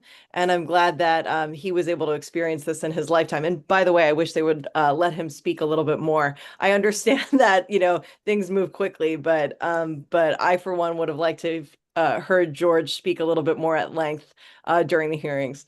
Well, I think he definitely was the star of the show. So that was great, even though we appreciate all the other people because they're the ones really risking their careers.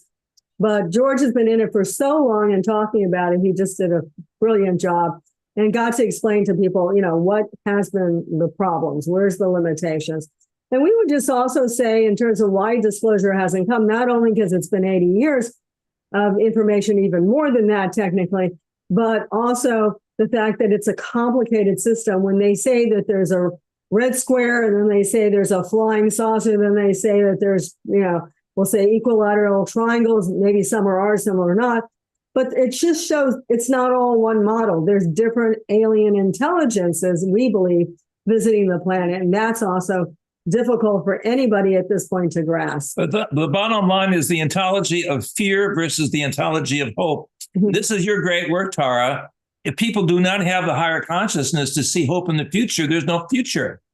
People have to be able to go across the technical hurdles and recognize that we are all citizen diplomats. It will not be the official government bureaucrats who will decide. No, the average guy or woman in the street, in the farmlands, or in the outback will have to come to a realization as the indigenous people that we're a part of a much greater cosmic evolution and that we have to take responsibility of growing up. But I have to say the one last other reason, and I think George made it very clear, technology is another reason why this has not been released. There's a challenge between us and the Russians. It always has been. There's technology we have in terms of even bodies and craft, and they probably have the same back engineered information now in the hands of mostly large corporations like Lockheed or something else, as he's mentioned. This is really also the real reason. And how many people would be under the bus if, this got released after so many years? It's going to be an amazing thing. I think it's going to happen. Maybe not this year, but it's going to happen. We're very thankful, Tara. We're very thankful, Ellen, Zenka, and our team, because it's the teamwork that counts. It's not the bureaucrats. It's not the so-called information sources of and by themselves. It requires a sociology of futurism, a psychology of hope, a theology that is global and universal in scope and hope. So we thank you for this opportunity to chime in with you. Zenka, come on board. What did you feel? Well, I was just going to comment on what Dr. Tara had said about the arrow and how that is now, that was a big hope and it didn't really work out, right? So there's this pushback that's happening within the industry because this isn't just a congressional thing. This is like you just mentioned right now, this is lives on the line. This is, oh crap, what do we do with all the tech that we have? This is who owns what. This is what career. This is I silence this. This is a whole lot of probably deaths and weird things that happen, right? This has got to be worked out, this whole witness situation. Unless we just have straight disclose, until we just have a straight visitation that everyone sees and everything like that. So that could get us past this point. But I think it was really great that Senator Luna said that she wanted to get back with Kirkpatrick, the guy that runs the Arrow, and call him in for questioning and find out a little bit what the breakdown was. So again, I also appreciate the fact that the witnesses were very these aren't gung-ho UFO enthusiasts like a lot of our friends are. These are reserved people, like, I don't really know what's going on, but I'd like us to be more open about it kind of people. And I think that played well to people that are on the other side of this, that are skeptical. So I really liked how grounded I felt that most of the witnesses were, and the Congress people as well. There was a little bit of a testiness in them, like an exhaustion of, wow, we have to keep doing this. But I think Right now we have a climate of this can't go on much longer. What are we gonna do? Right? So we're already in the, oh gosh, what are we gonna do phase? And I think that one of the calls that one of the witnesses said was to fund independent research. So I think that's interesting. That's where the Soul Foundation is coming in, and other people, the academics, the global people. So I think that'll be interesting if that ends up happening more. And again, back to Danny Sheehan's comments. Danny Sheehan said at the very beginning of this thing, look, this is a test of democracy. How much pressure is it going to take for this all to come out? And so I think we're a testament today by all you guys watching, liking, sharing, putting the pressure on, continuing to put the pressure in these conversations, whether it's on Joe Rogan or whether it's on your podcast or whether it's in the paper or whatever else. So these conversations are, hey, what happened? What money was spent? How does this work? And things like that. Right. Well, you have like Moskowitz, who was saying, why are we doing this all the time? Why doesn't this information just come out? Thank goodness for people like him. But then you have Tara, come on back, because you actually have this ontological shock that you've written about that people may experience in some cases. And I know there's an old movie in France called Valle Soul, and it was like the whole town was against this guy that saw a UFO because no one could grasp it. Go ahead, give us some of your psychological feedback. Thank you so much, Dr. Hurtak. So what I think we saw here was a diversity in acceptance of the phenomena, right? There were some people who were a little bit more guarded and had said, well, if the phenomena is true, et cetera. And then there are people who are quite certain. And so I think that as a whole, the tide has risen, though. And I think everybody, as Zenka was saying, is more on board than they were. But this is it's so difficult to ontologically grasp. And so what I think that is becoming more and more clear is that it's not just the shock that ETs are real. I think at this point, the idea that ETs are real has really penetrated the collective consciousness, but it's now the ontological shock of what the government systems have been up to. So it's hiding information about technology, potentially genetics. I mean, really, it can span all of the sciences in terms of what information has been hidden, and that is quite shocking. When we were at Soul Symposium, so Tim Spinney, who's on the call, and Zenka, who's on the call, we were at Soul Symposium in 2024, and Eric W. Davis, who is a physicist, sat on the stage, and he was discussing which presidents were briefed about the phenomena and to what degree. And that was ontologically shocking. So Kirk McConnell, who's a senator, was on the stage as well. And you could feel the shock coming off of him that the president wasn't where the buck stopped in terms of the amount of information being shared. Who then is sharing this information? Who decides what to tell the president and when? Are they U.S. citizens? Are they not U.S. citizens? Are they human? Are they not human? There are so many options here, and that is quite shocking, to say the least. And so it's very important that we, I think, take our own pulse as we get exposed to this information, and we seek community and support and resources. So one resource that I put out is on a website called ontologicalhope.com, and the password is all capitals HOPE. And this is information about how we can help ourselves and help one another to cope with shocking information. And Dr. Hurtak contributed along with Dr. Thomas Brophy, who's the president of IONS, and also Timothy Shields, who's an author in the consciousness space. So there's a lot more to come, I think, in writing and working in this area as new truths come to light. So thank you.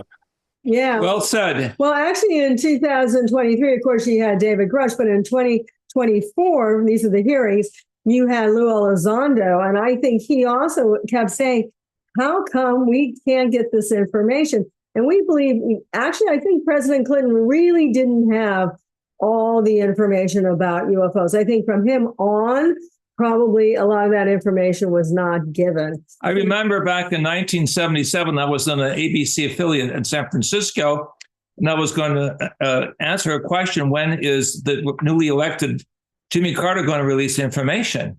And everybody was hopeful at the time, but then it came out later that his claim was discounted, that he saw not a UFO, but Venus, which showed the presidential powers, no matter how positive, were curtailed by those in the deep state. So and he knew he didn't see Venus. He just let it go because it was an early on. In fact, Reagan, we talked about this in some of our talks.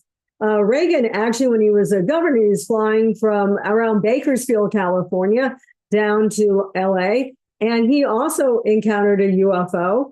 And he didn't talk about it when he was president. I mean, that was just, one thing not to talk about, even though he clearly talked about it with his associates, his friends, even people like Shirley MacLaine and Lucille Ball. Actually, he talked about it to all of them. So we knew them privately, they said, in a happy way. We had hoped that Reagan would be able to do some things, which he didn't, of course.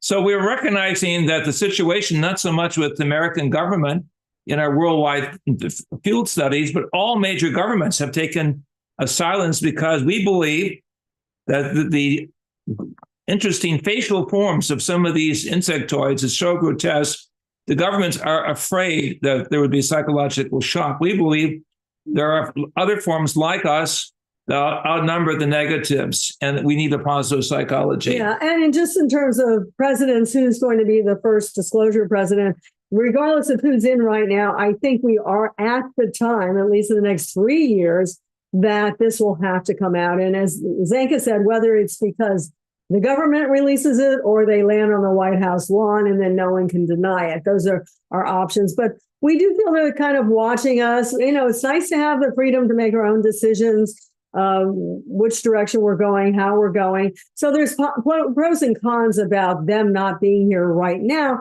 although, they are sharing technology. And so if we can use that properly, but as you know, from your own research, Tara, that, positive things, any good thing can be misused. That's the sad situation. So it really is up to us. I think it's up to all of us how our planet goes in the next year or 2 or 3 years. And then, I think even many astronauts even said this, that if Gordon Cooper, a good friend of ours, said this, that if we can put away our weapons of war and be peaceful people, they would come and greet us, and right now, it's not possible. So what's the strategy? Is citizen diplomats, each one of us feeling empowered through understanding, through compassion, through looking at the big picture, realizing that we have to come up with these decisions. And as we begin to do this through the different cultures and different traditions, we realize the divine sparks with understanding works within all of us. Together, the divine sparks, according to the ancient prophets, give us, as it were, the opening threshold, the gates of the heavens, the Sharia Ra, according to the scholars, the mystics, the poets. So the dream is a reality if we can bring it down to practical responsibility. This is our hope, that there will be enough in the Congress, not only here, but in other governments, to open the door to sensible conversation. Hope, a psychology of hope, a sociology of compassion, a spirituality of unity. I appreciate that. Oh, Alan's back. Beautiful, Dr. Hurtak. Alan's unmuted. I'm going to see if I can get an interview with Earl. Great. Okay. Very good to you.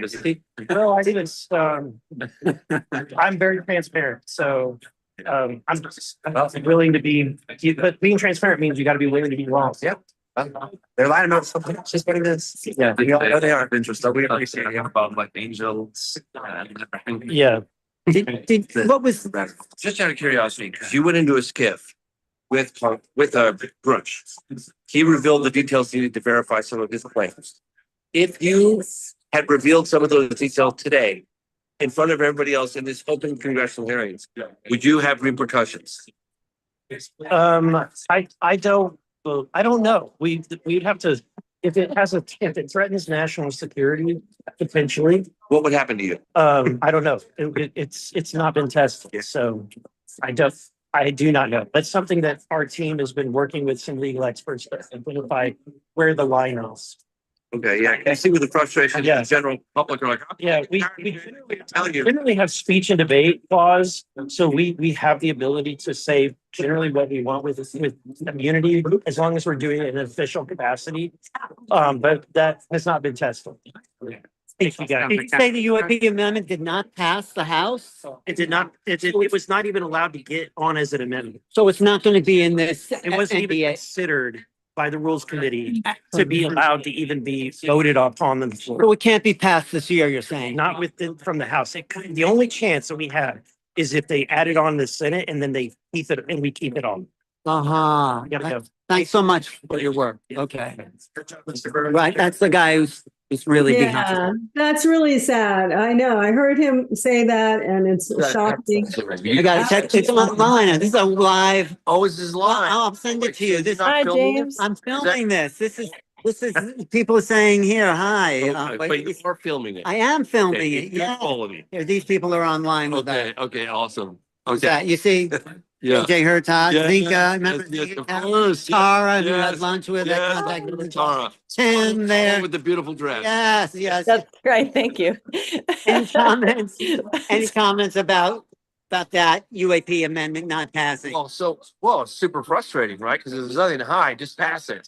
Right, so, That's super frustrating, but very interesting today that I found out that Burleson did get into a skip with Brush. what does that mean? That means he got the details needed to verify Brush's claims, and he said it was quite sobering. Oh, really? Yeah. He And said, yeah, so, Isn't Brush working for him now? yes, Brush Yes. is working for him. yeah, sorry. Yeah. Okay, yeah, you got it. Anyway, bye, everybody. All right. Yeah. That's all I have to report. I'm gonna see, but you can talk amongst yourselves. I'll be back.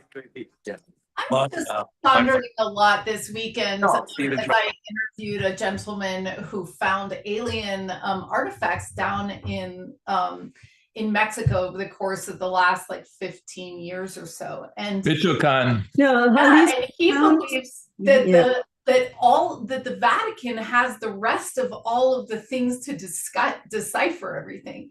So I just want to put into context, you've got Linda Moulton Howe saying that ETs were not only just arriving here, but they've been part of our genetic evolution. So it's interesting because they call this the secret among different, in the industry or whatever, right? So it's interesting how here we are clamoring on the sidelines when this is such a massive it's kind of a big deal, right? Like huge thousands of years old kind of big deal to get this into common knowledge of when it was put away in the basement of the Vatican and everywhere else, right? So it's very interesting, but I also want to just tell everyone, he talked about diplomats, and from my understanding is that now this is channeled information from an autistic boy, but he believes that 37,000 people have had waking direct contact with ETs that have waking and can remember the next day. So he said most of those are military, but not all of them. Okay, so again, it is my understanding that starting in November, in 2 months from now, there will be more face-to-face waking, remembering experiences that people watching this call are going to be having. And you will be considered diplomats as this all unfolds. So it's just something to think about. It's something to put yourself in that situations and those experiences, and to get your consciousness ready if you're one of those people. Yeah, and Alan in his book, Making Contact, there's a statement that if you've seen a UFO, you are quantumly entangled with that UFO. And that's kind of what you're saying, whether, I don't know if these 37,000 people have actually seen something or just somehow have a more connection than the rest of the people do. I do believe that people have had contact on many levels, but we also feel, when you were talking about genetics, that we exist in outer space. I think that's the shocking thing for a lot of people. When you do hear people from, say, Arcturus or the Pleiades, you go back to the Egyptian mythology, they were similar, if not almost exactly, to us. So we do feel that we're a species amongst many species that exist out in the universe. And so, yes, we can communicate to our higher consciousness, which is something that you and Alan have done many times with remote viewing work. And so it's exciting to know that this contact is coming. We actually think that even the magnetic field shifting, especially over the South Atlantic anomaly, if you're familiar with that, and other things, is increasing our ability to be in contact. So that's another interesting thing. And that's why they're also coming here. Yeah, So and I just want to. we're going to be releasing a lot of documents with the field research we've done with sociologists, shamans, artists in Africa and Asia, Australia, and South America in the coming year. I think it's up to us to recognize that there's a science dealing with UAPs. There's a whole understanding of psychology, also just as important, dealing with remote viewing, remote sensing that Alan Steinfeld represents. And we with him and others are putting out several textbooks that have been used by top scientists at Stanford Research Institute. So the blending really of the past, present with the future gives us hope that a younger generation will have greater courage and greater responsibility, not to go backwards, but to go forwards. And Alan, we want to thank you for being there, being our guide, being Right, thank you. I want to know what Ian thought of today's hearing. Hey, Ian, Yeah, I'm great. you Thanks for bringing me in. Yeah, hi, Zenka. Hi, to the Hurtaks. Great to see you all on here, and Caro as well. I've enjoyed following you, Alan, and I actually gave you a shout out during Rich's presentation as well, as we were covering that, because you did an excellent report there and an excellent interview with Danny Sheehan and Steve Bassett leading up to it. So that was good, setting the groundwork. Anything substantial you heard today, Ian? Because you've been around a long time. Yeah. Here's the thing.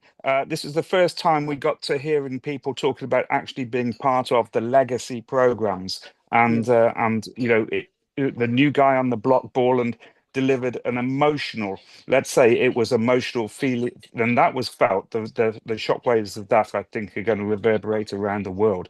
That actually brings this home, that people can suffer these intimidations and consequences of speaking out. So that's why the focus has to be at the moment, this present moment in time, on the protection of whistleblowers. Hopefully, then we can bring more people forward. We've also got the subpoenas. Maybe it is going to have to be the way to go. Get people subpoenaed in here. Also interesting to hear Luna called out Kirkpatrick as a documented liar, I think was the phrase that was used there. Yeah, we got a big wow from that one. So, you know, that was good. Now, here's the other thing. Two of those witnesses, we've still got witnesses who are witnesses to, let's just say, effectively lights in the sky or images on screens. This we've always wanted first-hand witnesses who were in the legacy program, who actually saw and touched the craft, saw and touched the bodies, and were involved in a much deeper level. Well, we got this in effect. We got some of that from Borland, that there's this legacy program stuff, and that garnered the interest. We did hear mention about crash retrievals. That's a phrase that we don't often hear in these congressional hearings. Crash retrievals is the phrase that came out. We've not heard yet about abductions and animal mutilations, although one of the witnesses did say, and it's interesting to note as well, we've got two people in the US military in security, again mirroring the stuff that's happened previously at the ICM bases and the bases for Rendlesham, etc. But interesting that two of those witnesses, one of them did mention abductions. And he said, I called it in to find out, the Vandenberg one, to find out if anyone was abducted. Now, I want That to was echo really what the, interesting, wasn't it? Yes. yeah, and I wanted to know, did Borland make a report, and what happened with that? Maybe I missed something there, but that's going to be need to be looked into. Borland, there's not a whole lot of information out there on the net, but we do know that he comes with impressive credentials. He worked for 3 years for the Air Force as geospatial intelligence analyst, 4 years for BAE Systems, and that's an aerospace company. I actually did some contract work with them, but I was working for Hewlett Packard, and an intelligence analyst, and 6 years for Intrepid Solutions and Services, which I think is a private organization. He also said certain things. His phrase was, I can tell you in a skiff. Let's hope there's a skiff meeting. And I predict he's the next big name on the block doing the podcast circuit, the YouTube circuit, possibly with Ross, I would say, as a big go-to. That's going to put him front and center in this, keep this alive and keep it going. But here's the other thing. I think Borland's experience, and I'm echoing what the Hurtaks had just said just now and what Zenka just said about all these people who, they're not casual observers to a UFO event. If you see the craft, you're close up, in my opinion, you are part of the event. And I think there are some tells in there of what Borland said, just on what I picked up after I've spoken to many people who have had abduction scenarios, that Borland may well have had an abduction. And I would say that as well. Yeah. We may well have the first eyewitness, the Vandenberg witness, Nuccetelli. He also was possibly a candidate for an abduction. So let's hope that they can look for some regression and bring that forward. There we go. That's great. Thank you, Ian. Wow, that is a great overview. I want to ask Tim Spenny, anything you heard here today change or modify what your depth of research has revealed to you, Tim? I think that this is just really encouraging to see this type of coverage about this topic. I feel the same way that the Drs. Hurtak do, that there's a shift and inevitable change coming, and this is a part of that change overall.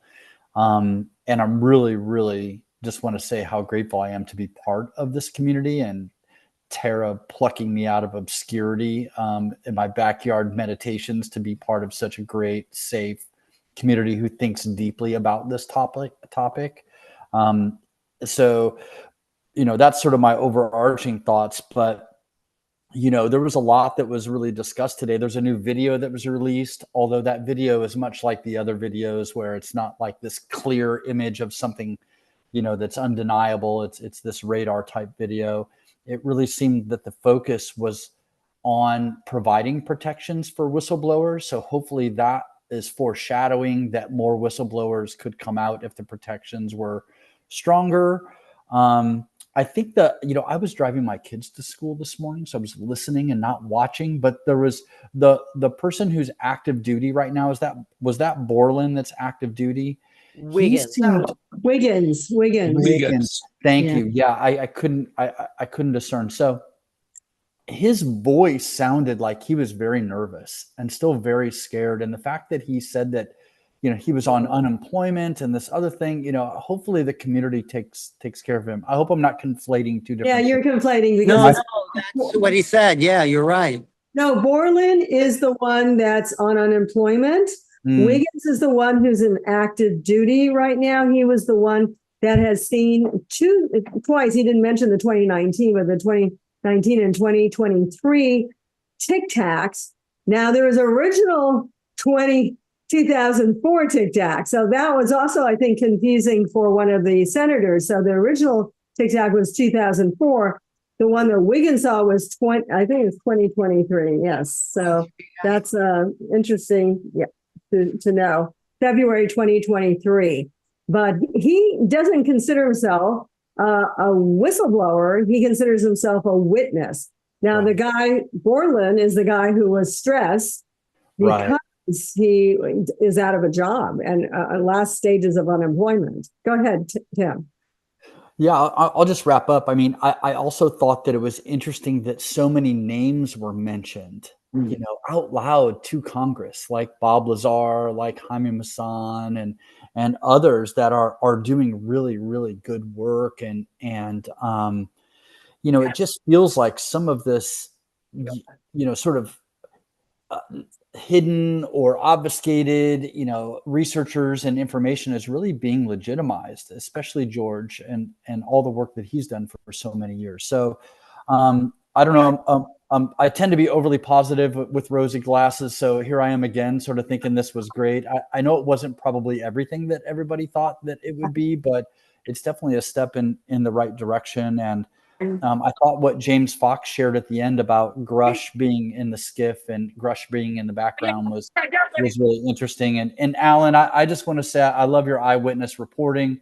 I'm so glad you're there. I wish I could be there with you. I was telling my kids out driving to school, they're like, "What are you listening to, Dad?" And I'm like, "Well, there's this thing, you know, and I wish I could be there, but I'm just going to listen." It would be great to have you here. You know, there weren't that many people waiting online, and great to share this with the community. And thanks, Tim, and thank you all. I may sign off. I did want to hear what Joanne would say, but I've been up since 6 in the morning, you know, trying to get ready and be here and get online and serve the, and thank you, Zenka, and I guess the Hurtak song. But yeah, Joanne, did you share anything yet? Because I just got to add one thing, and I was doing it on our actual WhatsApp group, is tracking the use of the word they, someone, and then there was the question, and I think it went to a skiff, it was to Borland, about the organizational structure of the executive branch. So I would have liked to have seen, but I think it took it another step, of identifying and trying to deconstruct the extreme complexity of the they.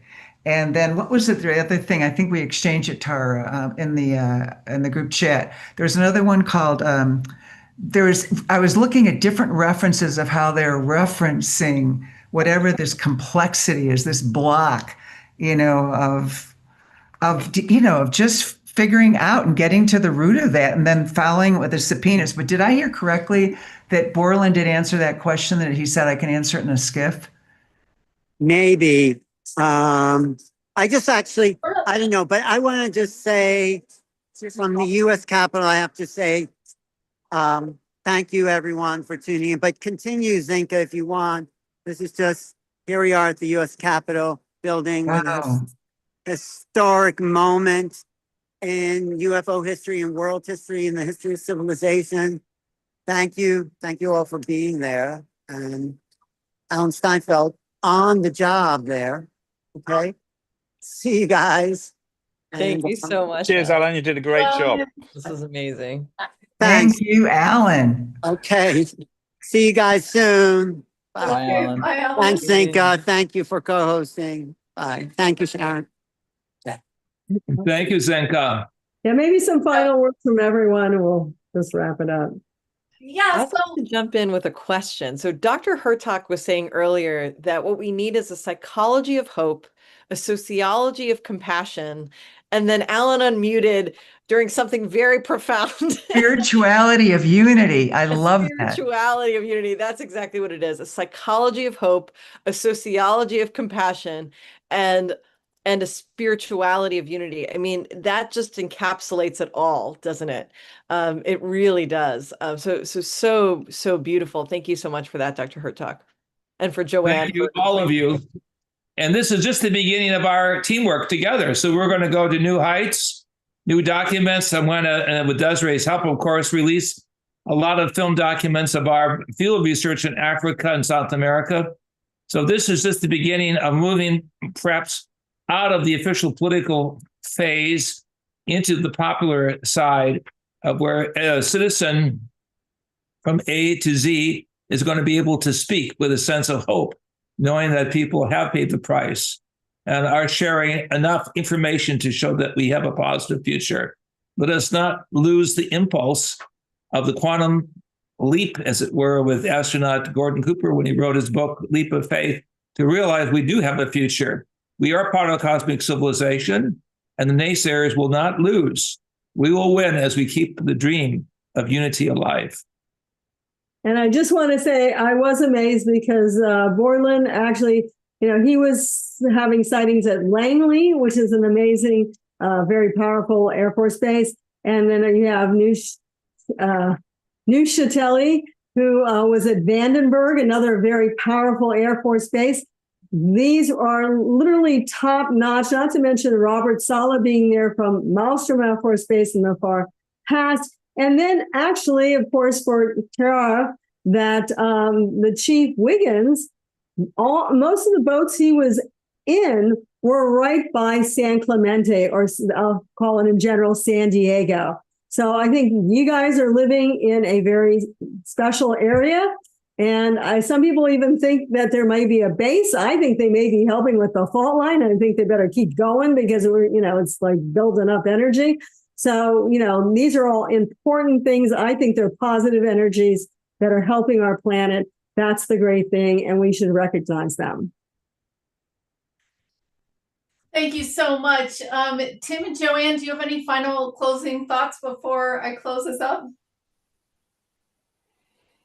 Yeah, I just want to say with all my heart is what a time to be alive, incarnated on this planet, this beloved planet Earth, and to be of the blessing and the boon, the spiritual boon of being so awakened interdimensionally to track it at this level. And then I love it to get into action, as Burleson said, but to find our own role with our gifts and talents in service to this awakening and people of Earth. There's a lot. And I love this track of the ontological hope that we can be the ambassadors and diplomats, and but whatever other name we would self-identify as, to help lead us through this guide, counsel, steward, just nurture this piece so that we can meet this moment of becoming part of our galactic family. Yeah, I just. Tim, any final thoughts? I just want to say thank everyone for getting together. I really just appreciate having this group to be able to share this experience with. And Joanne, I completely agree with you. And for everyone that's on the call, I am working on a project with Eduardo Mace. So I reached out. I'll be reaching out to each one of you to talk about this project because it's a way to contribute and give back. It's building on the trivia game that I was working on, but now has taken a much more serious tone. So I'll sort of leave that teaser out there, but would love to talk with you individually about this project and letting you know what I'm doing to try to contribute to the to this shift. So appreciate that. And just to kind of back up saying to that, Eduardo Mace and Tim have the perfect background to be really working on this project that I think will end up being, and already is, a very meaningful contribution to this space. So I just want to thank Tim and Eduardo both for their work and dedication. Even though it's still a little bit mysterious as to what it is, I can assure you that it's going to be, and already is, something very meaningful. And I personally very much appreciate it, as does the community. Sharon, Ian, final thoughts here? Anything before I close? Okay. I just want to say thank you as oh. well to everybody. So that's me as well. We're in the UK here. I watched it with other people here. Amazing that you've put this together again, Zenka and Alan. Sterling work. Boots on the ground there from Alan, and you, Zenka, and Tara, and everyone who's worked to pull this together. And it's so important. This is the as Steve says, and everyone else agrees as well, this is the biggest thing facing humanity, and it changes everything. And to be part of history with you guys, it's amazing to be here and part of it. Thank you. Keep up the good work. Well done. It really is. And just to add that the word consciousness was mentioned in this hearing, right? That was very exciting. And for those of us who know, we know. But to put that little Easter egg out there, a teaser for the public, I think is really exciting. And some dots are going to be connected in the coming weeks and months, I'm sure. So that was a very exciting moment, and to be with you for all of that, just incredible. Thank you, everyone, for joining. It's a big honor to be here with Dr.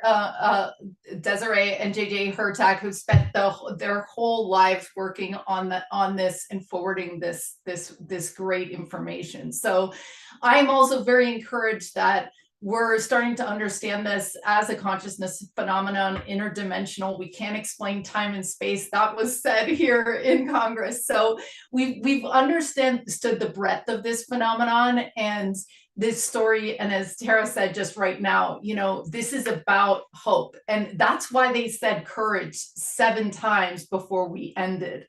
So this is a wave created by you. So thank you, all of you guys, for creating the wave, for the Hurtaks, for all of that they've published. We are going to move this wave forward, and then as we arrive to our own higher consciousness of compassion and hope and unity, right? So here we go. Next chapter, we've got another hearing. They didn't happen for 70 years, 50 years, and now they're happening every couple years or every year now. So let's keep it going. Thank you so much for joining. Hit a like, share this video out.